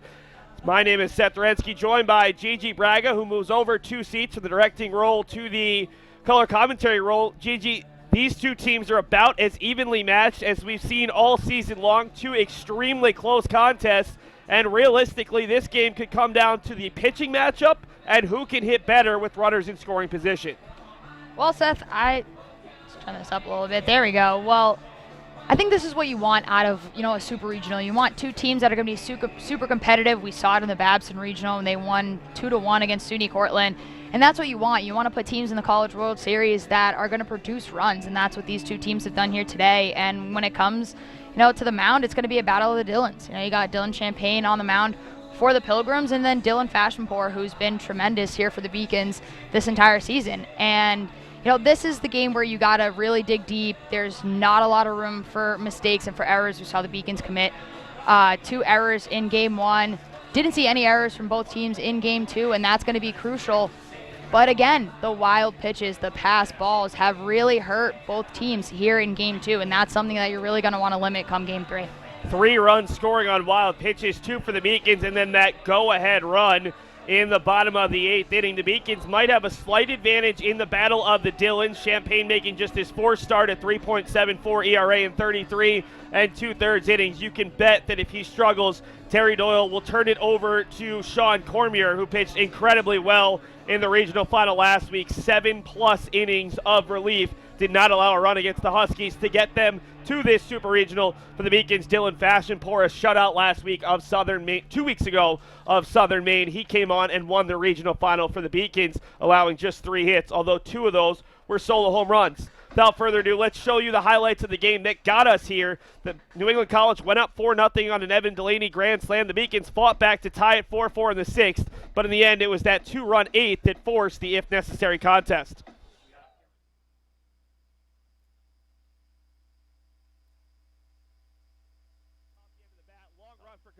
And Huegi, and it'll be Catraro making the sliding catch.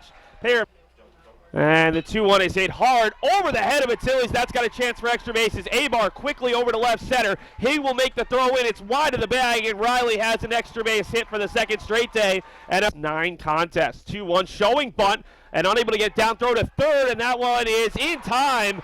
That was a very close call. Fred DeFrance might have had to be viewing it through the third baseman as the 2-2 catches the corner, 3-2. Balekit. We saw the strong arm of Herzog yesterday. Diving effort from Huegi was not that 4-run deficit. 0-2 bunts it, and it's a good one. Gottesman will have to field. Long throw. It is a one-hopper, and McCormick makes it. 2-2 offering from Gottesman. This one has a chance to get down. Herzog running over, and he will get there. That is the benefit of Nick Herzog. He covers an 10th. Herzog takes off on the first pitch. High fastball. Good throw. The tag is not in time. Nick bouncing away from Kites, who can't pick it up, and heading over to second base is Abar on a wild. Big pitch here. 3-0 to Jimenez with Morin awaiting on deck, and that just misses. Hitter in this lineup steps up already with the hit today. Hits it out to left. This has a chance to go. Looking up is Catraro, and it is 4-0 New England College. Walk, hit by pitch, grand slam, and Delaney has given the Pilgrims and their faithful a lot to cheer for here in the bottom of the third. Well, that's what happened. Batters hitting another batter and then giving up the no-doubter grand slam. 0-2, swung on and missed. Gottesman's first strikeout of Traro, the Beacons cleanup hitter. The 2-2 from Vargas, right down the middle, strike 3. One down here. Will step in and launch one to deep left center field. Abar on the run towards the track. It is off the wall. That's extra bases for Eddie. Riley cruising towards third. He's got a double and now a trip. Now big pitch coming here for Vargas and for Brown. The 1-2 inside. It gets away. Riley stopped. Now he's going to come. He double clutched and he's safe. He's safe as Vargas falls down on the throw. The throw bounces back. The 3-2 and then that one's ripped to center field. It's red. Poorly at first by Abar, but he has time to get back. Kites tagging and advancing towards third. A strong throw! And he just barely beats it in. Come in a little bit. The 1-2. Swing and a miss. He struck him out on a high fastball. Vargas thought they were. It's getting louder after that big punch out. 0-1. It's a bouncer. It gets away, and there's the run. As the wild pitch brings weekend in all facets of the game. The 2-2 pitch, beautiful curveball, and called strike 3. He's on this baseball. The payoff pitch, curveball, he rips it to left field. The Beacons are going to tie the game. 1 run will score, 2 runs will score. Second and third as Charlie Hustle delivers again for the 9th time in 10 games. A double for the Beacons shortstop, who silences the Pilgrims faithful and reties the game. It's 4-4 here in the 6th inning. Not devastating, but an inauspicious start. Here's the 2-2. Another curveball. This time he gets him swinging. The 0-1 to Abar. Sniped over on the right side. Rogers is going to have to get there. Tough play. The throw is not in time. Just a combination of dip. Looks back at Abar, who can fly at second. The 1-1. I'm not sure where that missed. Phillies, who is 0 for 2 with a sac bunt, hits it hard, and it's Josh Lopez making the jumping effort, and a couple. Walked 3 batters in the last inning and a half. And gets away, and that's going to be a wild pitch. Bounces back, Kites can't get it in time, and scoring is Maestu. You have to be able to trust yourself and your pitcher. Hit out to left, this is going to get down. It'll score 1 run. They're going to send Abar. Cachorro will throw, it's cut off by Riley, and Abar wisely heads back to apply the tag. 2-1 from Alejandro. Lopez hits it out off the end of the bat. Shallow center coming in is Abar. Going out is the shortstop, unable to make the play. And Lopez is thinking about second, wisely holds up. You can't run. Welcome back to Monin Park. Already we've seen 5 teams punch their ticket to Cedar Rapids, Iowa. This is the lone series thus far that has been forced to go to a Game 3. Gigi Braga and Seth Orensky. And Gigi, it's not only a battle of the Dillons, it's a battle of the freshman Dillons. Champaign out of Newtown, Connecticut for New England College. On the other side, Dylan Fashionport out of Redlands, California. Very interesting matchup. Nerves could certainly play a factor in this contest. Both guys have had some pitching appearances in the postseason, but this is certainly the most nerve-wracking for either of these pitchers. Yeah, a little East-West Coast battle here. But you look at the innings pitched, and for Champaign, he's only gone 33.2 innings this season, where Fashionpour's got a little bit more experience under his belt at 54.2 innings pitched. So that could end up helping him. Obviously, we saw Fashionpour pitch in the regionals last weekend, saw Champaign pitch as well. So, they got a little bit of postseason experience under their belt, and it's game 3. You got to lay everything that you have here on the line, and you figure it out. Whichever team wins advances to the College World Series, and then you can worry about your arm, next week. Let's take a look right now at the starting lineup. No changes for New England College, who is back to the road team. The home team in these battles has won each game. Abar, Jimenez, Morin, Delaney, Nunez, Atiles, Powers, Maestu, and Carey for the Pilgrims, who are looking to continue their improbable run. Underdogs in the NECC tournament, underdogs in the Southern Maine Regional, underdogs in this UMass Boston Regional, but the unranked Pilgrims have gotten this far. They're looking to go a bit further. Let's take a look right now at the Beacons' defensive lineup. Again, no changes. Catraro, Brown, and Herzog around the outfield. Riley, Huegi, Lopez, and McCormick the infield, with Kaides and Fashionpour an all-freshman battery. And Gigi, when we take a look at Dylan Fashionpour, he's got electric stuff, making his 15th appearance, 10th start, 6-2 with 54 2/3 innings, a 2.80 ERA, 45 strikeouts to 23 walks, 41 hits, 22 runs to 17 earned, 7.41 strikeouts per 9. The Beacons are 7-2 in his starts thus far in the postseason. 6 2/3 innings in the LAC tournament against Southern Maine, 4 hits, no runs, 8 strikeouts to 2 walks. Not quite as effective last week against Wheaton. That included that 96-minute rain delay. 6 innings, 3 hits, 3 earned, 3 strikeouts, and 2 walks, left with the lead, although he did allow a pair of solo home runs. And we'll see what Fashionpour can do here, where he has been so effective at Monon Park. Their opponent batting average against Dylan Fashionpour at 206. I mean, you see a lot of these New England College batters that are hitting over, 350, almost near 400 for half of their lineup.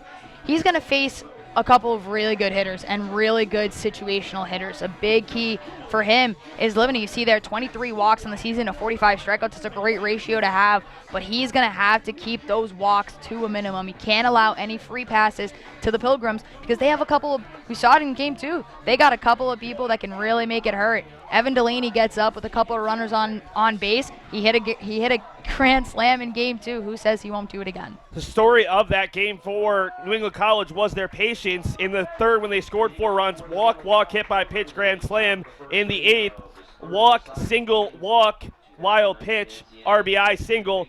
Realistically, it was the Beacons' control issues between Gottesman and Rogers that allowed New England College to score the majority of their runs.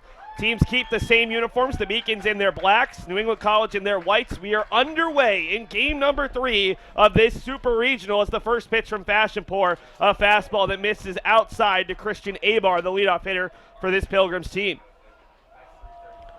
Abar, a senior center fielder out of Pawtucket, Rhode Island, stands at 5'10". Takes another fastball just outside. Our home plate umpire for this third contest is our assistant crew chief, Matt Kane. Our crew chief, Mike Lum, is at first base. Drew Hoagland moves from the plate to second base, and Keith Peterson is over at third base for this massive contest. 2-0, fouled off the mask there of Kaides, 2-1. Always good to get that first strike. We saw it a lot last weekend in the regionals, jitters, especially from freshmen and sophomores, and wouldn't be surprised to see Champaign and Fashionpour struggling a little bit in this first inning. Yeah, but once you get past this first inning, I mean, it's super big. You got a lot of seniors in this Beacons lineup. You got a senior third baseman at shortstop, a right fielder. Really, guys, even at second base, that can calm you down and help settle you a little bit. 2-1 moonshot hit up on to shallow left center. Huegi fighting the sun and makes the play. One other thing, you talk about Fashionpour having more experience. This is his 6th start this season against an NCAA tournament team in 10 total starts. He pitched 3 times against Southern Maine, beat them 2 out of 3 times. Also helped the Beacons defeat Keystone, a 4 seed in the Trinity Regional, and defeated Wheaton last weekend in the regional final. So this is a guy who has pitched against top-tier competition. What a great way to combat the at-bat that Ibar had there. You go down, 2 balls, no strikes, and then you get him to pop up to your shortstop. That's a great way to start the game if you're Dylan Fashionpour. Brings up freshman Alejandro Jimenez, who fouls off a pitch. He had the big at bat, a wild pitch that skipped past Kaides and then delivered an RBI single. Anderson Jimenez, excuse me, I'm getting confused with my A names. I have the right amount of letters, just not the right name as it's hit out to center. Brown a couple steps, and it's been an easy start here for Fashionport. The Beacons could use it after they had rallied from a 4-0 deficit, but Joey Rogers losing his control. The Beacons kept him in for probably one, maybe two too many batters. And by the time Joe McGuire came in, they were trailing by 2 in a game-ending double play, a 3-6 end of the contest, and forced this game 3. So it brings up Connor Morin, the big lefty bopper at first base. First pitch to Morin, breaking ball on the outside half. Sophomore out of North Andover, Massachusetts, 6'3", attended North Andover High School. Guy who was just 1 for 7 in 9 games as a freshman, hitting .351 as a sophomore. The count now even at 1-1. Well, for Fashionport, any pitcher really, you love to see the strikeouts every game. Try to get into double-digit strikeouts is, what you aim for. But you got to be happy with 2 pop-ups here in the first inning as well. Hard fastball, just a bit too inside, 2-1. Beacons have used their bullpen less than New England College has, although New England College had a complete game from Nick Powers on Fridays. That pitch is out, 3-1. You don't want to really face Delaney here with the runner on in the first inning. Don't want to face Delaney, period, after his grand slam, a no-doubter in the third inning. One of the top hitters in this lineup. 3-1, catches the corner as Morin was already ready to toss the bat. 3-2. To Morin as the Beacons look to get a scoreless first, something they weren't able to do on Friday with the Pilgrims in the visitor spot. 3-2, swung on a pitch outside. Fashionport, the big fist bump. That's what he's known for. And the Beacons set the Pilgrims down in order in the top of the first.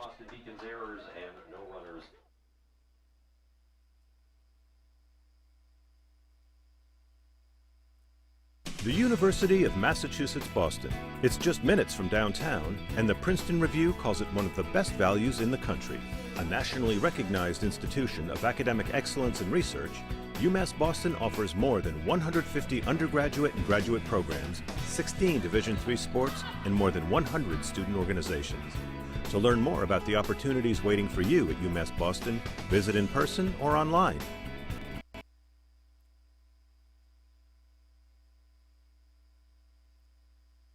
UMass Boston, a research university with a teaching soul.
See Dylan Champagne out there for the first time in this series, freshman in Newtown, Connecticut. 11th appearance, 4 start, 2-1 with a 3.74 ERA, 5th on the team with 33 2/3 innings, 2 saves, which is actually second on the team, 32 strikeouts to 13 walks, 32 hits, 22 runs, 14 earned, opponents hitting .242 against him. The team is 7-0 when he relieves and 1-2 when he starts, so that's not a great stat if you're an NEC fan. He has started all of his games recently. On the 7th of April, went 4 innings against Salve, allowed 5 earned runs. On the 16th of April, he went 7 1/3 innings, 108 pitches, 6 hits, 4 earned runs, 12 strikeouts to 2 walks against the Owls. And then against Southern Maine last weekend in the regional final, 5 2/3 innings, 14 hits, 6 runs, just 2 earned, 3 strikeouts and a walk. Allowed 2 home runs and 100 total pitches. gave up 2 home runs in 5 2/3 after allowing just 2 home runs in his first 28 innings. And a first pitch strike to Nick Herzog, who has not been able to carry success over from the Super Regional.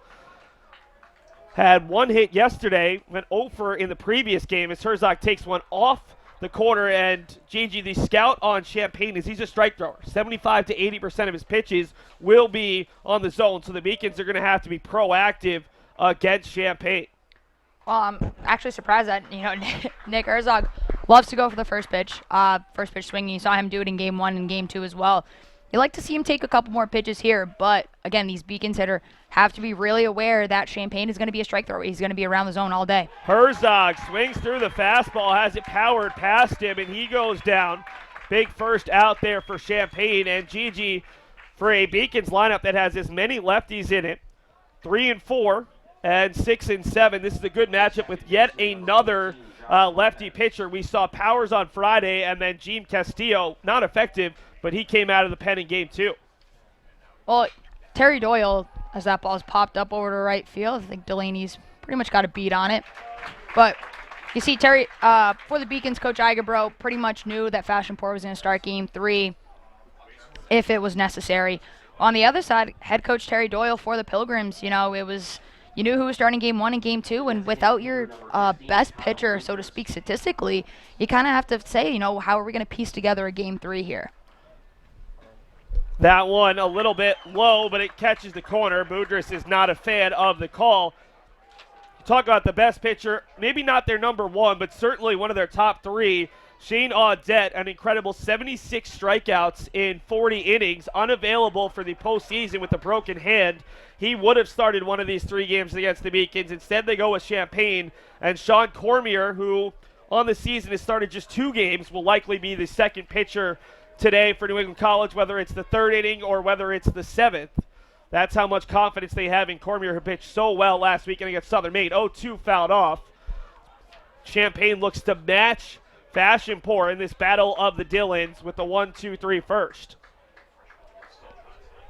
And Kyle Boudris has had, a bit of a quiet day, especially in Game 2. You saw him, he went 0 for 4. You got to think, a hitter like Boudris, who's second in program history with hits, you got to think that he's due at some point. Powers has a beat on it and makes the play. Both of these teams go down 1-2-3, and a little bit nervous start here to game number 3. We head to the second. We'll take a look around the D3 baseball scoreboard and talk about the 5 teams who have already punched their ticket to Cedar Rapids, Iowa. Something I discovered in myself is that if I have a goal, I can accomplish it. It's a well-rounded experience.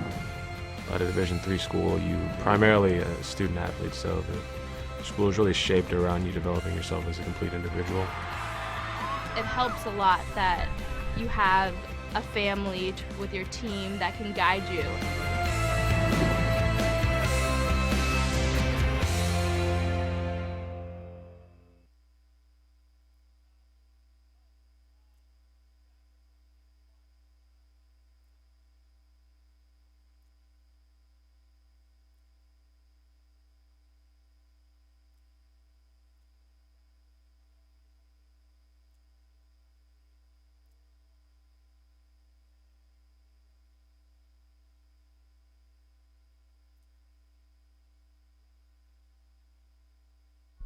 Here's a look at the teams that have already punched their tickets.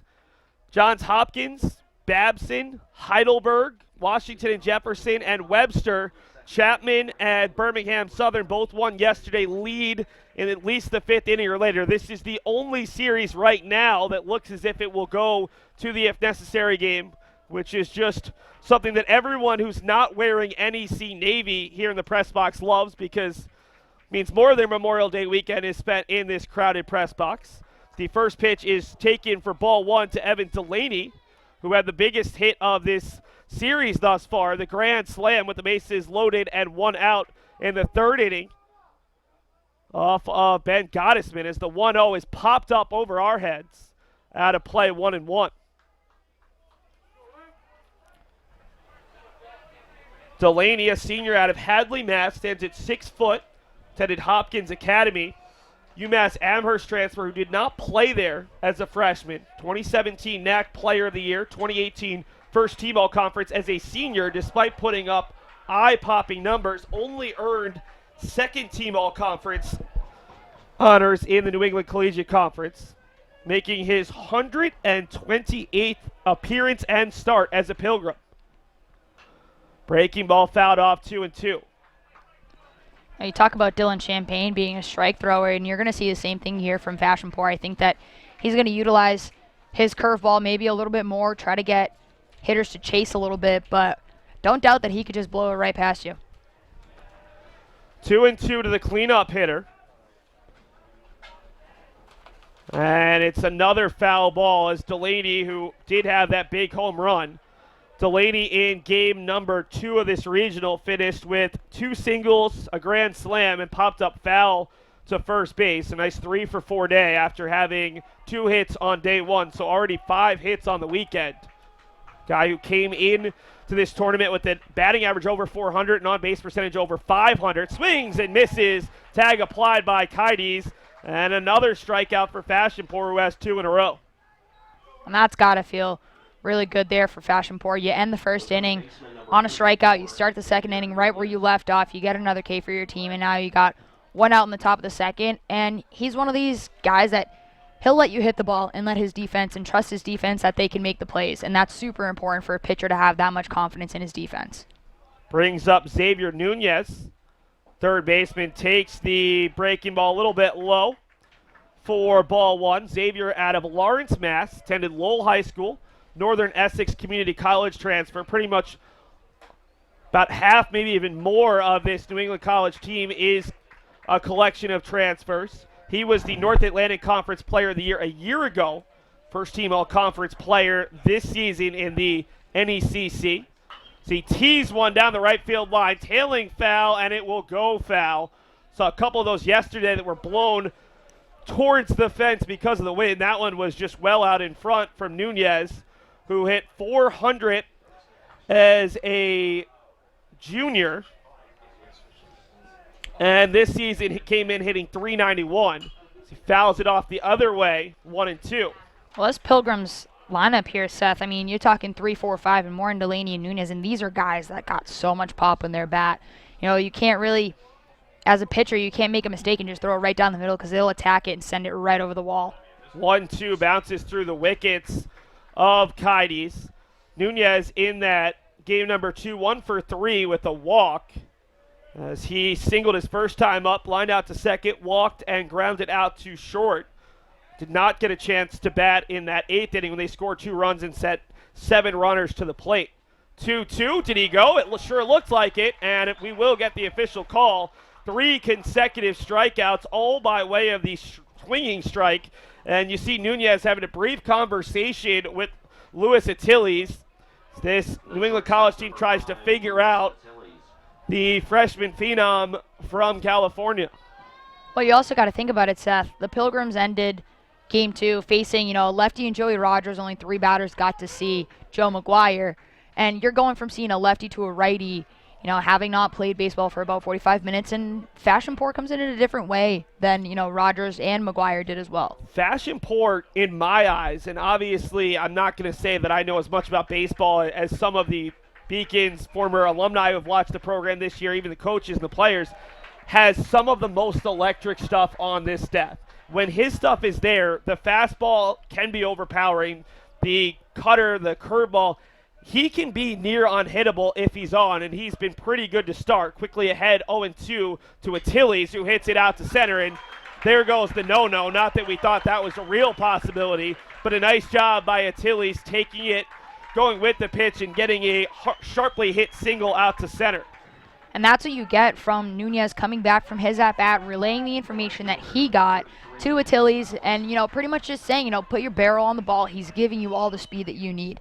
You know, he's not throwing so slow that you need to, you know, put a little bit more oomph in it to get it into the outfield. He's giving you all the speed you need. You just need to put the barrel on the ball and it'll travel. Nick Powers, the game 1 starting pitcher, has played in left each of the last 2 games, moving the guy in the on-deck, in the hole, Jamison Carey, to the DH spot. Powers, a senior who has a year left of eligibility out of Malden, Massachusetts, 6'1", took the loss yesterday after giving up 4 earned runs over 8 innings.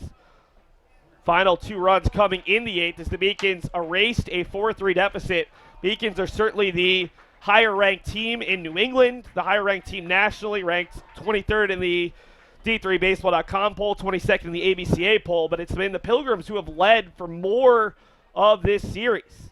Beacons really haven't led much, as there's a check swing. Did he go? He did. 1-1 on another nasty breaking ball.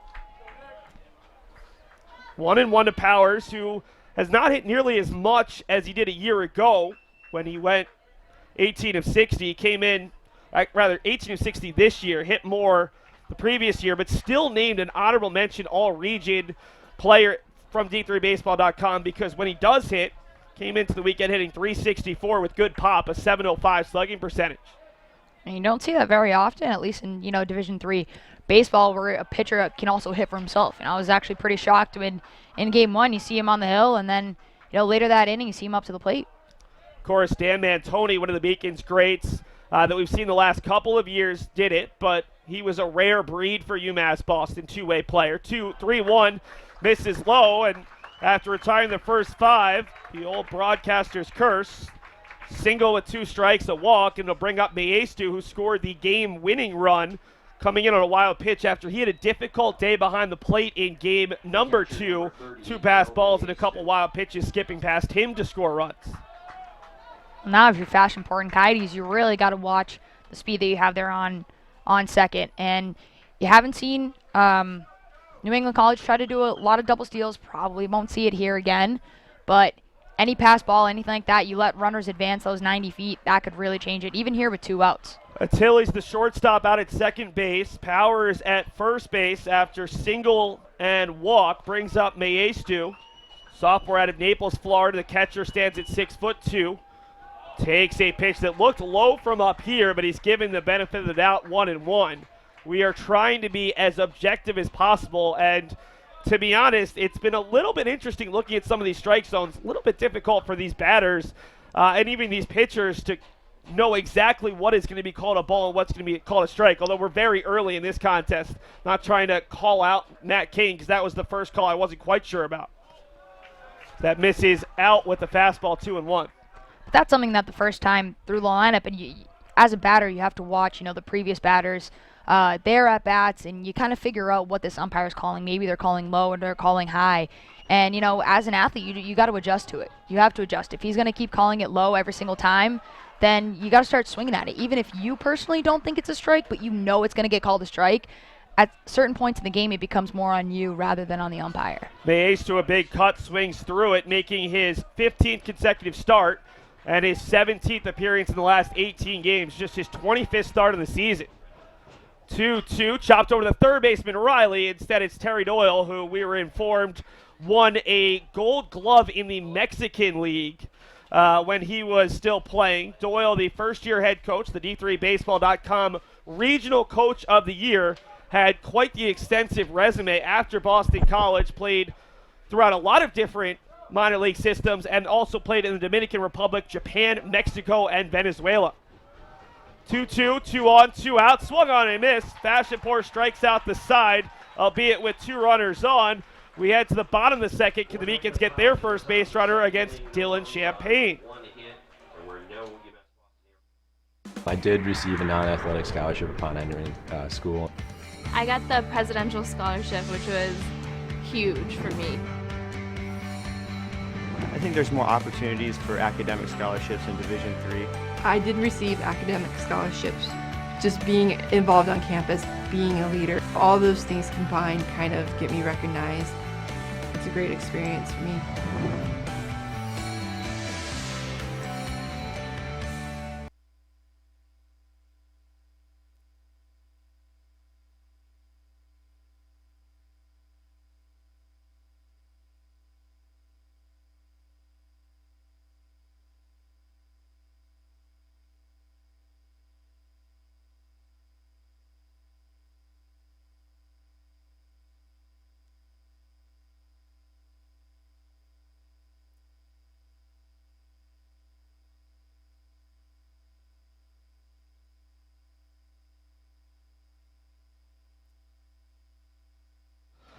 Dylan Champagne back out on the mound. Was effective in the first inning. Strikeout on Nick Herzog, followed by a fly out to right and a fly out to left. He'll face Nick Cacciaro, Eddie Riley, and Danny Brown. And Gigi, as odd as it sounds looking at the numbers, the Beacons probably have the most confidence in the second half of their lineup with the way they played this weekend. Riley has been phenomenal with 3 extra base hits. Brown, the MOP of the Little East Conference Tournament, an all-region selection in the UMass Boston Regional. Big day yesterday. Was able to come through a little bit in game 2. McCormick had the big hit, the 2-run single, and Charlie Huegi is probably their hottest hitter overall with hits in 11 consecutive games. Well, other than Josh Lopez getting 2 hits in the previous game today, it's been their middle and bottom of the lineup producing all the hits for the Beacons. Nick Cacciaro went 1 for 4 in game number 2. Struck out twice, then he singled and scored in the 6th. Also flew out to left. He had a big double yesterday. Those are his 2 hits in the regional. Junior out of Beverly, Massachusetts. 0-1 is chopped over to the right side. Should be an easy play for Anderson Jimenez, and he makes the play for out number 1 in the second. So 1 down for Eddie Riley, who has been a spark plug for the Beacons in game number 2. He doubled to lead off the second, but was stranded when he actually was picked off on a bang-bang play at third base. He tripled and scored in the 4th inning, then grounded out to third and flew out to right. He also had a triple yesterday off of Nick Powers, the first triple that Powers had allowed all season long. Takes it low, 1-0. And you see Christian Abar over in center field, shading a little bit to his right, our left, and that leaves a little triangle out there in center field at 420 that Eddie Riley really likes to hit and like out that triple. Little triangle, it's massive. 1-0, comes inside 2-0. I say that because at Fenway Park, you have that same issue. No matter if you're the 3 fastest guys in all of baseball, there's still going to be some room to find just because of the awkward dimensions and deepness. As Riley looks like he's got another extra base hit, hits it hard. Powers is running hard, but Riley can fly. Powers picks it up and won't even try to get it in.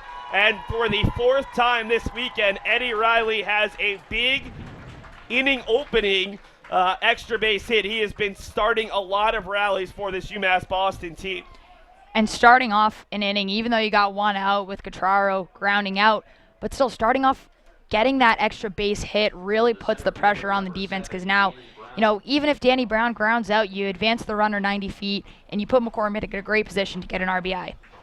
Riley now has 5 hits on the weekend, also reached on a walk. 5 for 8 as Brown hits it. It's caught there by Morin on a hop. It'll move Brown over on a sharply hit ball, and we'll see Ryan McCormick come up with the runner at third base for the first time in this elimination contest. And again, the runner advances 90 feet. Next thing you know, on a wild pitch or a pass ball, Eddie Riley can easily score, and then you got a 1-0 game. Already has scored twice this series on a wild pitch from third base, but has also been picked off twice, as there's a first pitch strike from Champagne at the knees to Ryan McCormick on the outside half. McCormick walked twice, also grounded out to the first baseman, the pitcher. So 0 for 2 with a pair of walks. He had the 2-run single in the 8th yesterday that won it for the Beacons 5-4. Takes it on the outside half a little further. McCormick has not loved the strike zone, but he's going to have to get a little bit more defensive. Champagne has hit his spot with each of his first 2 pitches. McCormick, the junior first baseman out of Cumberland, Rhode Island. 0-2 misses further outside. Guy who has been a little bit of a jack of all trades throughout his career. As a freshman, he was the backup catcher, came in, played a little bit of left field. As a sophomore and all-region catcher this year, has had to play first base for about the last month and a half because of an injury to Kyle Bouders, who has stayed on as the DH. The 1-2, McCormick hits it off the middle. Jimenez diving stop, can't get there. And the Beacons, with a fist bump from McCormick, have the first lead of the day. It's 1-0 on Ryan McCormick's RBI single. And again, you talk about Eddie Riley starting off this inning with that double out to left field. Lets him advance. All you need is a little bit of, run production from the bottom of your order. And now, you got Nico Kites up with a runner on first. McCormick doesn't have the greatest speed, but as long as you can keep the line moving here, the Beacons might have some momentum. Huge for UMass Boston to score the first run after New England College led or was tied for the entire game, too. Huegi fouls it off the opposing catcher's mask. Let's take a look right now. That single just barely getting underneath the dive of Jimenez. You see there a great approach by McCormick, and again, Jimenez, great effort there, but just gets right under his glove. And even if he got it, I know the throw from second's a little bit, closer than from short or third base, but the speed of McCormick, he's got a little bit of speed on him. He might have been able to beat that out. Huegi looking to come through. He was hit by a pitch, singled, flew out to right, and struck out looking. 1 for 3. Game number 2, scored a crucial run for the Beacons with his legs. Scored the Beacons' first run in that game. In the contest, he singled in the 5th, took second on a pass ball, tagged from second on a ball hit to center, just barely beat the throw, and then scored on a wild pitch. He also was stranded at third after being hit by a pitch in the 6th. The 1-0, Huegi hits it over the head of the shortstop Achilles. McCormick will head to third. Abar the throw, it's going to be late, and he throws it offline, allowing Huegi to move up the second end. It brings up the hottest hitter in the Beacons lineup, the 9-hole hitter, Charlie Huegi. Yeah, big boy Chuck here coming up. He had a huge double, 2-out double in game 2 to, give the Beacons the tie. But again, Ryan McCormick read that ball so perfectly. It stayed in the air for a little bit, for a little longer, but he read it perfectly, picked up his third base coach, and he had no doubt that he was going to get to third base there. Ibar with a great throw, though, just a little off the mark. Well, it also helps there were 2 outs, which meant McCormick should have been running hard either way. It brings up Huegi, a double in 9 of his last 10 games, has hit safely each of those 10 contests. Takes the first pitch, strike. Huegi just asking about the location of that pitch. We have nicknamed him Charlie May up here in the press box because of how well he has hit not just this May, but through each of the last 3 years. As he makes his 4th consecutive NCAA tournament appearance, has started every NCAA game over the last 4 years. Hits it hard off the glove of Champagne. This is going to be a tough play, and it will score a run as Charlie Huegi extends the hitting streak. And Charlie has now hit safely in 12 consecutive contests. Well, you call him Charlie May for a reason, right? And that's the approach that he had there. He wasn't necessarily trying to muscle out, a double. You know that he's got power, but just getting your bat on the ball, creating, putting a little bit of pressure on that defense, and with the speed that Huegi has, even if Champagne, fielded that cleanly, a little bobble here or there would have made for a really close play at first base. This is the Beacons' largest lead of this regional. They led 3-2 yesterday and 5-4. See if they can get a little bit more. No movement in the New England College bullpen. It was a clean 1-2-3 first. In the second, the Beacons have gone double, ground out to first, single, although Champagne, just a little bit more height, probably would have been able to hold on to that ball and end the inning. So now runners at the corners for Herzog, who has been scuffling. Herzog chops that one foul, 1-1. He struck out swinging, overpowered by a fastball back in the first. And let's take a look at that RBI single from Huegi.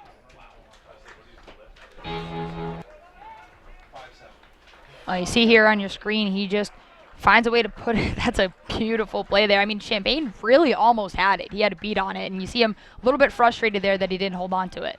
Just off the corner, 2-1. A good start for UMass Boston, who again, outside of their loss to Brandeis in their season finale, a game that a lot of the players said they just didn't have a lot of emotion for after sweeping on Senior Day, Beacons team had not lost since early April. 2-1. 2-1. Herzog hits it out to center. Abar coming in, and he will not make the play. It gets underneath the glove. Another run will score. Herzog takes off for second. The tag is in time, but the run will score. UMass Boston a 3 spot in the bottom of the second, and they lead by 3 through 2 frames.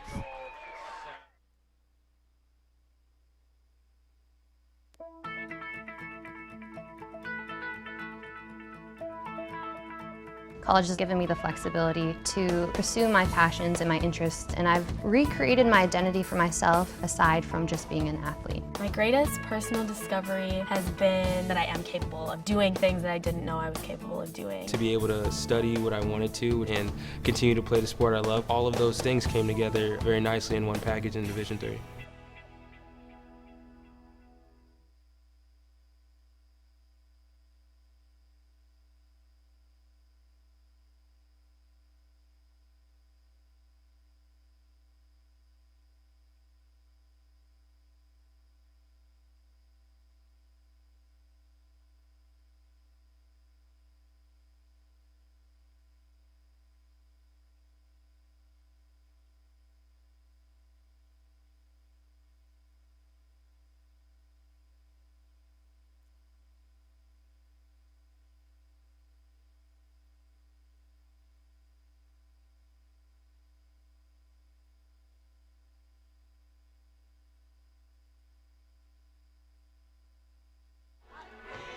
And we'll take a quick look at how all 3 runs happened there for the Beacons in the bottom of the 2nd inning. You see it all starts off here with Nico Kites. It's a shot right over the shortstop's head. Allows McCormick to go on to third base. He gets into second base easily there. As we'll come back to live action real quick, and we'll show you those other 2 runs that hit by Charlie Huegi and Nick Herzog. So now Fashionport pitching with the lead, something that he had the other day against Wheaton last Sunday. The Beacons, after that long 96-minute rain delay, scored 4 runs in the 3rd. Big swing and a miss from Jamison Carey, the 9-hole hitter. Remember, New England College had their chance in the 2nd after back-to-back strikeouts to start the inning, single and a walk to put 2 on before a strikeout, swinging the 4th of the day for Fashionport amongst the 6 outs. Chopper over to 3rd, long back step for Riley, long throw, it is there in time. And through the first time through the order, Fashionport has allowed just 1 hit and 1 walk. That's a great play there by Eddie Riley. He became, an everyday third baseman this year, and even a little bit of last year. He had Kyle Boudris there for his first 2 years of his career, but Eddie Riley doing a great job there, manning that hot corner for the Beacons. Beacons played a much cleaner game defensively in game 2 than they did in game number 1. As it brings up Abar, who almost made a brilliant sliding catch. He tried to sell it to the umpire, but it was very clear from here in the press box that the pearl had gotten underneath him. And with these bright, brand new baseballs, it's pretty difficult to fool an umpire on a sunny day like today. Check swing there. Pitch that almost hit him ends up going to the stop, and it should be 0-2 to Christian Abar. And now that you've gone once through the lineup, you get to make a little bit of adjustments. You figure out what Fashionport's throwing, and you kind of try to adjust to his style of pitching. Another ball that comes up and in on Abar, in and out of the glove of Kites. UMass Boston with their biggest lead of the regional. As weird as that is to say, 3 runs in the 2nd. They had not led by multiple runs. Beacon's team has not led for that long. The 1-2 coming to Abar, the NEC fans stomping on the third base side. It doesn't take long to get the Pilgrims faithful start cheering. UMass Boston fans coming out here, a lot of student bases. And even if you're not out here, a lot of people watching on the broadcast. Shout out to a couple of my teammates on the softball team sending me a couple of text messages here. We know that they're watching from home as well. Pitch comes inside. 2-2 now. You look at UMass Boston, they scored 3 runs in the 2nd yesterday to take a 3-2 lead. New England College answered with 2 in the 5th. So the Beacons only led for 1 complete inning, the 4th inning yesterday. Hit hard out to left. Cacharo going back at it off the wall, and he'll have to watch it go off the wall. And Abar easily has 2, but because of the very short amount of space out there in left field, no chance for Abar to think about a third base, as that is a extra base hit for Christian Abar, the first of the game for the Pilgrims, and they have a runner in scoring position for the 2nd consecutive inning. That's a great at-bat there by Christian Abar. And you saw Nick Cacharo going really back to the wall. He had no chance of catching that ball because it was so high up on the wall. But, just didn't allow Abar to advance to third base just because of the distance between, where Eddie Riley was and Nick Cacharo's speed getting to that ball. Brings up Jimenez, who has had himself a phenomenal series. Local kid who played very well in the last series up at Southern Maine. There are not many freshmen in the lineup for either team. Nico Kites for the Beacons, Jimenez for the Pilgrims, but they both have been wildly impressive. 0-1 pitch to the second baseman, hit on the left side. This is going to be a tough play. Huegi tries to get behind it, the throw across, and a scoop from McCormick. This is a guy who did not play first base this year until about April the 5th, and he makes a huge scoop for a big out number 2 on a difficult play for Charlie Huegi. Gigi, as a shortstop yourself, that's the hardest play to round, get your body going there, and make the long throw. Absolutely. You said it perfectly there, Seth. Just the arm strength that Charlie Huegi has, and you got to credit Eddie Riley going for that ball, but Huegi being there to back up his third base and making that diving play, and McCormick just getting that stretch, making it a huge bang-bang play. Great job there by Charlie Huegi. He looked the runner back at third. He had realized that there was no one there covering third base. His only play was to first. Great play there by Charlie May.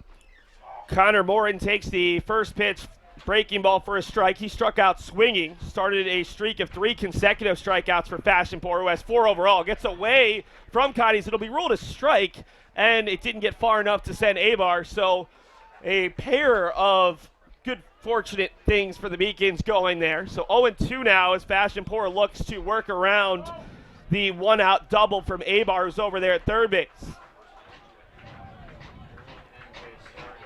0-2.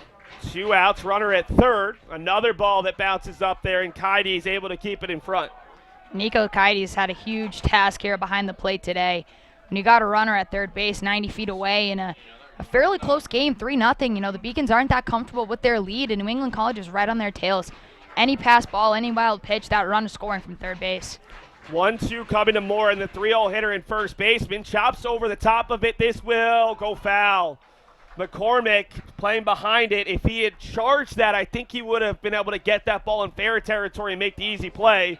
Instead, there'll be at least one more pitch to Morin, who will be seeing his 5th pitch of the at-bat. I agree with you, Seth, but where McCormick started, he's so far back. You see there on your screen, you see McCormick, he's playing so far behind the bag that once that ball rolled foul, I don't think that there was any way that he could have charged it and kept it in fair territory. So we'll see how Fashionpour deals with that. The 1-2 on the inside corner, strike 3, the 5th of the game for Dylan Fashionpour, and New England College leaves another runner in scoring position. We head to the bottom of the third. It's UMass Boston looking to add to their 3-0 lead.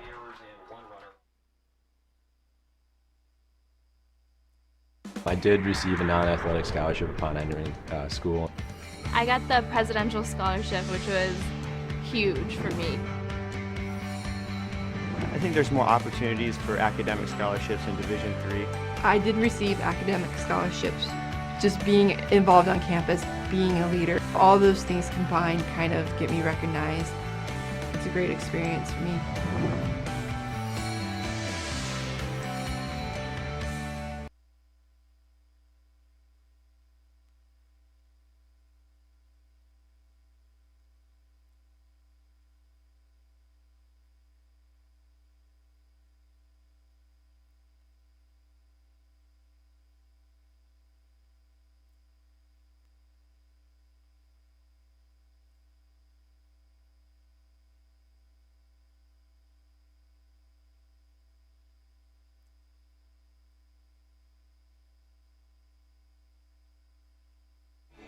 Let's take a look at those 2 great defensive plays by the Beacons with the runner at second and just the 1 out. First the play by Huegi and then the strikeout.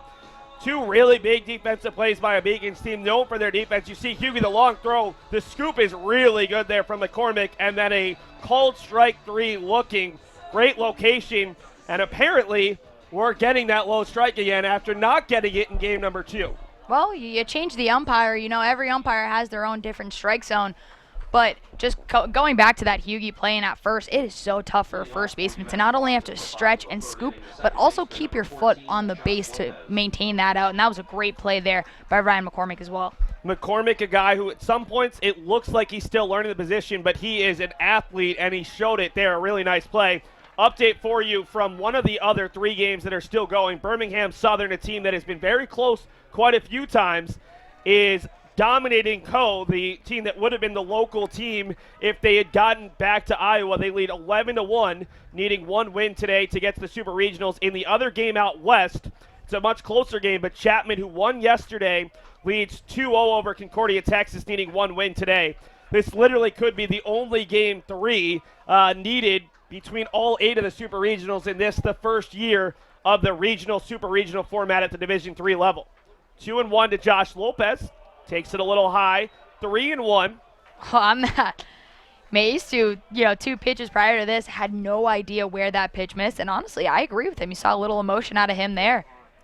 3-1, and that catches the corner. And a lot of times, if you see the catcher or the pitcher say something about the umpire, you don't get that call. But this time, the umpire, Matt Kane, does give the call. 3-2, Lopez hits it out to right. Delaney can fly, and he easily gets there. There have been so many balls in games 1 and games 2 where John Scooters and I thought the ball had a chance to get down, and the combination of right fielders and center fielders are both fantastic and very fast. And luckily today, I mean, the wind isn't blowing as hard as it was in game 1. I mean, that ball Delaney wouldn't have had to move at all. You know, if it was game one, that ball would have trailed perfectly right over to right field. Kyle Boudris flew out to left down the line in the first. Had one hit in game one, an infield single. Did not get a hit in game number two. The Beacons are hoping that he will wake up sooner rather than later from this hitting slumber. He was 1 for 4 in game number one. As I get my score sheets mixed up. Hits it hard out to center, but Abar has tons of space and will catch the fly ball. Champaign retired the Beacons in order in the first, gave up 3 runs, all with 2 outs in the second, and is now retired back-to-back. And Gigi, going back to it, Herzog kind of got caught between first and second on his RBI single that got underneath Abar. I think he wasn't sure if it was caught or not. You hate to make the last out trying to get overly aggressive there, although Champaign is settled and now a ground out to second. Although let's make sure Jimenez makes the throw. And Catraro is retired. So Champaign has had 2 good innings and 1 bad one. Fashionbor's had runners on in 2 of the last 3 innings, but has yet to give up a run. We head to the 4th. The Beacons lead 3-0 in this battle of the freshman Dillons. I did receive a non-athletic scholarship upon entering school. I got the presidential scholarship, which was huge for me. I think there's more opportunities for academic scholarships in Division III. I did receive academic scholarships. Just being involved on campus, being a leader, all those things combined kind of get me recognized. It's a great experience for me.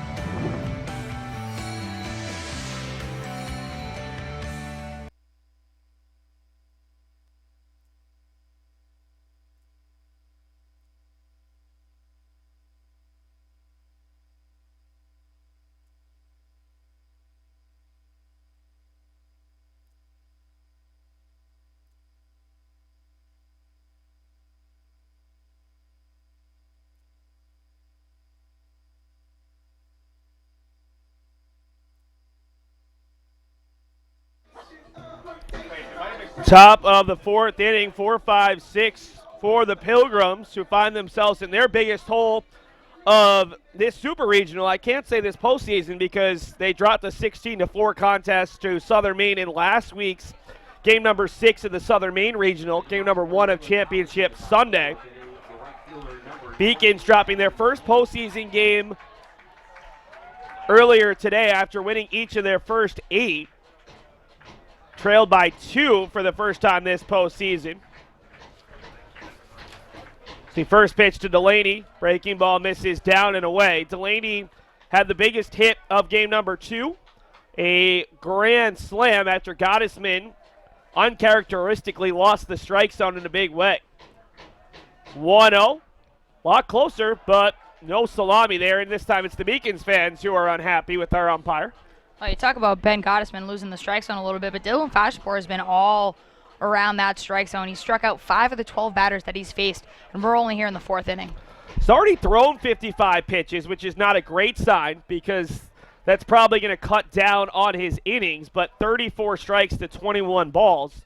2-1 now to Delaney. Definitely like to get Fashionpor through 5, even 6 if you can. Trey Mendoza threw 26 pitches today, but you know he's coming back if it's a close game in any ways. The 2-1, a little bit low, 3-1. Fashionpor did walk a batter. That came in the second when he got the first 2 batters to strike out, then allowed a single to Attili's and a walk to Powers. New England College has put 3 runners on the last 2 innings, but they've all been stranded as Delaney hits a moonshot out to left. Catraro can only look up, and Fashionpor doesn't give up a lot of hits, but when he does, recently they've been solo home runs as Delaney leads off the 4th with his 2nd home run of the day, 9th on the year. That's a team lead, and Delaney trying to help extend his career a little bit. The senior with a massive shot, and it's a 3-1 ball game. What a day for Evan Delaney.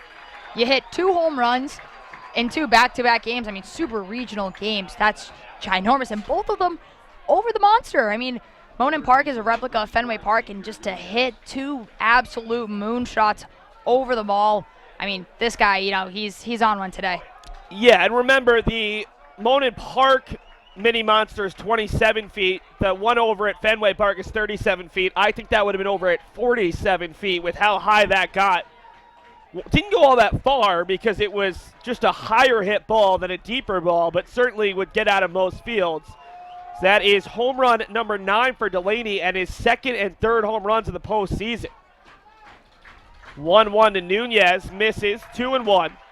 Now, Fashionport did give up solo shots last weekend to Jared Sharkey and Nick Raposo, but was able to settle in and keep the lead.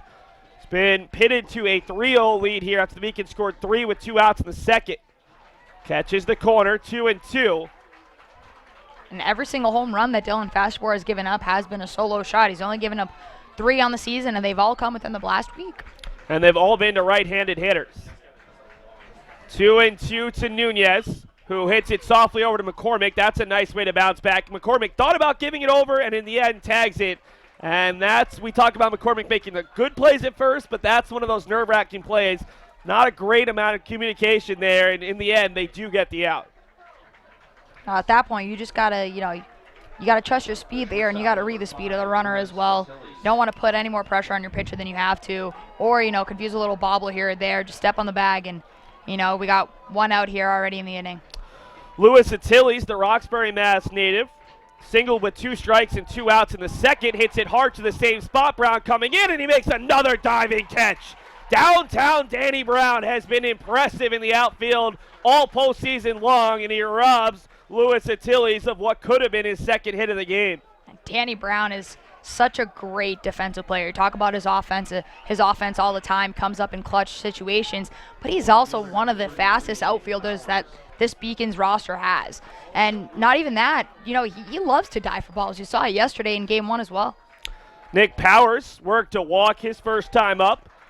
The former St. Joseph's College of Vermont Fighting Saint takes the first pitch for a strike, 0-1. 0-1 with 2 outs. That's a little inside. Seems like a little bit of a conundrum. When you think Saintly, you don't exactly think of a Warrior, but it's an odd little small USCAA school. They're not your traditional NAIA school or your traditional JUCO. They play in a very small non-NCAA conference as the 1-1 is chopped foul. 1-2 to the ace and left fielder for this New England College team.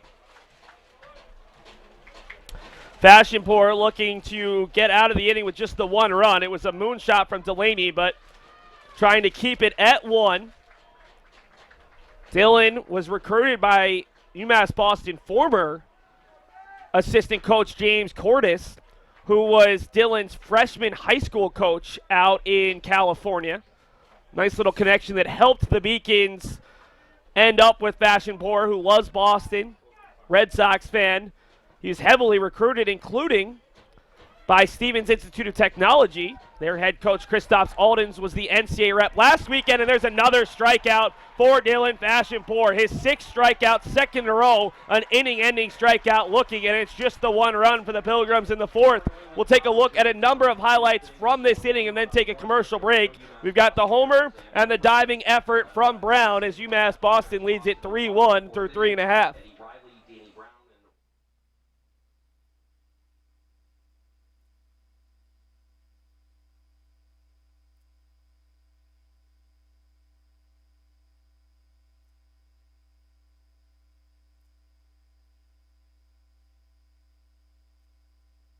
The University of Massachusetts Boston, with its scenic oceanfront campus, easily accessible to downtown Boston, is recognized as a model of excellence for urban public universities. 16 NCAA Division III sports are part of the more than 100 student organizations that create an engaging campus life in America's biggest and best college town. UMass Boston, Boston's urban public research university for the 21st century.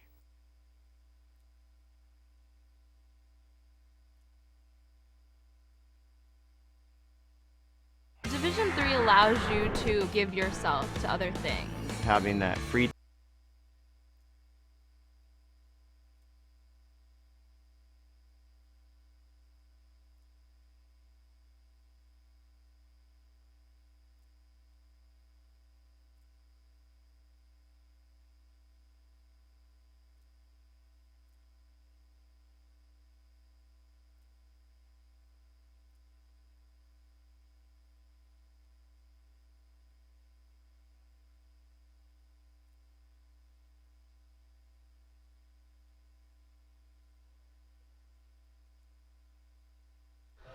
Dylan Fashionpour has struck out 6 batters already, bringing him to over 50 on the season. His season high is 10 against Roger Williams in his first start at Monon Park. Struck out 8, did not allow a run against Southern Maine in the LEC tournament. On the other side, Dylan Champagne trying to keep his team in it. Gave up 3 runs with 2 outs in the second, but retired the Beacons in order in the third. And Gigi, this is the part of the order that got to him. Eddie Riley with that 1-out double, followed by 4 consecutive singles from the 7 through 1 spots. And that's what this Beacons lineup can do. I mean, we talk a lot about, Nick Herzog and his offensive prowess, but it's the bottom of this Beacons lineup that'll really put the pressure on you. Riley has been very aggressive swinging the bat this weekend, but has been able to put the ball in play for the most part. Has 4 extra base hits already. Came into this contest on the weekend 4 for 7 with 3 runs, a double, and 2 triples. Make it 5 for 8 with 2 doubles, 2 triples, and 4 runs scored. Pretty good for a Beacons team that has only scored 12 runs, and he now has himself another hit, his 3rd consecutive 2-hit game of the Super Regional, and he's a leadoff base runner, the first of the day in this game for UMass Boston. And now you get a guy in Danny Brown who, it's a 3-1 game, and with the amount of power that Brown has, I mean, you're not looking for a bunt situation here. You're looking for him to put this ball into play and see with the speed of Riley, any ball in that gap, he's thinking third base all the time. You're not thinking bunt. I'm thinking bunt, and we'll see what Brendan Igerbro does, because Brown has the speed to beat out a bunt, even if it is for a sacrifice. Shows it, puts it down the third base line. Tough play. Champagne picks it up, throws it for no reason, and the Beacons have an infield single. And Gigi, that is why you bunt. You bunt with speed to put the pressure on the defense. I stand corrected. Fair enough. Okay. So now, do you bunt? So do you bunt McCormick now? I 100% do. I do too. Even though he's not one of the best bunters, or better bunters, I should say, on this Beacons roster, I mean, at this level, you got to be able to get a bunt down, hopefully, and then that puts a little bit of pressure on the defense. You see the first baseman's cheating in a little bit. The thing that you don't want to happen, and it happened in game 1, is you bunt down that third base line and the pitcher throws it to third, and you get that force out there. McCormick shows bunt, pulls it back on the breaking ball. McCormick is not as good of a bunter as Brown, who already has 2 sac bunts and has bunted for a hit multiple times this year. Ryan does not have a sac bunt this year. Did have an RBI single to give the Beacons the lead in the second that scored Riley. RBI single just underneath the glove of Jimenez. Showing bunt, first baseman charges, another breaking ball, throw down to second, and it's not there in time, but that is the strong arm of Maestu, forcing Riley to avoid going too far. The real pressure here is McCormick needs to put this bunt down on the third base side, but he needs to put it down the line because Champagne will be the guy trying to pick it up and throw to third. It's an easier play than throwing to first. And he's a lefty, so he's got an easier throw to third base than a righty would to feel the ball turn and throw. Morin is very in already at first base, not showing bunt. It's a double steal. The throw to second base. The tag is not in time, and the Beacons steal both bases as Brown, the faster of the 2 runners, maybe by a very little bit, just slides in, and the Beacons have 2 runners in scoring position with still no outs and a 2-1 count coming to McCormick, who's had some of the biggest hits of this tournament. And I would love to see that play again, to wonder why Maestu threw it to second. Maybe he thought that he definitely didn't have Riley at third base and was trying to just secure an out at second. I think Riley had the better of the jump, certainly saw him, but we'll take a look at that when we get a chance. 2-1, 2 runners in scoring position, hit over to Jimenez as Brown dashed off of second and back, and there will be no advancement. Smart play from Riley, as that could have caused some real issues for UMass Boston. We've already seen the Beacons run into an out on a similar play on Friday. And the thing about the double steal is here, you take away the double play that would have happened if that same play happened there. You would have probably been an easy 4-6-3 double play. But now, you only got 1 out. If Kites can just get this somewhere into the outfield, there's a likelihood that Eddie Riley would score on a sac fly. Pitch is inside. We've seen good arms across the board. Abar has a cannon out in center, but I think you pretty much send the runner either way with Riley having elite speed. Right-hander is warming for New England College. We'll try to get you the name on that pitcher sooner rather than later. It's 1-0. The infield stays in. Champaign a look back at second, and it's taken high. Kaidi's a single over the head of the shortstop, and let's take a look at that double steal. You see Riley was further ahead, and that was a close play at second base. I also think that Nunez wasn't covering third base. I think that Riley got such a good jump that if Maestu had thrown it to third, there was a likelihood that ball would have ended out in left field because Nunez wasn't on the bag ready for it. 2-0 coming to Nico Kaides as the Beacons look to blow this game open on the outside half, 2-1. My name is Seth Dorensky, joined by UMass Boston softball shortstop Gigi Braga. So if anyone knows about covering on a stolen base, you would know far more than I. 2-1 with one out. Beacons with back-to-back singles to start the inning. I guess you know a little bit more about bunting, situational bunting, than I do, Seth. 2-1 bounces up there. Nice stop by Maestu. I wouldn't say no more about it, but as a lefty slap hitter, you're essentially bunting every time. Whereas baseball, trying to, at least. Definitely trying to, you know. Big fan of using your speed to get on base, and I mean, Brown did it perfectly, and I think that Coach Eigerbrod understands the speed that his player has. 3-1 pitch. Kaides will be looking for it in his part of the zone. We'll see if it's a fastball. It is, and he fouls it off. That was really a pitch that Kaides wanted right down the middle, but unable to put it in fair territory. And a full count here, you know, your pitcher, you got first base open, but with Charlie Huegi on deck, he's a guy that you really don't want to face, especially with the bases loaded and only one out. And no surprise, it's Sean Cormier who pitched those final 7+ innings against Southern Maine last weekend in the regional final. Going 7 1/3, allowing 4 hits, 2 walks, 4 strikeouts on 61 pitches in 7 1/3 innings. So a very efficient outing against Southern Maine. He left the bases loaded a couple times. He had runners at first and third with no outs. His defense picked him up. 3-2, still 2 on and 1 out. The infield is in for the Pilgrims, and Kaides hits it to the shortstop. Coming home is Riley. The throw is offline. It gets away. It'll score 1. Heading to third is Brown, and the Beacons add to their lead on what has to be an error there. The question is, which Pilgrims infielder is going to be, maybe they're going to give a fielder's choice. Going to be a fielder's choice and an error on Achilles, his 19th error on the season. The Beacons add on to their lead. It'll be an RBI for Kaides. And the Beacons have extended the lead to 4-1. Once again, a 3-run lead for the Beacons as they get one right back after the Delaney solo shot in the top half of the inning. And if we could take a look at that play again, I think Achilles' throw looked, I don't know why it was Maestu trying to hold the base there. It wasn't a forced play. Let's see. He threw that pretty into the ground. I think it would have been tough even for Maestu to have gotten that ball and try to apply the tag there. Eddie Riley going as soon as he heard contact. And little errors like this start to pile up here for New England College. You only have 1 out. Now you got runners on the corners. Granted, a guy like Nico Kaides, not as fast as a runner as the other players on this team, but still putting the pressure. You got one of the fastest players in Danny Brown, 90 feet away from home plate. And you have Charlie May at the plate, a 12-game hitting streak, RBI single line drive off the glove of Champaign back in the second innings. The throw over is not in time. And that was only an error because getting away from Maestu allowed Brown to move up to third. So now, instead of being at second base, he could possibly score in a wild pitch, a pass ball, a sac fly, maybe even an attempted double play that doesn't get turned as Huegi shows bunt, pulls it back. If you're thinking about a squeeze play, Charlie Huegi is the guy to do it with. Tremendous bunter, immense speed, very difficult player, although he might have been bunting there for a hit. As it is 4-1 now after the Pilgrims make a rare miscue defensively.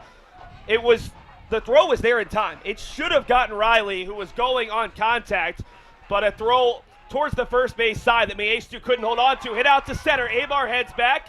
It'll be a sac field attempt, and here comes Brown. He'll easily score, and the Beacons have their largest lead of the Super Regional. It's 5-1. Thanks to some heads-up base running and the miscue by the Pilgrims.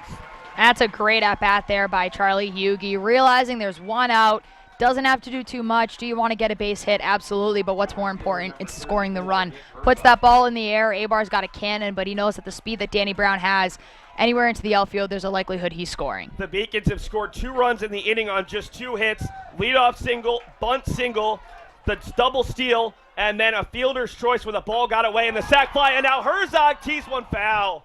Ripped it after getting an RBI single his last time up, his first hit since the first inning of game 1. but just misses extra bases there, a little bit out ahead of it.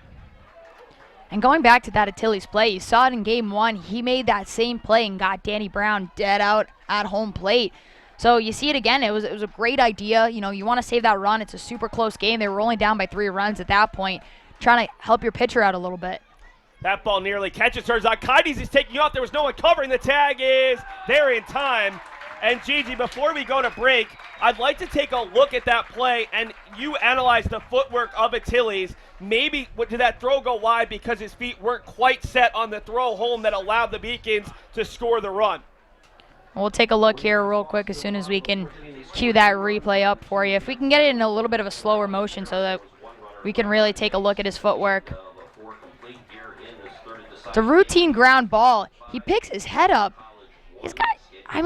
His footwork wasn't really wrong, but he knew it as soon as he let go of that ball. Maybe it was something in his release point, too much torque and twist on your body there, but his feet were pointed right at Maestu. I think that as soon as he released that ball, he knew something went wrong. Probably was in the delivery, but we'll take a quick commercial break. When we come back, we'll see Dylan Fashionpour back on the hill.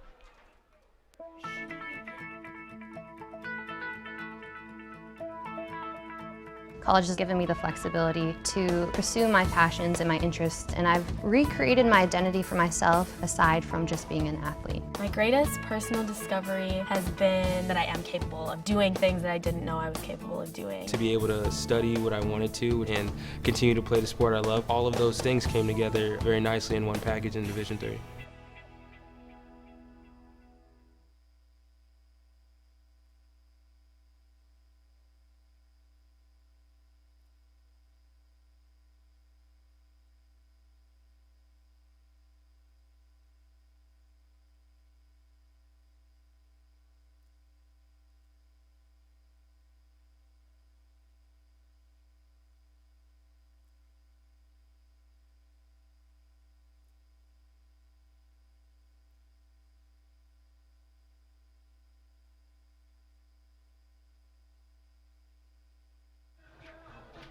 Five to 1 UMass Boston here in the fourth.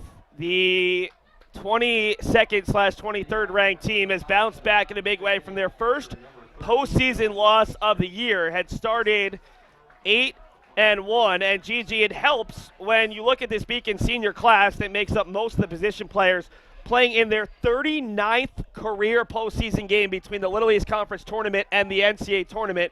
14-7 all time in NCAA Regional and College World Series play. Yeah, talk about a team that's got experience. And in the regional, you face a team in Wheaton who had been to regionals, I believe it was 12 times. Yeah, and they had been to the College World Series in 2017. Yeah, and you got, Coach Eigerboats, he's no shy to postseason play, and to have this senior leading class having this much experience, it really helps calm your freshman pitcher down a little bit. Fashionpour catches the inside half, back-to-back strikes, 1 and 2 to Maestu, who struck out swinging, the third strikeout of the second inning, left 2 on with 2 outs. Fashionpour has 6 strikeouts thus far, and he just missed strikeout number 7. A little bit low there with the fastball. Gigi, that first win for New England College, so impressive when you take into account the Beacons had won 8 in a row, 19 of 20, 21 of 23, 24 of 27, and yet New England College did it while leading or tied for the entire game too.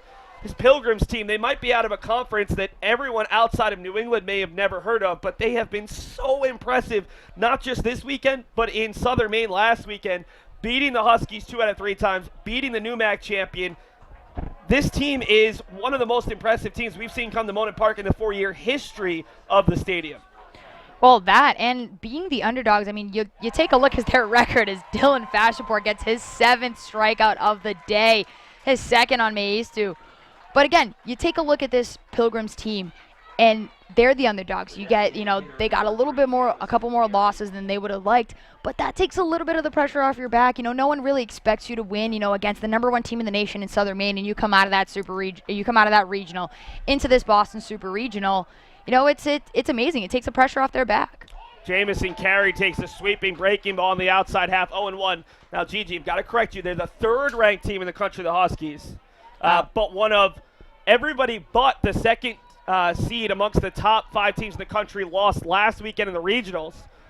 The only team that survived was Concordia Chicago, who lost in 2 games to Webster. So the highest ranked team is Chapman, who will bring you an update on whether they were able to hold on and win out west. We will give you an update on the 2 games that were going on outside of Boston, the 2 late starts in between the top of the 5th and bottom of the 5th, as the 9-hole hitter Carey, who grounded out to 3rd his first time up, is behind the count 1-2. Fashion Poor, 7 strikeouts, and he's brought the pitch count down a little bit, just 77 pitches. This is number 81 to throw across, and another nice play by Huegi and a nice stretch from McCormick for the second out of the inning. And you talk about New England College, that in game 2, you're talking about a team that they've got nothing to lose. I mean, what do you come in, the Beacons have never been, haven't been swept all season, I'm pretty sure. They haven't doubleheaders. They haven't been swept in doubleheaders. But you're coming in, you got nothing to lose. You either play your best baseball or you go home. And in players like this, and I'm sure that their head coach told them the same thing. Christian Abar, first pitch swinging, a single out to center. He has 2 hits, a single, a double, and a pop-up to shortstop. And just as they did in the second inning, Fashion Poor gets the first 2 batters, but gives up a base hit with 2 down. Despite only having the 1 run, New England College has 4 hits, and they've also earned 1 walk. They've had base runners in each of the last 4 innings against Fashion Poor. Brings up Anderson Jimenez, who has flown out to center, and then Charlie Huegi made that brilliant play to get behind the ball and a strong throw. McCormick with the scoop back in the 3rd inning to get the second out after Abar had doubled with 1 out. And you'll see Nico Kites trying to keep an eye there on Abar at first base. 0-1 clubbed out to left. Catraro's going to have to hurry. They are going to send Abar to 3rd, and they will hold him there. Back-to-back hits. Anderson Jimenez continues to thrive in this pressure situation, and all of a sudden the tying run is in the on-deck circle as Connor Morin, 0 for 2 with a pair of strikeouts, gets his 3rd crack at Dylan Fashion Poor. And the good thing here for the Beacons is you got 2 outs. A pop fly, you don't risk that sac fly. If you get a routine ground out, you're in a little bit of less trouble. But for the Pilgrims, this is one of the best opportunities you've had all day. And if you're Connor Morin, you're sitting on 2 strikeouts. You want to produce a little bit. You think that it's your time, that you're due right now. You've seen him twice already. It's your 3rd time through the order. You're trying to adjust on his pitches, try to figure out when he's going to throw you a fastball, sit on it, and try to drive that ball. A gapper will likely score 2 runs for the Pilgrims here with the speed that they have on the base paths. And I like the fact that Daniel Gamble, the Beacons pitching coach, UMass Boston will use one of their 6 designated defensive timeouts and one of their 3 with a coach. Gamble, the Beacons alum who was on that 2010 College World Series team, has had a great career as the Beacons pitching coach. This weekend they came in as the 16th ranked staff in all of Division III in ERA at 3.30, and he'll have a chat with Fashion Poor trying to settle him down and how to approach Morin. Gamble's the guy who calls the pitches, so they just wanted to go over what Fashion Poor feels comfortable with. So there are 2 on with 2 outs, the second time today that New England College has gone down with the first 2 batters, but have been able to put runners on with 2 outs. Morin has 7 home runs on the year, 2nd on the team, takes the first pitch high with the breaking ball, 1-0, and I like that idea to not come in with the fastball on the first pitch. Absolutely. You got runners in scoring position. You see that first pitch, you're not trying to waste any single time. If it's juicy and right down the middle of the plate, you're looking to drive that ball. 1-0 to Morin. Just a little bit low, 2-0. Nick Catraro out in left field put his hands up in disbelief. That's how frustrated some of these fielders and hitters have been with some of the calls this weekend. Well, you got first base open, so you can put him at first, but then you got to face Delaney, who hit a solo shot against you in the 4th inning, I should say, and that he's someone who already has a grand slam on the day today. That's someone you don't want to face, especially with the bases loaded. You got to go after Morin here. Yeah, the plan was definitely not to pitch around Morin, despite the lefty-righty matchup. 2-1 as Fashion Poor's fastball's fouled back to the stop. Fashion Poor looking to come through again with another big out. Catches the outside corner with a low fastball, and the NEC faithful to our left cannot believe it. 2-2, 2 outs, 2 runners in scoring position. The Beacons leading at 5-1 as Fashion Poor looks to get out of a jam for the Third time in 4 innings. 2-2, swung on and missed. Another inning-ending strikeout from Fashionpore, and he is jacked up coming off the mound. The Beacons strand 2 more Pilgrims, and it is a 5-1 Beacons lead heading to the bottom of the 5th.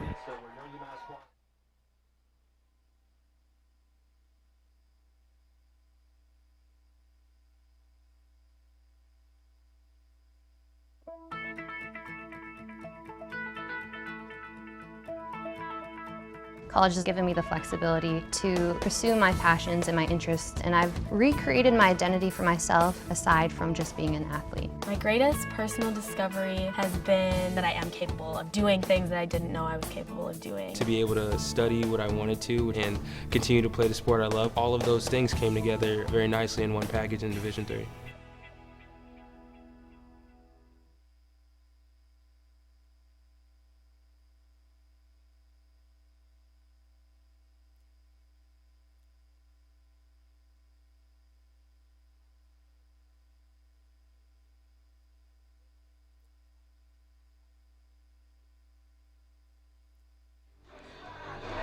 Welcome back here to Monin Park on the Beacons Broadcast Network, and we'll take a quick look at that strikeout there by Dylan Fashionpore, probably the biggest strikeout of this game for the young freshman. You see him there, just ice in his veins, goes down low, that curveball. And that, I mean, Morin with 3 strikeouts on the day already. When you got runners in scoring position, you know that you have to get, they're table setters. They set the table, and now you got to clean it up, and you got to bring those runs in. It's a completely different game if you score those 2 runs. It would have been a 5-3 game here in the 5th inning. Instead, you're down by 4 runs, and as the innings go on and on, it gets a little bit tighter and a little bit closer, and it puts a little bit more pressure on your pitchers to have to, pitch pristine innings and not allow these Beacons players to score any more runs. New England College has had their chances. They have stranded 5 runners through 5 innings, including 2 in the 5th and the 2nd, in which Fashionpore got a strikeout to end the inning. Fashionpore has struck out the final batter of the 2nd, 3rd, 4th, 5th, and even the 1st. He's done it in every inning thus far, 8 total. That is tied for the 2nd most for the young freshman. He tied his playoff record with 8 strikeouts against Southern Maine in the LEC tournament, and he has pitched extremely well. Dylan Champagne has pitched well as well. 1 unearned run as Herzog pops it up to shallow right. Jimenez will give way to Delaney, and Delaney makes the play for out number 1 here in the 5th. Gigi, we've had great weather for this tournament, and we've had great viewership. 1,530 viewers yesterday for Game 1, 1,601 for Game 2, and almost 1,000 here already through 4.5+ innings of this Super Regional Game 3, and I think this was part of it. We've had tremendous fan support coming out, 380 fans for game number 2 of the Super Regional, probably close to that, with maybe even some more fans trickling in for this Game 3. It's been a fun weekend of baseball both here and across the country as Lopez hits it out to right center.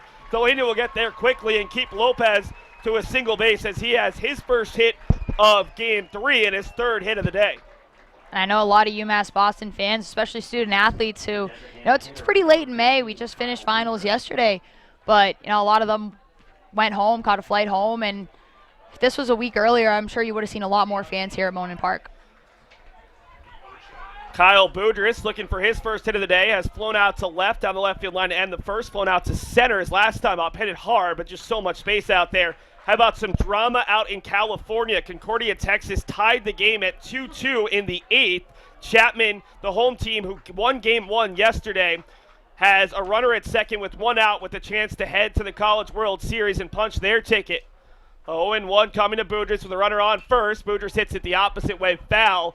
0-2. The Beacons with crooked numbers in the even-numbered innings. 3 in the 2nd, 2 more in the 4th, as UMass Boston took advantage of an error on a fielder's choice that really helped the Beacons in a big way, scoring 2 different runs. Riley beating a throw that, or able to come home because the throw was offline, and then Brown tagging from 3rd after advancing to 3rd on the air. Boudris takes it off the corner, and then a fake throw to 1st causes Maestu to lose the helmet, but I don't know how that wasn't a strike, as it's now 1-2. Personally, I think that looked a little bit outside. You saw Maestu set up, more on the outside part of the plate.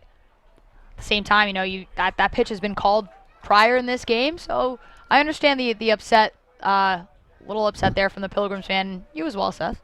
1-2 with one out. Boudris hits it up the middle. Should be playable for Abar, who's got a long run, tailing away from him, and he'll make the play. Kyle Boudris has hit the ball hard in each of his last 2 at-bats, but still looking for that hit number 254. As the playing on his home field has not actually been a benefit for Boudris, who has just 3 hits the last 2 weekends after going 4 for 5 with his first career 2 triple game in the LEC title game against UMass Dartmouth, as Nick Cotraro, who was grounded out twice, the second baseman, will look to come through with his 3rd hit of the Super Regional. Well, Kyle Boudris has been 0 for 7 here today, and he's one of those guys that you don't hear that stat very often for a guy like Kyle Boudris, who just loves to get his barrel on the ball. Cotraro, a huge hack, swings and misses for strike 1. 0-1 to Cotraro, who had a double on Friday that helped the Beacons start a 2-run bottom of the 8th that ended up being the game-winning runs, and then a single earlier today as Lopez fakes taking off and Cotraro fouls it off him. 0-2 to Cotraro, working against Champaign, who has kept the Beacons quiet in the odd-numbered innings. In fact, didn't allow a base runner in the 1st or 3rd. Allowed just the single base runner at 1-out single to Lopez here in the 5th. Champaign, freshman making his 4th collegiate start. 0-2 to Cotraro, hit over to the second baseman. Jimenez will go the short way this time, and Cotraro is 0 for 3 with 3 ground balls to the second baseman. We head to the 6th. UMass Boston looking for another scoreless inning as they try to punch their ticket to Iowa for the first time and to the College World Series for the 3rd time in a decade. Paris changed my life, and I got there through UMass. Those very specific seminal moments in Paris, the subway. A man in a tuxedo walked in, and a woman in a long gown. And it was stunning. It all hit me. It was like a lightning bolt. There was this world of beauty and style that I wanted to be a part of. That was the beginning of the journey. And that all came through the University of Massachusetts. And that was really a key moment for me. That's one of those moments you never forget.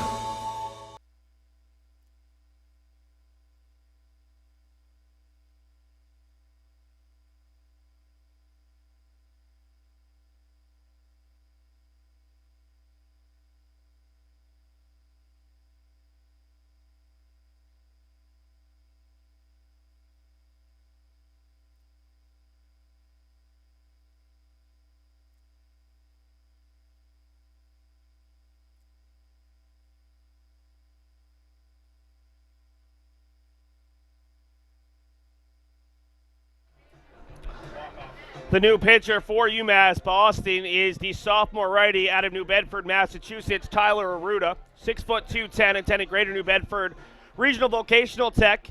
Started the LEC championship game against UMass Dartmouth, 5 innings, 4 hits, 2 runs, 0 earned, 5 strikeouts, and no walks. Has allowed 1 earned run in his last 27 innings.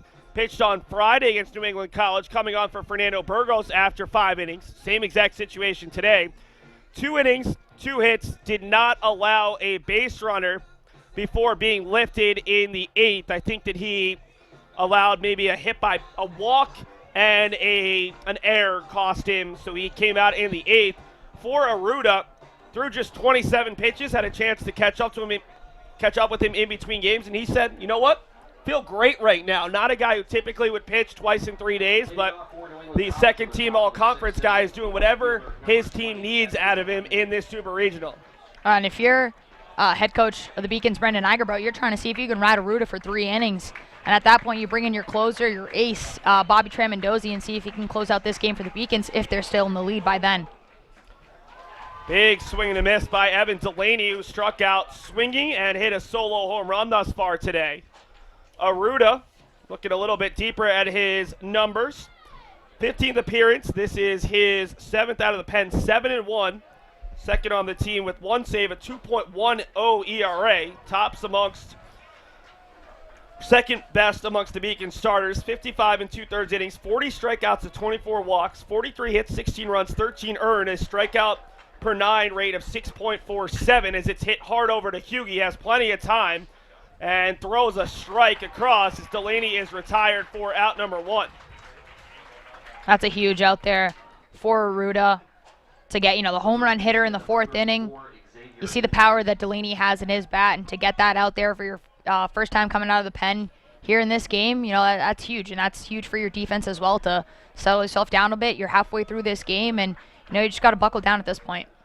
For Fashionpour, he leaves the game after 5 innings in line for the victory, just as he did a week ago when he went 6 innings.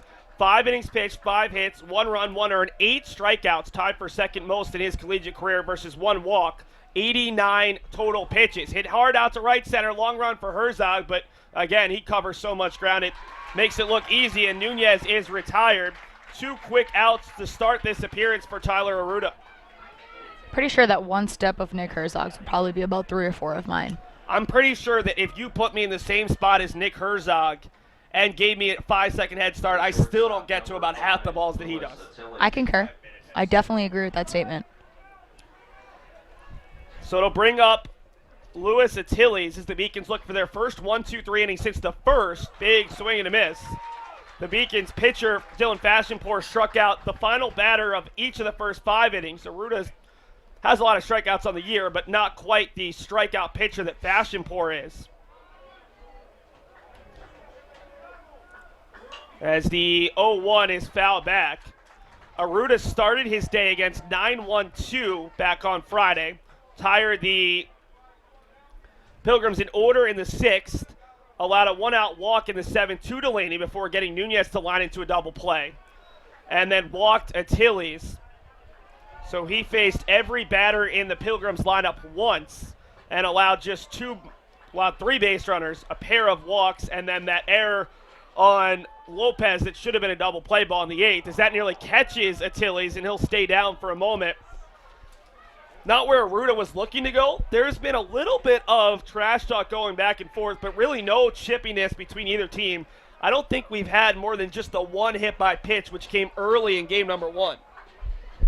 I mean, sometimes you miss a little bit on the command there. Like you said, I don't think Arruda was trying to hit Attiles. 2-2 after missing badly. Looked like he caught the corner, but maybe a little up. Count runs to 3-2 now. Attiles has singled and flown out to center, and there's another strikeout to end an inning. Tyler Arruda's first of the day, the 9th for Pilgrims batters. We head to the bottom of the 6th. Can the Beacons keep taking advantage of these even-numbered innings? 3 in the 2nd, 2 more in the 4th, and we will see a new pitcher for the Pilgrims to start the bottom of the 6th. Celebrate the soggy shoes and the slow starts. Celebrate the lessons learned along the way.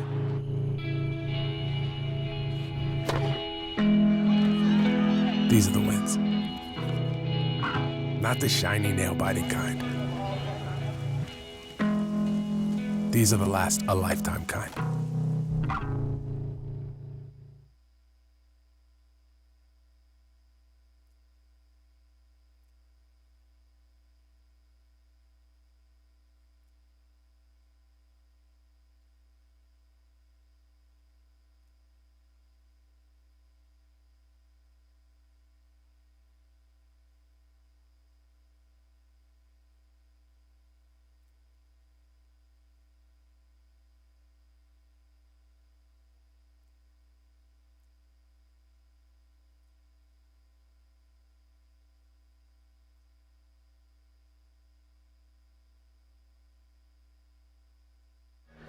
Does it all. One-woman show. Sean Cormier is the new pitcher. Pitched incredibly well out of the bullpen last week. After he came in, his team was losing 6-4. They came back to tie it 6-6 and then won it in 13 innings, 7-6. So if you're New England College, maybe you have some extra confidence because of that. Cormier in that contest, 7 1/3 innings, 4 hits, 4 strikeouts, 2 walks, 61 pitches, which might be the most impressive thing to me. Now, he's not always going to be effective, but he has been pretty good this year. for the Pilgrims. Cormier, a sophomore out of Rochester, New Hampshire, stands at 5'10".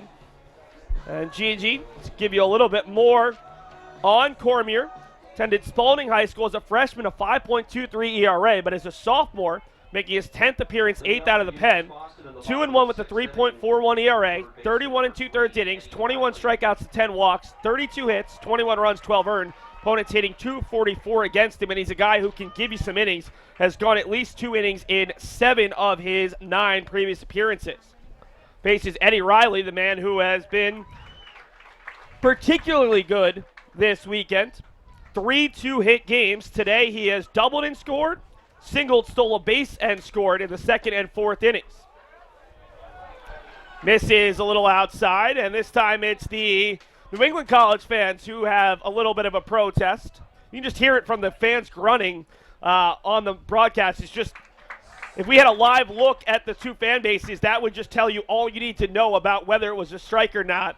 Been very audible in their view of certain calls. It's the 1-2 to Riley. It's hit out to right center. Abar, it has a beat on it, and Riley is retired for the first time in this contest. Now 2 for 3 as Danny Brown steps to the plate.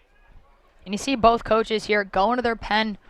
I don't want to say early. I mean, you get great work out of your pitchers. You know, even though Champaign allowed 5 runs, you know, I believe 2 of those were unearned, or 1 was unearned. So, you know, you still get great work out of Dylan Champaign and Dylan Fashionpour. I mean, crazy with all the Ks that he had. Brown puts a bunt down the first base line, or what's the equivalent of or third base line, down the equivalent, and it ends up going just foul. Otherwise, Brown, who had a bunt single his last time up, would have reached once again. He grounded out to first, his first time up, to move Riley up to third, and then put down a bunt, stole second, moved to third on the error on the fielder's choice, and scored on a sac fly for the Beacons' 5th run.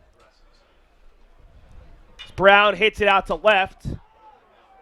Under it is Powers, just has to wait for this ball to come out of the clouds, and he makes the play for out number 2. Now, we're supposed to get rain this evening. I don't think we'll have any issues right now, but Gigi, it seems like we are getting a little bit more cloud cover, and it's getting a little cooler here at Monon Park as we reach the 5 o'clock hour on the East Coast. I mean, I've put my sweatshirt on today, and I was debating wearing shorts because of how hot it was this morning. I mean, you wake up, it was noontime when game 2 of this Super Regional started, and it was, you know, pretty close to 70 degrees, if that. And now, I mean, especially being on the harbor here at Monon Park, you know, you get that wind chill in, and these surrounding buildings, you know, provide you with a lot of wind as well. Cormier just misses on the outside half, 1-1. He's retired the first 2 batters he's faced.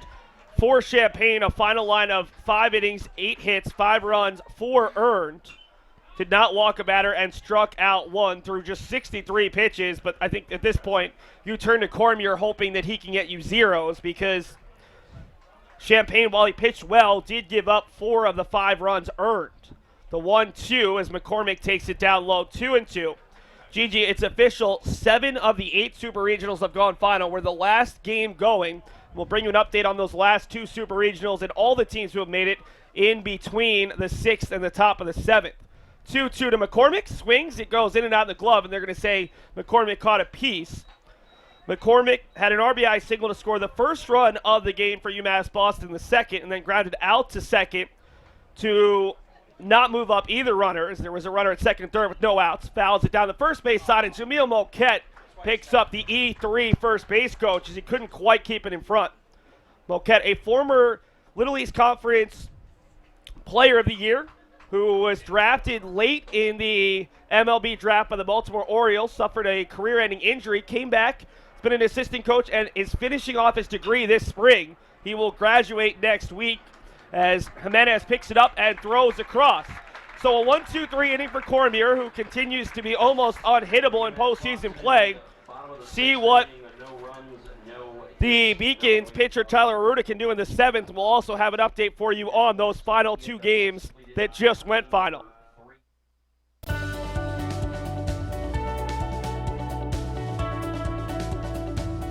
I just wanted to get good grades and to do well, but it also made me realize that I have a lot of career goals. You're there to get a full college experience, not only participate in your sport, but participate in things outside of that, and it's all about growing as a person. My coaches have helped me with figuring out who I really am. Their lives are dedicated for us to succeed.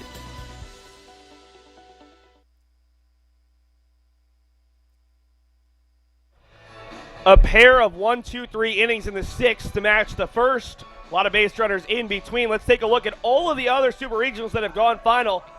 A lot of 2-0 sweeps. This is the only one that's gone to 3. Johns Hopkins a host, Babson a host. Heidelberg was a host despite being the lower seeded team in a lot of people's minds. Washington and Jefferson, the lone teams that go on the road and sweep. Webster also did it, so there were 2 of the 7 thus far, and Chapman a walk-off win in the bottom of the 9th after being the road team on their home field yesterday. The top-ranked team in the, at least in terms of the D3 baseball national rankings. Chapman could be the number 1 seed next week, although Babson will also have an argument.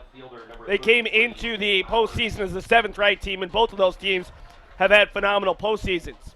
Well, sometimes you save the best for last, you know, right, Seth? Well, we saw it at least in 2017 when UMass Boston was at the College World Series. The number 1 team was SUNY Oswego, and they were the first team eliminated. So certainly, even with the reseeding, that doesn't matter. If you get to the College World Series, you're a tough out.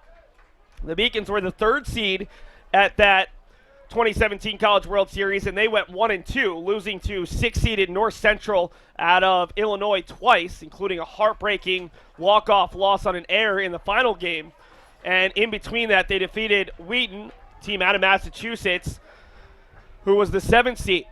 0-2 is hit hard out to right center. Long run for Brown and Herzog, and Brown makes it look easy. What can Brown do for you? Well, he can cover an immense amount of ground. Made a highlight reel catch a couple of innings ago. This time he just has to trot over a couple steps, and Nick Powers is retired after a loud first out. And you talk about making the World Series.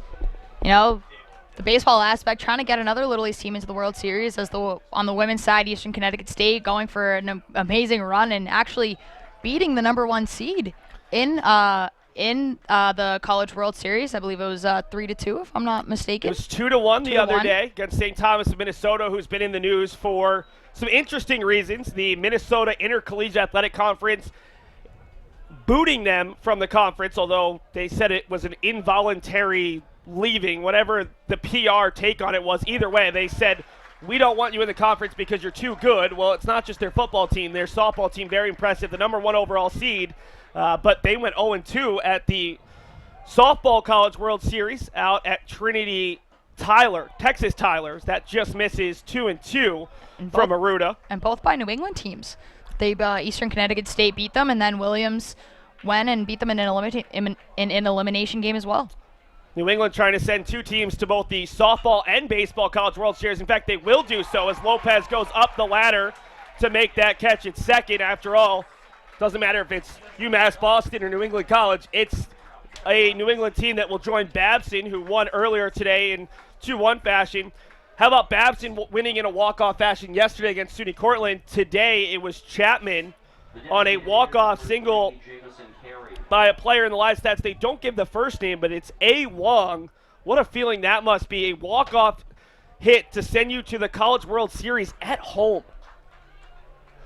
Aruda has retired every batter he's faced, 5 in a row, through 2 perfect innings yesterday with just the 1 walk in between, but was able to get a double play. As it's hit out to short right. Herzog is tracking it, and Lopez will continue to have fun as he fakes as if he's going to make the play. Another quick inning for New England College at the plate. Head to the bottom of the 7th. Pilgrims are down to their final 6 outs.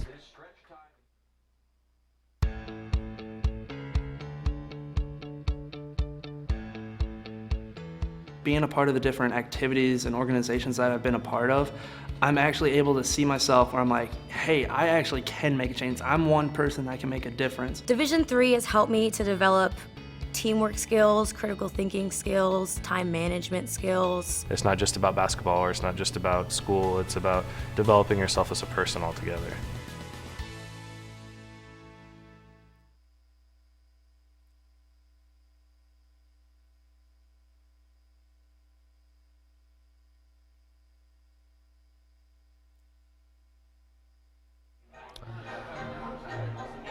Bottom of the 7th, we've got an interesting rendition of Take Me Out to the Ballgame. I guess there's a little bit more to the traditional song. We got through the entire song, and now there's a second chorus. I don't know what you would call this, but the fans are enjoying it. The people in the press box are as well. It is 5-1 UMass Boston, and Gigi, what a phenomenal showing by UMass Boston after a difficult loss. New England College scoring 2 runs in the bottom of the 8th inning with 2 outs.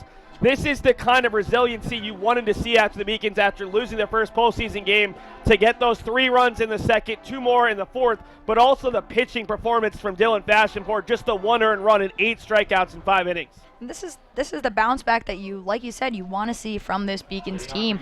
But again, with New England College, you saw them in Game 1 make it a super close game. In Game 2, they got out to an early lead and found a way to capitalize on that. You just got a new pitcher on the mound here for them in Cormier, who is, has been pretty much lights out this entire postseason. See if that can generate a little bit more momentum on their pitching side and transfer it onto their offense.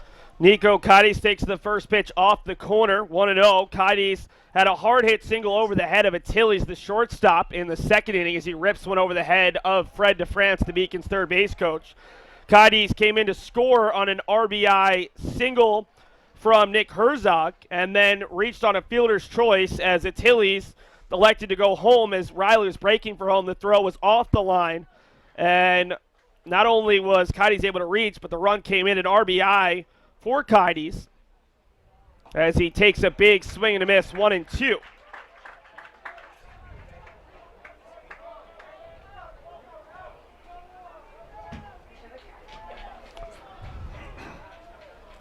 One-two to Nico, misses a little high. He is very aware of the strike zone as the Beacons freshman catcher, out of Stamford, Connecticut.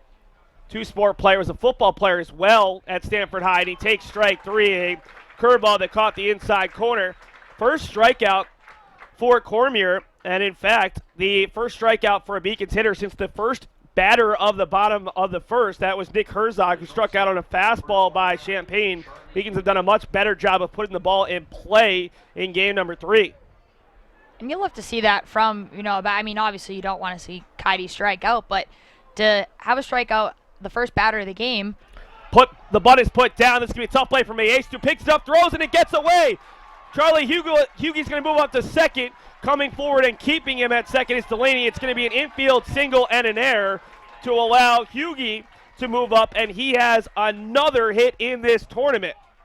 And coming over and talking to our home plate umpire is Terry Doyle. He's just asking, was he in the batter's box? Did that catch him at any point? And the umpires are going to confer this is the right thing to do. Can any of the base umpires give a little bit more information on that play? It's a tough play for home plate umpire Matt Kane to make a confirmation on it. We'll see if they do that. We'll try to give you guys at home a look at that bunt as well to see if you can. We'll play it right now for you. Let's see if this ball gets the bunt down. It hits home plate, but that's fair territory.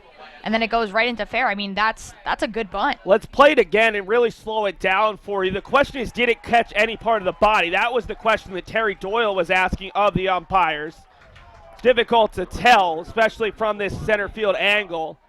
It gets close to that front arm guard, but I didn't look like it changed direction in any way, and then the throw would not have beaten Huegi, who's up to second on the second error of the game by the Pilgrims, and he's in scoring position for Herzog, who had an RBI single in the 2nd to score the 3rd run. He's also struck out swinging, flown out to right.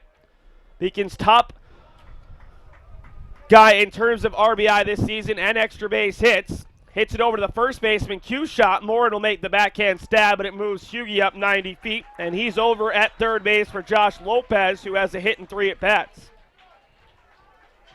I love the amount of small ball that the Beacons have gone to here in Game 3. You see Danny Brown has bunted. You saw McCormick at least try to attempt a bunt and pull back and try to generate runs.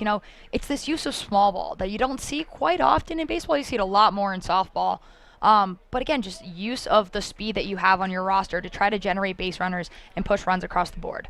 Lopez takes a fastball off the corner. And Gigi, the other thing is it's not just small ball. The Beacons have elected to use double steals a couple times today, and it's led to huge results. The double steal with the Ryan McCormick single that allowed the Beacons to score the game-winning run as Brown came all the way in from first base on Friday. Also had a big double steal earlier today in the inning that scored 2 runs in the 4th. A big part of that was the double steal that moved both runners up into scoring position. 1-1 here to Lopez, jumps out of the way. It didn't miss by much. 2-1 is Cormier hopping up and down. He thought that he might have caught the corner. And I don't disagree with him. It was a very close pitch. Yeah. I think Lope got a little luck there. 2-1 to Lopez, the Beacons senior second baseman. Pop flare out to shallow right. This is going to be trouble, and it will get down. Extra bases for Josh Lopez. The Beacons add a 6th run, and apparently Anderson Jimenez may have hurt himself on the diving effort. That was a ball that was hit to no man's land, and the Beacons have tacked on another run, this time in the 7th. And if we can take a look at that replay, you see that no one really had that great of a play, and it's so hard as a middle infielder to have to turn back. You got a drop step, and you have to cover so much room. And, I mean, your first baseman's not even that close to it. Your right fielder's shading over a little bit. That's a tough play there for Jimenez. Even though that ball hung up in the air for a while, you see it here on your replay. That ball was up for a really long time, and you see him. He's got the best look on it, but that was right on the line. No one was even close to diving to that ball. I mean, you saw that none of them could have even gotten to it. So, I don't really think that Lopez tried to place that ball over there. It was more of just throw your bat on the ball and see where it lands you. But nonetheless, you get to score Huegi from third base.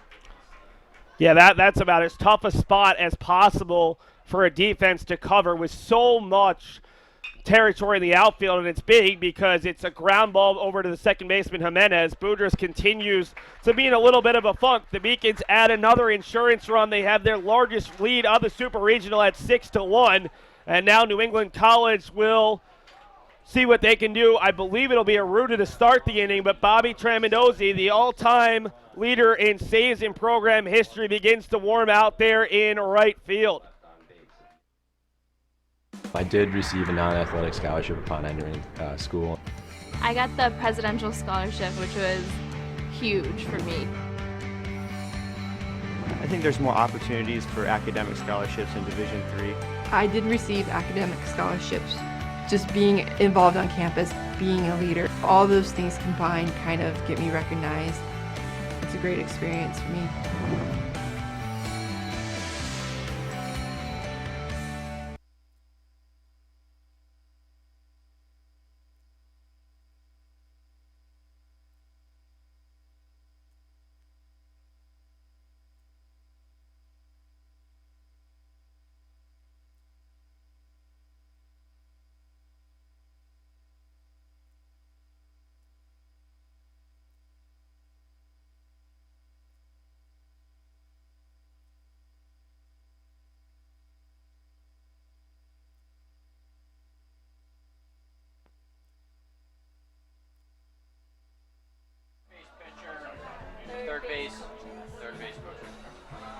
Top of the 8th inning.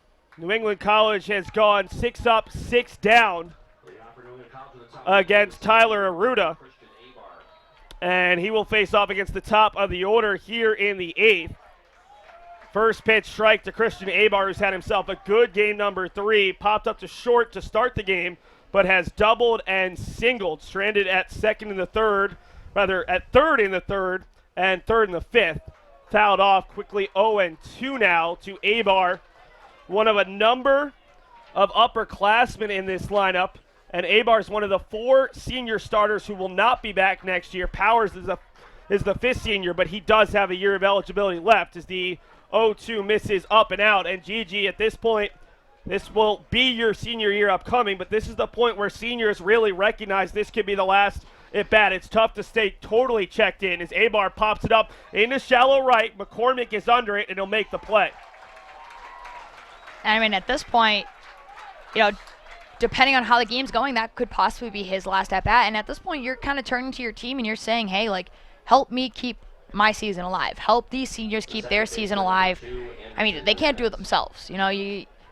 You know, in baseball, you can load the bases and you can only score 4 runs. But you know, at this point, when you're down by 5, you need a little bit more than that. It can't really be a one-man show. Jimenez takes the strike on the outside half, 0-1. Aruda, a starter all season long, has come out of the pen in 2 of the 3 games this weekend and has been phenomenal.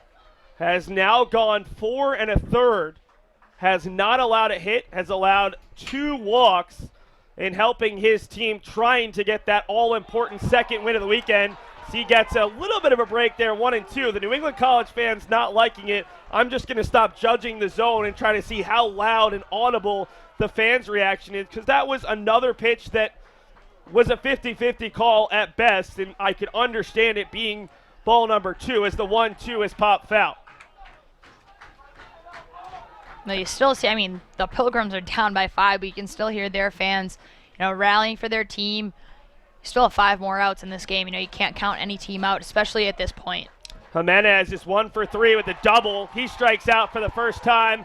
That is strikeout number 10 for Pilgrims hitters. The second for Aruda, who's looking to do his job, go 9 up and 9 down and turn the ball over to Bobby Traminozzi. The first baseman, number 35, Connor Morin. Brings up Connor Morin, just a sophomore who has had an auspicious Game 3. Struck out swinging to end the first, looking to end the third, and swinging to end the 5th. All against Fashionpur. Trying to avoid that golden sombrero. The 1-0. Aruda looks in, gets the sign, and a breaking ball that catches the inside half, 1-1.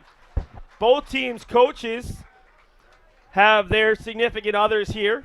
We saw Terry Doyle's son yesterday on the post-game interview. Andy, just about 14, 15 months. Brendan Eigerbold's 2 daughters and his wife sitting right behind home plate.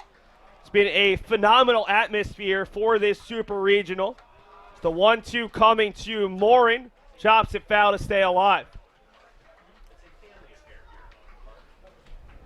If you're Aruda here in this situation, I mean, you've had a great outing so far. You know, you're used to being a starting pitcher. You come out of the pen now, and he's just dealing. He's found his groove. The 1-2 to Morin. The 3-0 hitter hits it hard on the right side. Diving effort from McCormick gets through, and Lopez will dive because why not? So the first hit against Aruda, and all of a sudden you bring up the one guy who has had a great day for New England College in all facets. A grand slam in Game 1. A solo shot, a moonshot against Fashionpur in the 4th. He is 1 for 3 in this contest. Struck out swinging the second. Solo home run over the mini monster in left, and then a ground out to short to open the 6th. And you have to figure that Aruda's going to be giving this batter and maybe one more, but if any further trouble happens, they'll turn it over to Traminozzi.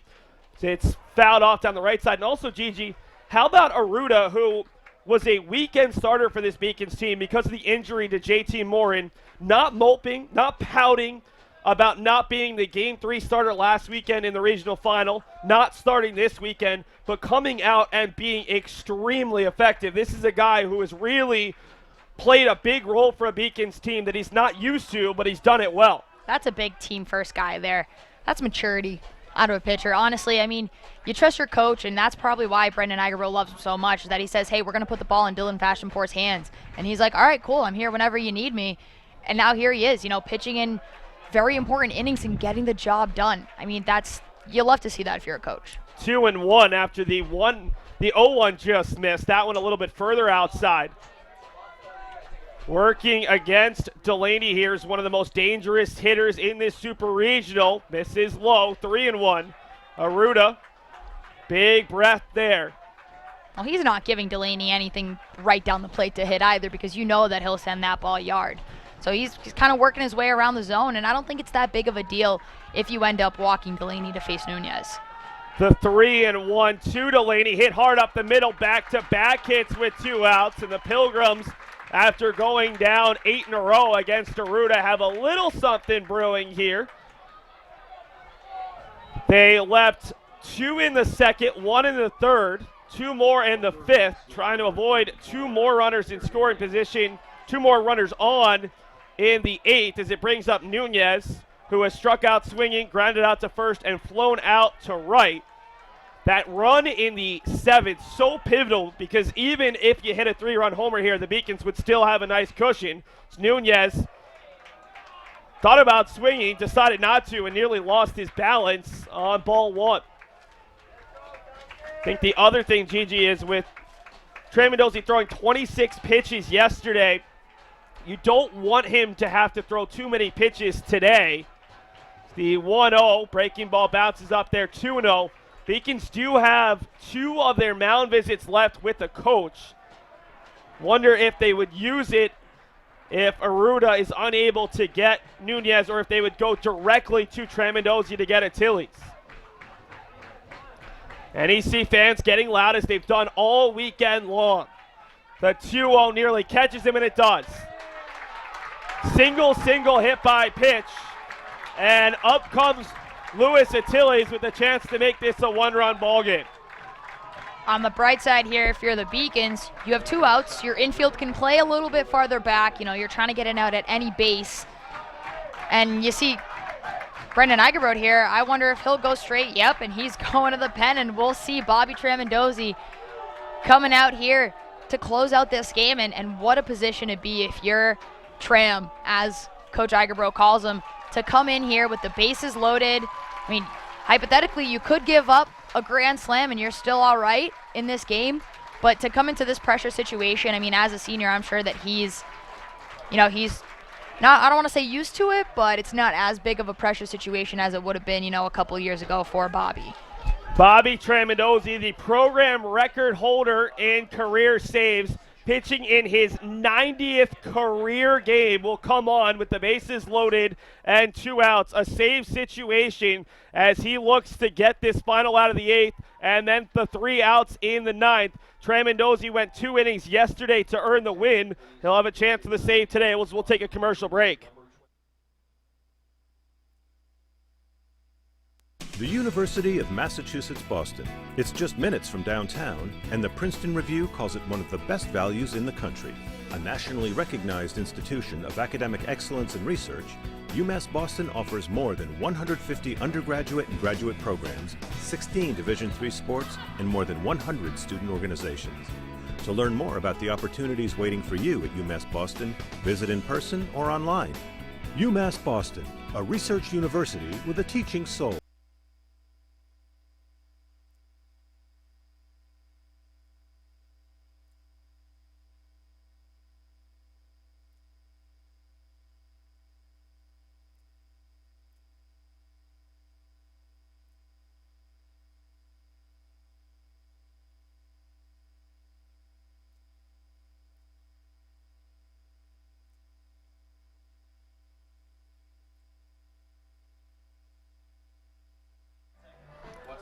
Bobby Tramandosi making his 90th collegiate appearance, second amongst all active Division III players, behind only Jake Dexter, who saw his season come to an end last weekend on a walk-off against this Pilgrims team.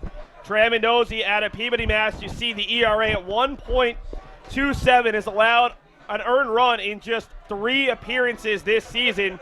Senior out of Peabody, Mass, making his 24th appearance of the year, 3-2 with 11 saves, a 1.35 ERA in 35 1/3 innings. He has 41 strikeouts to 6 walks. And he'll be expected to go an inning and a third as he works against Achilles, the shortstop out of Roxbury. The bases loaded as they got to Aruda after he retired 8 in a row. First pitch to Achilles, fastball in there for strike 1. And the thing about Achilles adjusting to Bobby is that, you're a closer coming out of the pen. You got a little bit more heat. He's throwing a little bit more heat than Aruda probably was in those 3 innings of work. Tramandosi gets the sign from Kaides. The 0-1 misses wide. Already 2 outs in the inning. A pressure-packed situation for Tramandosi, who yesterday went 2 innings, allowed a hit, a walk, and got his 150th career strikeout. Just the 4th pitcher in program history to reach that mark, and he's done it in 89 relief appearances and 1 start. The 1-1 misses high, 2-1 to Achilles, who singled his first time up. A great diving catch from Danny Brown to rob him in the 4th, and a strikeout swinging to end the 6th. Beacons pitchers have struck out 10 Pilgrims batters and have struck out the final batter of an inning in 6 of the previous 7 innings. 2-1 now to Achilles. Swung on and missed, 2-2. Couldn't catch up to the fastball. He was swinging for the fences there on that one. You saw a big load there from Achilles, just trying to release it on the pitch, just couldn't match up to it. Lawrence at third base. He singled through the right side. Delaney at second, singled up the middle, and Nunez at first, hit by a pitch. Great speed at second, not so much at the corners. Swinging ball, strike 3. Another huge strikeout from the Bulldog, and the Beacons head to the bottom of the 8th, needing 3 more outs to get a chance to go back to the College World Series. I did receive a non-athletic scholarship upon entering school. I got the presidential scholarship, which was huge for me. I think there's more opportunities for academic scholarships in Division III. I did receive academic scholarships. Just being involved on campus, being a leader, all those things combined kind of get me recognized. It's a great experience for me.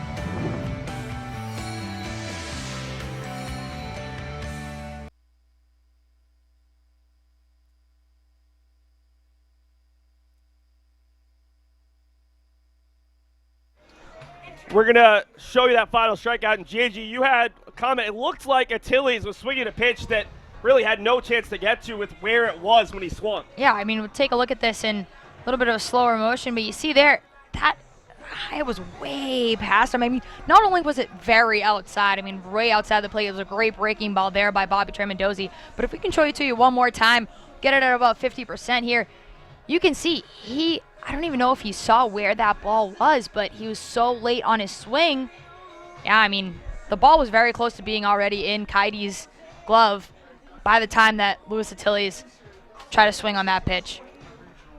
That was the slider there from Tremendozzi that is one of his best pitches. Able to get the big strikeout. We head to the bottom of the 8th. Not a throwaway inning for the Beacons, who lead 6-1. You'd love to add some insurance. Catraro, Riley, and Brown for the Beacons. 4, 5, 6 here. As UMass Boston would love to add on an insurance run. They got one in the bottom of the 7th. Catraro today has not had a great day. 3 groundouts to second, the final one a fielder's choice as they went to second base with a runner on. Nick, probably his last at bat. I wonder if they would go to Danny Collazo, the defensive replacement, in the 9th.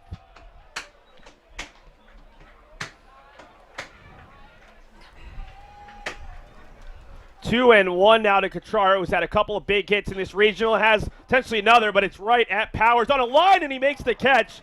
Nick Powers had a little bit of a circus act out there and left, but was able to make a play on the ball that was tailing away for him for out number 1 of the bottom of the 8th. That's a good thing he's 6'1", right? I mean, trying to make that play, he had to use all of his frame there to get that ball. Probably didn't expect it to have that much power on it as it did, but you know, Catraro retired again, and I think that we would see Danny Collazo go out and left. He's done a pretty great job of being that defensive replacement. Coach Igerbro trusts him, made a huge diving catch in the regionals for UMass Boston. Eddie Riley takes a breaking ball off the corner, 0-1. Riley, a double and a run scored in the 2nd, a single, a stolen base, and a run scored in the 4th. Flew out to center in his only previous at bat against Cormier, who's done a good job, allowing just the 1 run. A little bit of a tough break, a bunt single, and then a Texas League pop-up down the first base line that ended up falling just in front of a diving Jimenez to score a run in the 7th as Riley fouls the ball up. First run that Cormier has allowed this postseason after throwing 9 full innings without giving up a run. That run came with 2 outs in the 7th. Beacons have scored a lot of 2-run outs today. Riley fouls it off. Good at bat from the Beacons, 5th-year senior out of Quincy. We see him being a little bit protective there. He swung on 2 pitches that were, you know, decently outside of the zone there, just trying to protect it now that he's got 2 strikes on him.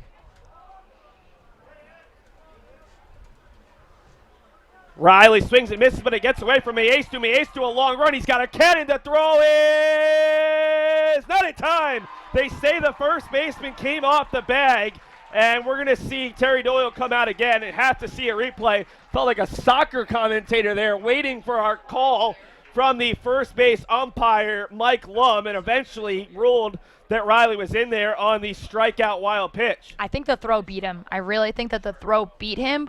But as you said, the first base umpire is saying that Powers did not hold the bag. And we'll show you here on this replay. Gets away from Maestu. He's got a cannon. I think he's out. Bang play. I think he's out.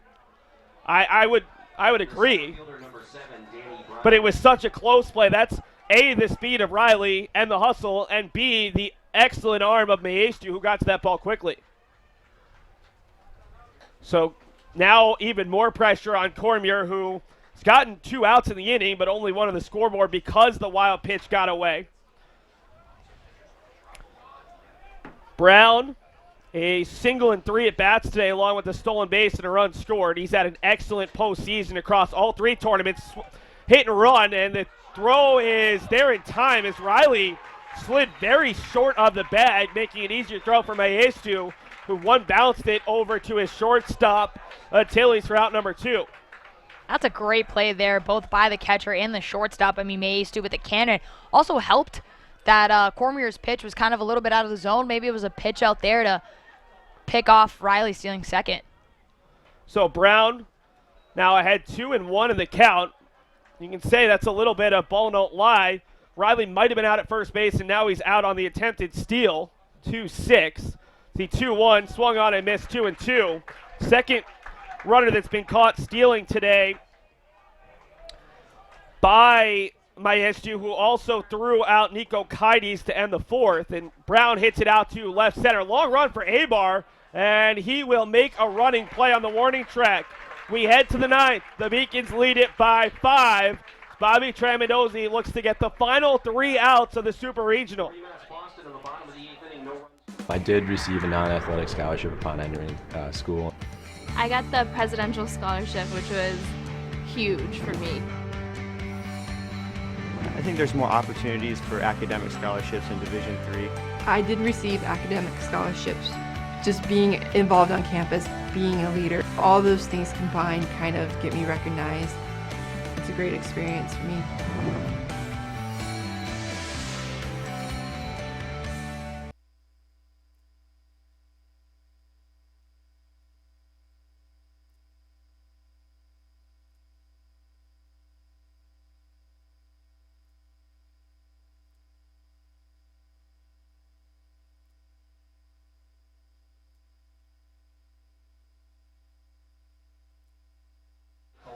The Beacons will bring on Danny Collazo, their go-to defensive replacement out in left field. The freshman of Stamford, Connecticut, made excellent catches at the warning track, even the wall in the LEC tournament against Southern Maine in the 8th. And then last weekend in the regional final against Wheaton in the 9th inning. He's on for Catraro, the lone change for the Beacons, as Bobby Tramandozzi will face off against 7, 8, and 9 in the Pilgrims order. Tramandozzi, a big punch-out. The Beacons' 11th strikeout of the game on Pilgrim's batters, and he will look to get the final 3 outs here. Tramandozzi did not pitch on Senior Day. Only Senior did not appear, but since then has gotten the final out of the LEC tournament and of the regional tournament, and looking to do the same in the Super Regional, with the regional and Super Regional both on his home field. A phenomenal chance for what has been one of the top pitchers in program and LEC history. The first pitch to Nick Powers, the senior who will be back next year for NEC, a breaking ball in there for strike 1. Powers, the game 1 starter and left fielder today, has walked, struck out looking to end the 4th, and flown out to center. 0-1 to Powers on the outside corner, 0-2. That's a great pitch there by Bobby Tramandozzi, wasting no time, jumping right on Powers and getting 2 strikes on him early. The 0-2 offering bounces up there, 1-2. Kaides has been a wall behind the plate. The one wild pitch today was a costly one. It led to the game-winning run. But he has kept countless other balls in front. and has played every inning of this regional. Did he go? Looks like Powers held up, and he did. 2-2. Powers to be followed by Maestu and Carey, 7, 8, 9, with Abar, who has a couple of hits today, hoping to get another chance as the senior center fielder. Does not want to see his career end here in the ninth. The 2-2 to Powers, hit out to left center, long run for Brown, not going to get there. This one will get down shy of the warning track. Brown the backhand, the throw to second, it's going to be close, the tag is not going to be there, as Lopez couldn't grab the short hop. That almost was a phenomenal defensive play by the Beacons. Powers runs well, but not blazingly well, and that was a great job by Brown to get behind the ball and keep it from getting to the wall. Well, as soon as that ball was hit off of his bat, he knew he was thinking two the entire way. He didn't even have to look at his first base coach.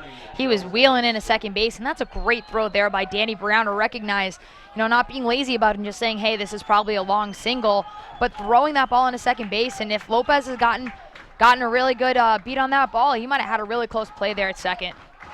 Brings up Maestu, the redshirt sophomore in his first year with the Pilgrims.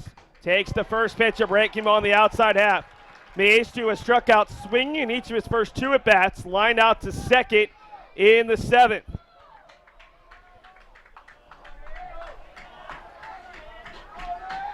Oh and 1 coming to the 8-hole hitter. That runner at second does not matter. Up by 5. John Scooters, who was with us for the first two games, his pet peeve, I wouldn't even look at him. No way. And I don't really think that that's, Bobby's thing. He's so worried about, he's so focused on this batter, I should say, that, he doesn't really care about Powers, and especially when you have, this big of a lead that the Beacons do here in the ninth. Remember, it is a safe situation, even though it's a 5-run lead, because Tramandosi came on with the bases loaded in the 8th with what would have been one short of the game-tying run at the plate. So a chance to pick up save, I believe, number 27 of his career, 12 on the year. The 1-2 tried to get him to chase further outside, 2-2. Tramandosi has allowed an earned run just 3 times this year, has not allowed more than 2 earned runs in an outing all season. Guy who was the setup man as a freshman and has been the closer in each of the last 2 Beacons NCAA tournament runs. The 2-2 from Tramandosi, swung on and missed. A 12th strikeout for Beacons pitching, and the Beacons are 2 outs away. That's a great pitch there by Bobby Tramandosi. Realizing that he's ahead there on Maestu, caught him swinging late, and again, the same thing that happened with the Tillies. It was a little bit of an uncertain swing there. Brings up Jamison Carey. The DH has grounded out to third, to short, and flown out to right. 9-hole hitter swings and fouls off the first pitch, 0-1. 0-1 to Carey, the sophomore who was out in left in game 1. Tramandosi looking for the sign as the Beacons adjust the defensive alignment slightly. Constant motion on the first base dugout. 0-1 just misses with a sweeping breaking ball. 1-1. The NEC fans have been up all day and they continue to stand, although there's some long faces on their side. The Beacons fans waiting to erupt on the first base side. It's been a long weekend of tremendously tight baseball. This has been by far the least competitive of the games, and New England College has had their chances. 8 runners left on base, runners in scoring position in the 2nd, 5th, and 8th, including 2 runners on in the 2nd and 5th, and the bases loaded in the 8th. Tramandosi came on and got a strikeout of Achilles with the bases loaded and 2 outs. 1-1 with the runner at second and 1 down. The 1-1 to Carey, hit through the left side. Powers had to wait, and he'll hold at third base as Collazo charges. So New England College just trying to move the line at this point, put the pressure on the Beacons a bit. Still a while from bringing the game tie or game winning run to the plate, but they do get the top of the order up in Abar. Abar, the senior out of Pawtucket, Rhode Island. We thought his last at bat could be back in the 8th when he started the inning with a fly out down the right field line. Now he gets another chance here in the 9th. Kides is going to call the infield directions, and Gigi, I'm sure that Coach Ardagna of the Beacon softball team would say the same thing right now. Make the easy play. A double play, a crazy play, not necessary when you're up by 5. Absolutely. I mean, and you're more likely to turn a double play in baseball, and I mean, Huegi and Lopez have done it day in and day out. If it's there, it's there, but if not, you got to secure an out here if it's a ground ball. First pitch to Abar, hit out to center. This one's deep, but Brown has enough room. He'll make the catch. It's a sacrifice fly for Abar, but that all-important second out, and UMass Boston is 1 out away. Brings up the freshman Anderson Jimenez. The second baseman has flown out to center, grounded out to short, doubled to left, and struck out swinging. He's had a phenomenal postseason run. What can the freshman do to extend his team season? Another one of those Massachusetts kids on this New England College roster. First pitch just misses. 1-0. UMass Boston barely led in game 1, but earned a 4-3 comeback win, rather 5-4. Gave up 2 runs in the bottom of the 8th, never led in game 2, falling 6-4, and now they're 2 strikes away after the swing and a miss from Achilles.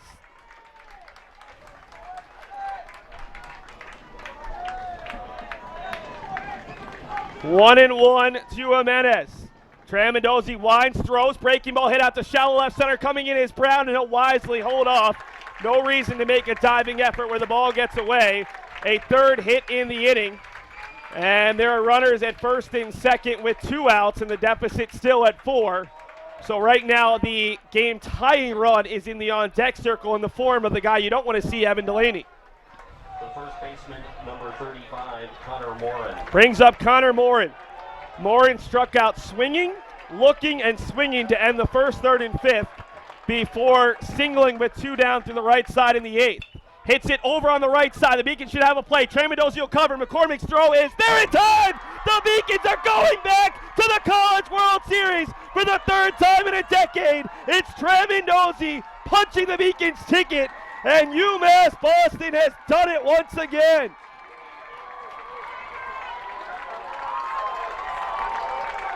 The Pilgrims took the Beacons to the brink, but UMass Boston wins again. Their 25th win in their last 29 games, and the Beacons will be heading to Cedar Rapids, Iowa. I mean, this is, I'm at a loss for words. I mean, you can hear the excitement right now. I mean, you might not be able to see it on your screen, but Fernando Burgos might be one of the most excited players. You see him right there, him and Charlie Huegi.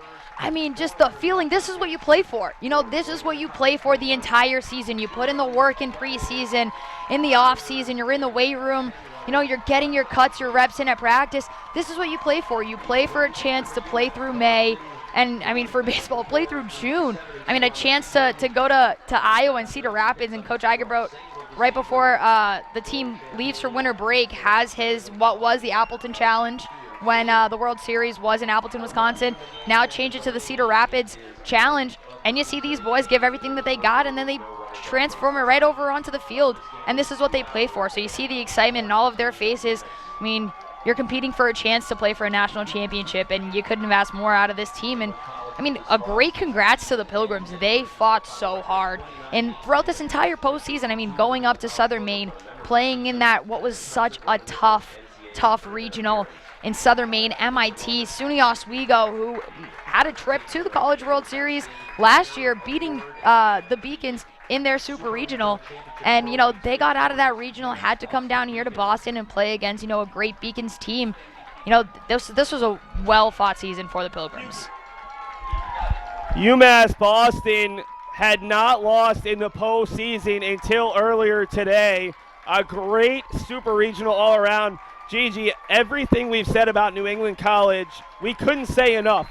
They knocked off the number 3 team in the country, took 2 of 3 from Southern Maine. They took a Beacons team that was ranked early in the year in the top 10 in the country, struggled in Florida, which pushed them out of the top 10, but a top 25 team, and they took them to a game 3.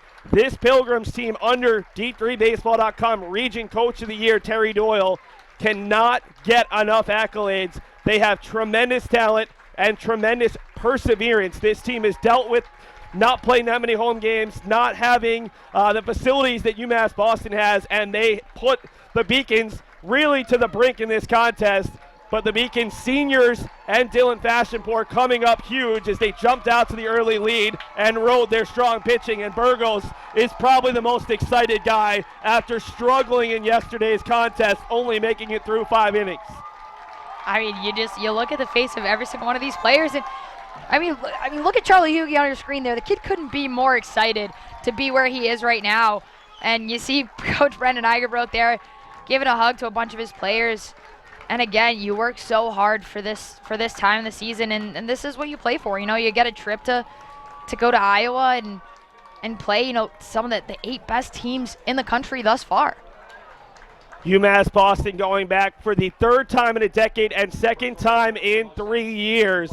This Beacons team has been so strong the last 4 years. The first class with a chance to play at Monin Park, and they've made the most of it. And Charlie Huegi, a deserving most outstanding player.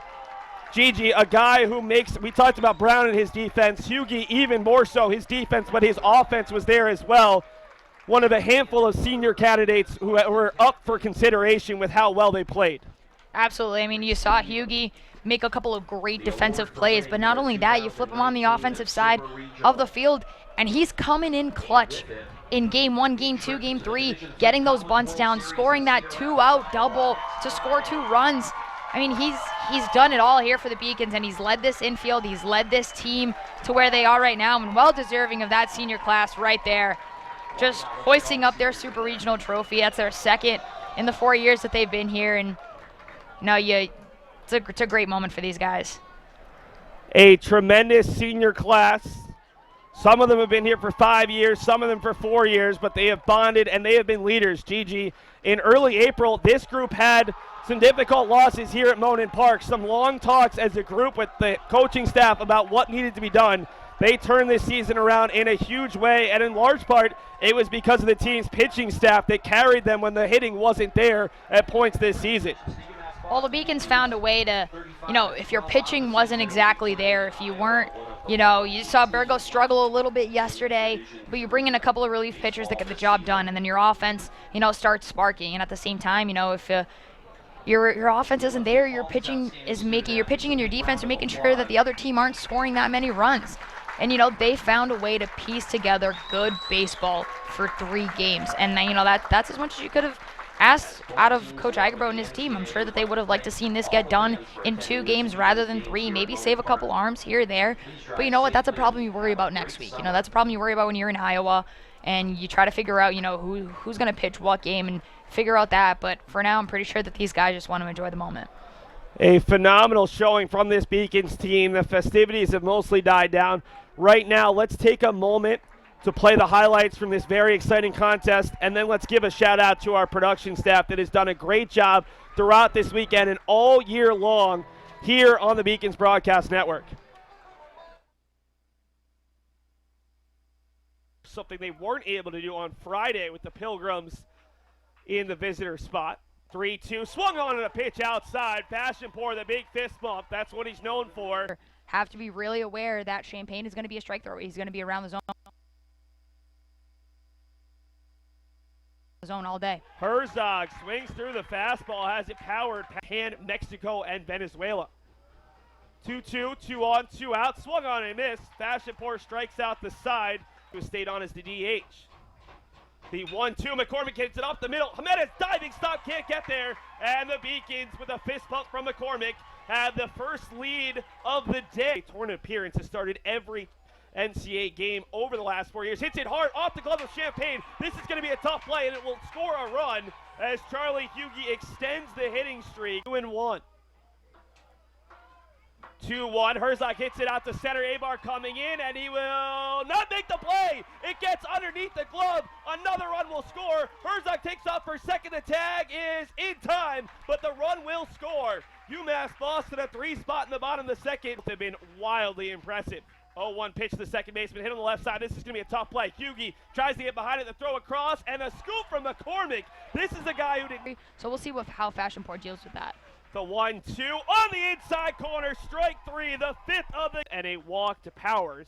New England College has put 3 runners on the last 2 innings, but they've all been stranded as Delaney hits a moonshot out to left. Catraro can only look up. That's native. Single with 2 strikes and 2 outs in the second, hits it hard to the same spot. Brown coming in, and he makes another diving catch. Downtown Danny Brown in already at first base, not showing bunt. It's a double steal. The throw to second base. The tag is not in time, and the Beacons steal both bases as the infield is in for the Pilgrims, and Kaides hits it to the shortstop. Coming home is Riley. The throw is offline. It gets away. It'll score 1. Heading to third is Brown, and the Beacons towards the first base side that Maestu couldn't hold on to. Hit out to center. Avar heads back. It'll be a sac field attempt. And here comes Brown. He'll easily score, and the Beacons have their largest lead of the Super for the 3rd time in 4 innings. 2-2, swung on and missed. Another inning. It's the 3-2 now. Tillies has singled and flown out to center, and there's another strikeout to end an inning. There. 2-1 to Lopez, the Beacons senior second baseman. Pop flare out to shallow right. This is going to be trouble, and it will get down. Extra bases for Josh Lopez. The Beacons add a 6th run, and apparently Anderson Jimenez may have at first hit by a pitch. Great speed at second, not so much at the corners. Swinging ball, strike 3. Another huge strike. Riley swings and misses, but it gets away from Maestu. Maestu a long run. He's got a cannon. The throw is not in time. They say the first baseman came off the bag. And 2 Beacons NCAA tournament runs. The 2-2 from Tramandozzi, swung on and missed. A 12th strikeout for Beacons. Welcome back here to the Beacons Broadcasting Network. And there you have it, ladies and gentlemen. The UMass Boston Beacons have punched their ticket. They are the last team in this Super Regional to clinch their way into Cedar Rapids, Iowa. You see there by a 6-2 margin. I mean, both teams with 10 hits. But, you know, the Beacons, they find a way to do it. And for Seth Orensky and myself, I'd like to give a huge shout-out to our production crew that made this entire weekend possible. You see there Allie Crawford, Kelly Danahy on directing this. Seth Orensky, the play-by-play. Should be Allie Crawford there on instant replay. Don't want to toot my own horn a little bit too much there. Our camera operators, Sarah St. Cyr, Mary Jo Murphy, Sean Moore, and Eileen Shee. Thank you so much, everyone, for watching. The Beacons clinched their ticket to Cedar Rapids, Iowa. The seeding will come out later on this week. And, you know, a couple of these guys are going to have to miss graduation on May 31st as they play in their first game of the College World Series. Thank you so much.